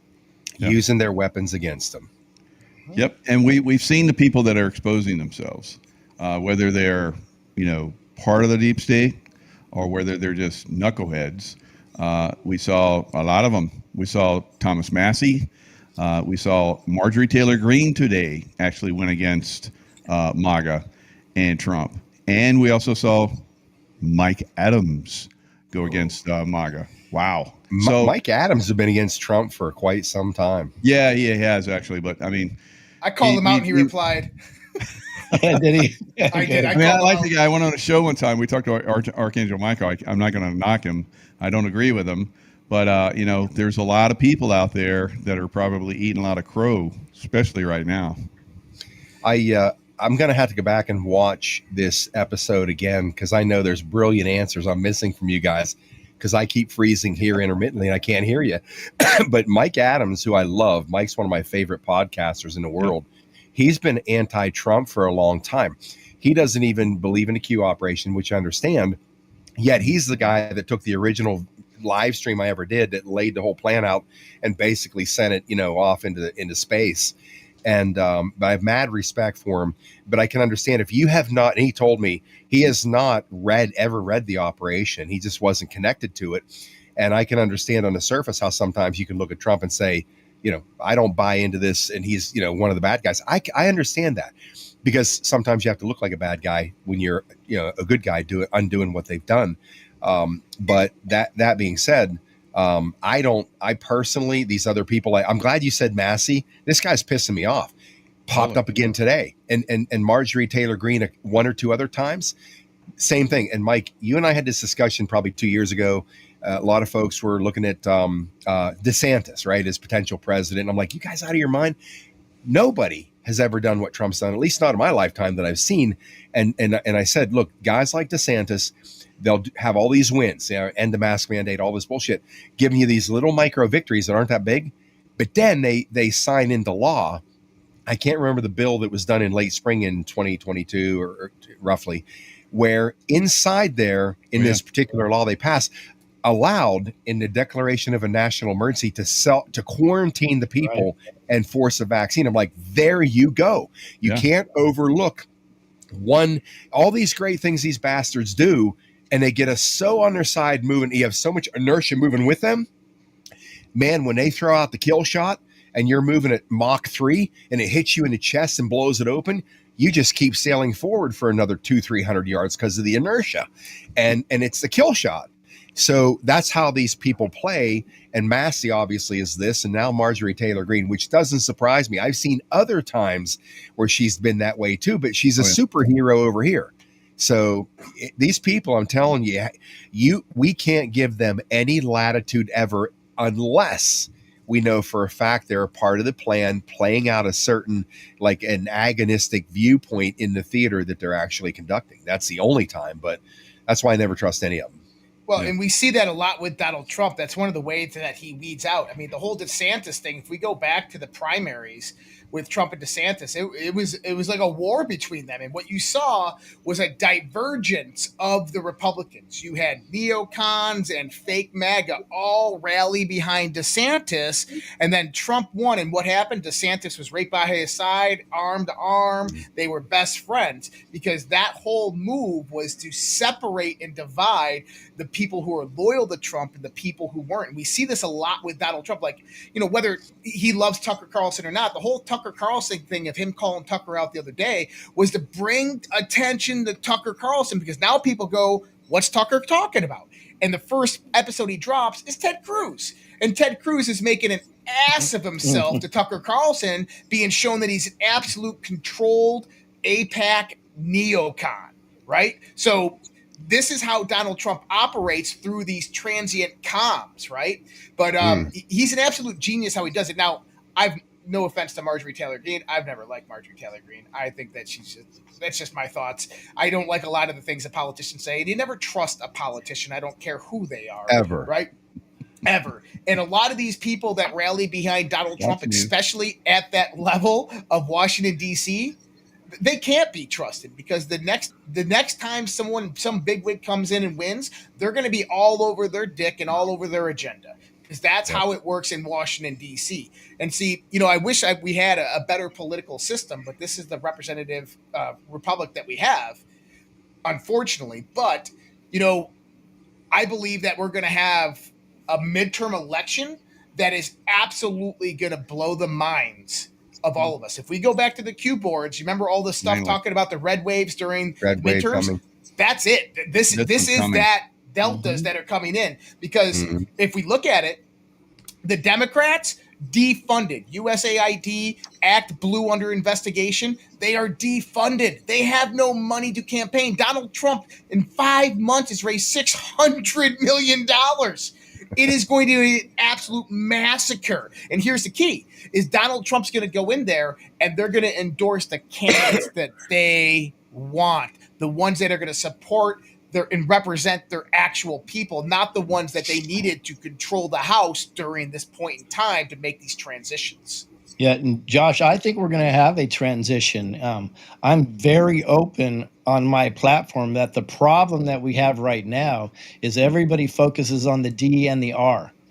We don't take accountability for our elections. We haven't for a long time, because what happens is we go, is it an R?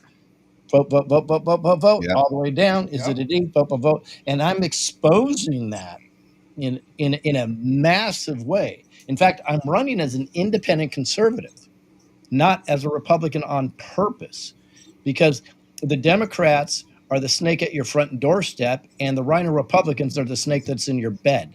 I would much rather have them at my doorstep, because I know what they're thinking and what they're doing. I don't want somebody kissing my ass and telling me something otherwise.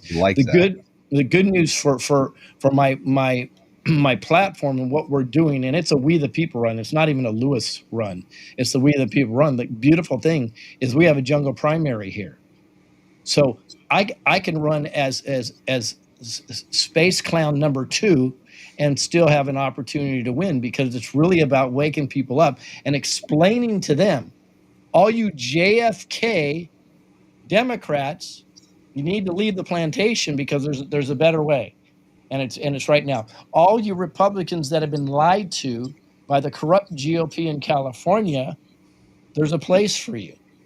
And there's somebody that's listening, and it's going to be the party for We the People, because the construct is built to divide so they can manipulate us. It has been for a long time. When we start taking accountability, and this is where I hold the people accountable, we need to take accountability and say, you know what? This is probably the most important thing I could do every other year in this country, other than raise your children. The most important thing I can do is vote. Therefore, I have the responsibility to read any ballot issue thoroughly and to absolutely investigate the candidates myself to see. And this is my platform, is I'm going to plead on them not to vote for me, but to just really figure out what you're voting for.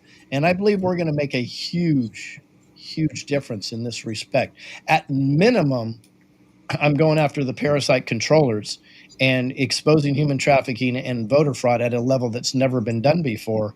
And hopefully that will give other candidates the balls in other states to say, okay, maybe somebody that's just being authentic and cares can actually have a chance. If there's any politician out there that is not bringing up child satanic ritual abuse and trafficking, don't give them your vote. Yep, you can't. Don't give them your vote. If they're not, if they're going to ignore the most pressing, devastating issue of our time on this planet right now, from an energy frequency standpoint, and they avoid the subject, it's like the stolen, returning the stolen diamonds of the 2020 election. I said that in 2022 on stages. There are candidates behind me, governor candidates, senators, congressmen. I said, any of these people, if they do not talk about the stolen election 2020, don't give them your vote. Probably pissed off a lot of them, but I don't give a shit. This is about doing the right thing for the people. And if they do not have anything to say about child sex trafficking, ritual abuse, murder, don't give them your vote, because they're not truly in the game for you. 100%. And, it's interesting because you go back, a few years ago, and you have Jim Jordan, and they're all talking in Congress about, we know where the 300,000 children that were smuggled into this country and went into child protective custody, we know where they're at. So now we're 3 years down the road from that. Tom Homan says just a few weeks ago, we know where they're at. Well, why the hell aren't we using all the resources of the United States military, the United States government, to go get these children? I can give you why from a statistics standpoint. This is one thing I'm constantly exposing. So you look at the top 3 industries in the world, right? You have oil and gas is one. The funding agents are the other one. The financial funding agents are the other one, so on and so forth. But I can tell you, one's 5.3 trillion, one's 4.3 trillion, the other one's 4.3 trillion. The UN admits that human trafficking is 236 billion, and they're way off. But you know what else they admit? And the UN, we understand their corruption. The UN also admits that it could be only 5% of the reality because it's unreported. Right. So if you say it's 5%, let's just say it's only 10%, right? That would suddenly make human trafficking a $2.36 trillion industry.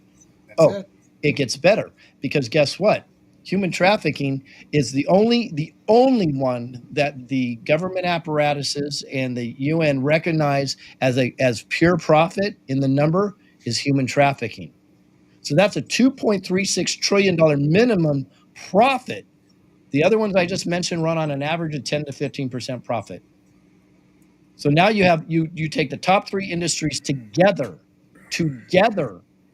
and they don't equal the total profitability of human trafficking alone.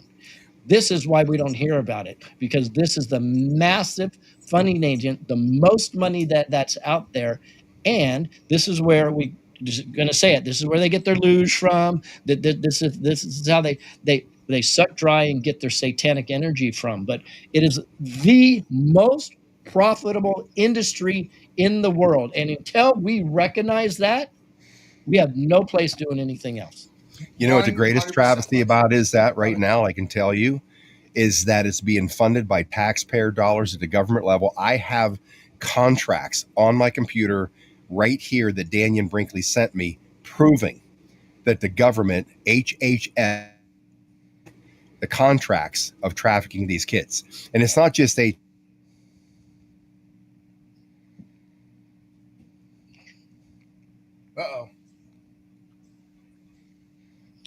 So child sex trafficking.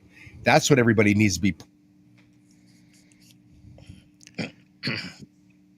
Touchy subject. They don't like it. Yeah, they definitely don't like that one. Scott's freezing up, but I think I know where he's going. People pick that up. Did I freeze up again? You did. So I was saying, we need to push on this constantly, asking our representatives, why are you not exposing the federal government funding agencies like Health and Human Services, who, again, the contracts Daniel sent me that are funding child sex trafficking? Why? And we got to keep hammering away on these topics, like we have Kazarian Mafia, scumbag, whatever, over the years, where people it gets in their mind. Yeah, I know it's all about money. Yep. Money and Let power. me give you some statistics really quick that are really going to help with this. And this is, I'm giving this to we the people so you guys can go talk to anybody. These are real statistics, okay? So is it an average child that gets ripped out of their family's home, it was worth about $150,000 to the system. And they're generally taken from CPS, which is feckless. CPS needs to go away and be if it's going to be there, they need to be reconstructed. So they're ripped out of their homes, and then $150,000 goes into the system where everybody gets paid except the kids. The kids get nothing out of it. And did you know that 60% of prostitutes, when they're arrested, minor prostitutes, are in the system itself in regards to God, I'm losing all my words today. Sorry, guys. Foster parenting. So they're in the foster care system. 60%. This is a fact. Only 2% that were ripped out of their homes were due to some form of molestation. So think about this: 150,000 in 2014. It was proven that 90% of the children could have stayed with their parents for an influx of $2,500. Because the reason why they were ripped out is because they had holes in their shoes, they didn't have the proper nutrition, and they may not have been clean enough. So we can educate parents, maybe get involved maybe in an education process. And I'm not into social service, but I can tell you what, though, I'd much rather spend $2,500 to keep a family together than spend $150,000 and increase their likelihood of being put into child trafficking. No brainer. Those are real statistics. Those are real solutions that we can do right away. Well, we need to take away the party of slavery, which is Democrats. Who let all these children in the last 4 years? Democrats. You mentioned John F. Kennedy being the party of slavery. Yes, because in 1957, Senators John Kennedy and Lyndon Johnson criticized President Eisenhower, Republican, of course, for deploying the 82nd Airborne Division to Little Rock, Arkansas, to uphold the civil rights and integrate them into public schools. Wow. So, it's still slavery for these people. What are they doing right now? They're protesting illegal immigrants because they want them for their slaves. It's the same thing. It's a stealth civil war we got going on right now with the Democrat Party. We have to do away with that. And I love what Josh said. We're going to and all of us, you too, Scott, we're going to blow away these people in the midterms. We have to vote them out because they're the party of slavery. And slavery, what's the most profitable slavery right now?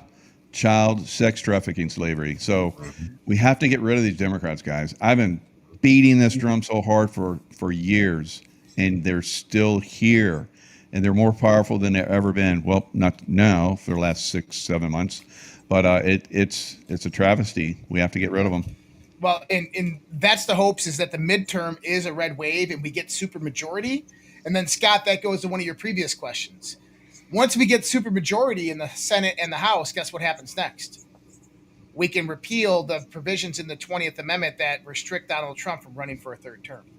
Yeah, absolutely. And we also need to repeal the 17th, where it gave senators a popular election in each state. 100%. That's why we got bring it back to the states. The states can you get a Republican House of Representatives, a Republican Senate, but 2 Democrats in Washington D.C. as U.S. senators. That's just complete bullshit. If people don't know this, the 17th Amendment allowed it to be a popular vote versus the legislatures themselves vote who they want to send as senators. You have 2 Republicans, conservative state. You're going to have 2 senators in Washington representing the real interest. My belief is the 17th Amendment is where we lost complete 100% control of our own federal government right there with that amendment. These bastards knew that, of course. That's why they got it passed. But, in essence, we could have stopped at the 10th Amendment, in my opinion. Yeah, you're probably right. Hell yeah. I mean, look what they did. They eliminated the 13th Amendment in the U.S. Corporation Constitution. Right. And basically made us all slaves. So, well, that's the codified in the 14th Amendment. I mean, I love wordsmithing, but if you look at the 14th Amendment, well, number one, 13th Amendment is slavery, neither slavery or involuntary servitude. Right. But look at the opposite. So because the Declaration declares that all men are created equal.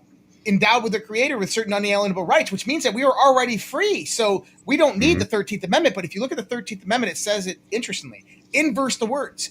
Opposite of slavery, freedom. Opposite of involuntary servitude, voluntary servitude. That's contractual slavery. So 13th Amendment comes around, establishes contractual slavery. 14th Amendment says what? All persons born in the United States shall be citizens of the United States and follow the jurisdictions of the respective states, right? Well, the word person is not defined in the 14th Amendment. It's defined in the 4th Amendment that all people have the right to be secure in their person. Your person is a legal entity, a legal identity. It is a fictitious entity. Yep. Which means that the 14th Amendment has established that all legal fictitious entities created are now citizens and fall under the United States and the state's jurisdiction. Yep, citizen. I hate the idea of the word citizen. We still have to use this stuff. Our entire English language is built on the inverse of its own meaning, so we give the negative satanic energy to everything we say in our own realm. That's one thing that is going to be a long-term problem to solve is our own English language. It's all constructed to work against us on an energy vibration level. How the hell do we overcome that? That is going to be teaching our children well, man. That is a generational thing, and it starts in the household. Like, from the start of all of this started in the household. It came with the erosion of the nuclear family in the 1940s, with back-to-back world wars, with the attack by the bankers in 1929, which led us into the Great Depression. Here's the thing: is there was plenty of seed to sow in the farms. There was plenty of people to work, but the bankers held the money back so nothing could be done. And so this produced this erosion of the family unit, of family groups living on farms. 1929 had severe implications. And I mean, this gets into the whole function of the Federal Reserve coming on a 20-year charter studied in 1913. The Roaring Twenties were created by interest-free money that was pumped into these small hometown banks, right? And they couldn't get rid of the money, so they had to lower the interest rate to zero. And then farmers collateralized their farms, took these loans out, and this is what generated the Roaring Twenties. Well, then the bankers crashed the banks in 29, and they took over all these small hometown banks. And then what? They took in the collateral, which was the farms. That led us directly into the Great Depression, but that also broke up the massive family unit, because back then, parents and their siblings and their parents and generations all lived on the farms and the lands together. But when the bankers took all that back, it wrecked it and began to destroy it. And then we get into World War II. You had this long, drawn-out 10-year war. And what happens? We come out of that with modernization.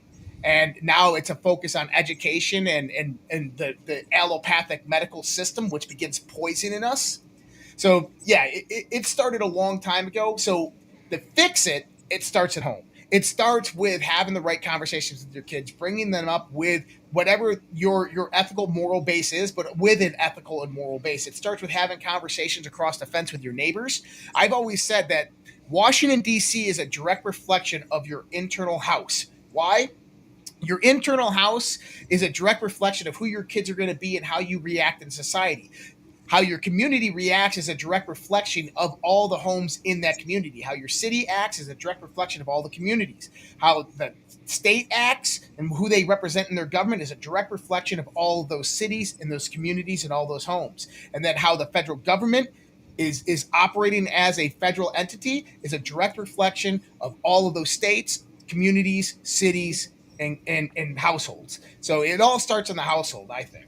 I would say to that, Josh, I would say that is 100% true, except for the last 30 or 40 years when they've been hijacking all the elections and stacking the deck against us, no matter how we voted. But you're right. I've said this is kind of my new tagline is we have to be the change. Personally, we have to be the change that we want to see in the world, personally, at home, in every way. Well, gentlemen, this has been epic because we've been at it for 2 hours. Typically, this is a radio show, simultaneous broadcast. And we always have a break at the top of the hour. Smoked right through that. So what I'm going to say is give me 2 seconds to throw out 2 event flyers here. And if you have these up, Lisa, can you pull up one event flyer? Is that possible? I got 2 tactical civics events I want you to know about. We have one coming up this Saturday, June 28th, Clearfield County, right here, my hometown where I grew up, number 2 county in the country for tactical civics. And that is doors open at 6 o'clock. That is at the Hyde Fire Hall, 1618 Washington Avenue. Look in the description box. You'll see it. The next one we have, I'll attend is in Georgia, Hoboken, Georgia. Rob Lane, the country recording artist who actually created the song County Grand Jury for this movement, which I think was helped it explode into the ethers. He'll be there performing. This is Hoboken, Georgia. Again, you'll see the information down below. This is Hoboken Community Center in Hoboken, Georgia. You can see the information there here on the screen. But good enough for that. I just want to thank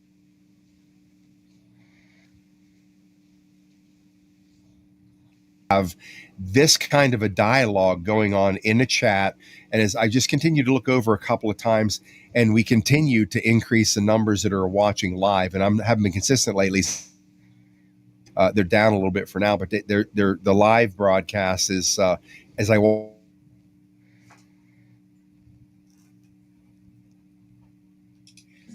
We might have froze again. I'm going to wait for 1 second. See, I don't know if I froze again. But what I was saying is people keep joining into this live stream. I'm watching numbers keep climbing up. Word's getting out. You guys are putting on an epic show tonight. So I want to thank you for coming in. Much love to all of you guys. The incredible work you've done over the last number of years. Heroic, Mike, for decades and decades. And, all the stuff you guys have been doing. So thanks for being superstars here tonight. It was epic. And I'm going to go back and watch it all myself, so I can get some of the things that I missed. So, ladies and gentlemen, Mike Jaco, Lewis Herms, Josh. Of course, he breaks up at my. That was Josh Reed, if anybody knows it. All right.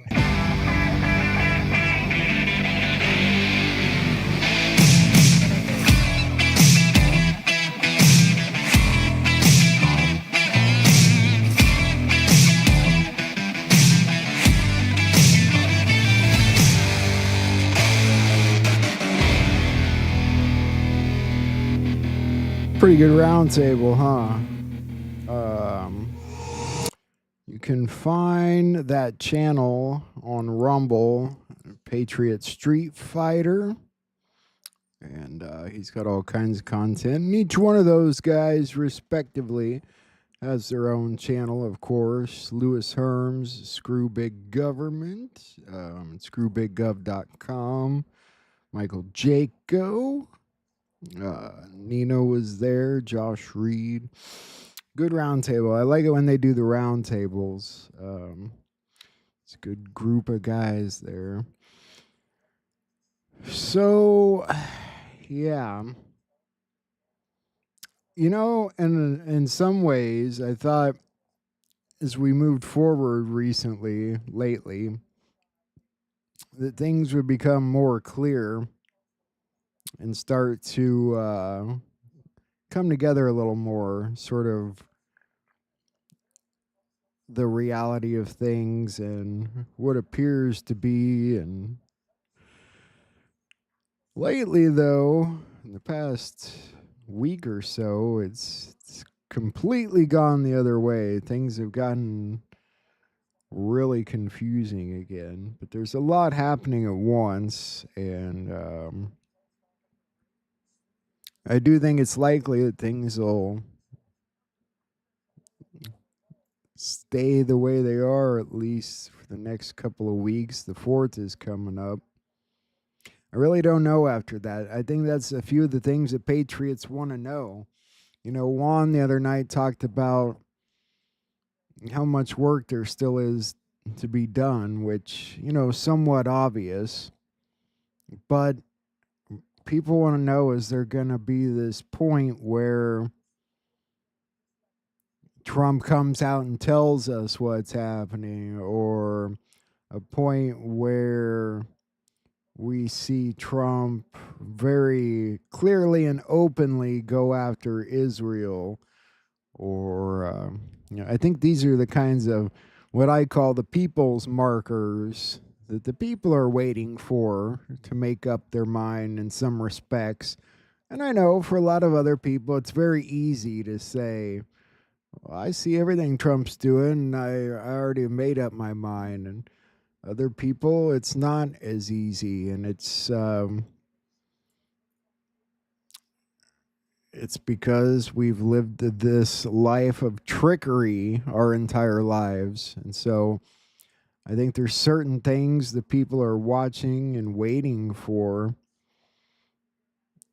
When Juan talks about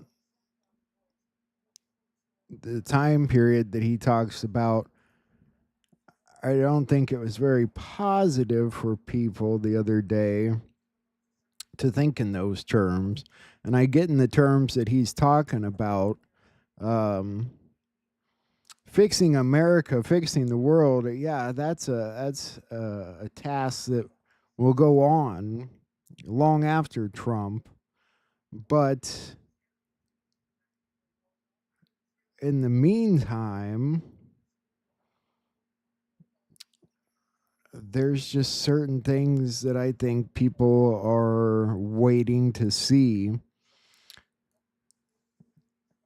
And I think once those little bitty things happen, and maybe they're not little bitty, but I think once they happen, it will shore up the movement a little bit,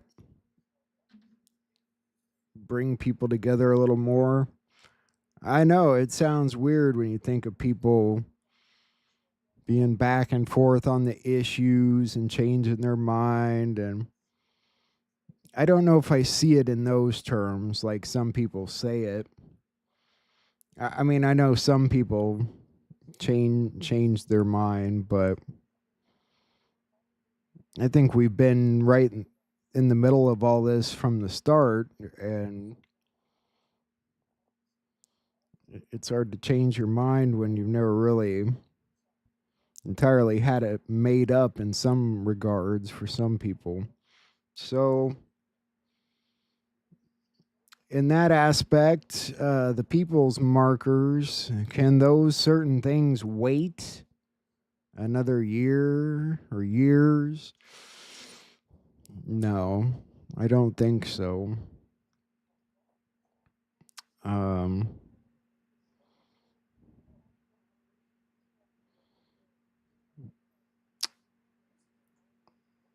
Beyond that, I'm not sure I know what to say. You know, I know how I feel about things, but I know there's also certain things I'm watching and waiting for that feel like they should be coming. And I kind of feel like they are, but you know, we take it one day at a time, ladies and gents. So that's what we'll continue to do. I'll be back on tomorrow night at the same time, guys and gals, 7 p.m. Central Time. It's when I go live.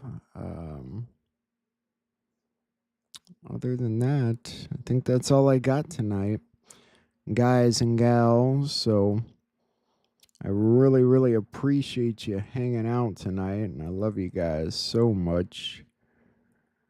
You're tired of not knowing who to believe, Posty? Yeah, I thought we were getting to a point where the news was going to get a little bit closer to what Trump was talking about, and we'd see the cracks show more and more. But what's happening now feels very much like it's being done on purpose, telling us one story and then telling us the opposite story. There's a ceasefire. They broke the ceasefire, and it's not broken. It's still going. I mean, is it a case of look over here while we're doing this over there? I don't know that that's necessarily it, but it may be. Maybe. It may just be a step towards building the narrative, if anything. It's confusing, isn't it? I love you guys. I will be glad to see you all tomorrow, and we'll look at this further. There's There's other people out there talking about it. We'll look at it. And you don't have to make up your mind. I know people try and force your hand all the time, telling you to pick a lane, choose a side, make up your mind. You don't have to force the things that you don't understand. It's best to just try and keep learning. And, you know, I learn a lot about all this stuff every day. And I'm usually surprised about it all in the long run. And Trump hasn't done anything huge that I disagree with yet.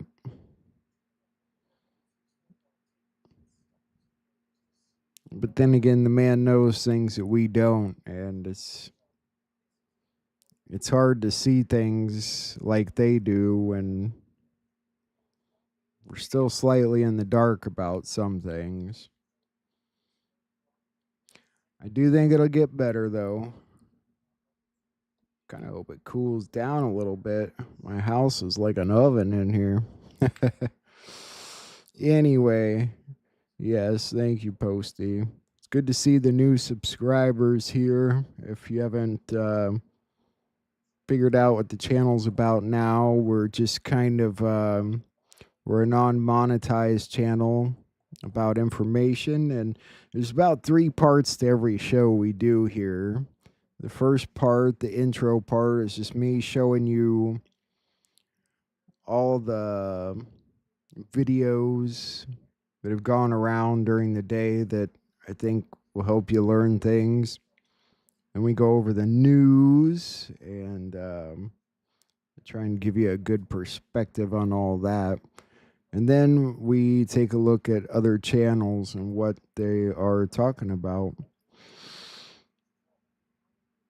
with the hopes that you go over and subscribe to those channels, of course. It's important that we network this community, that we build this community, that we unify as much as possible. It's very difficult right now.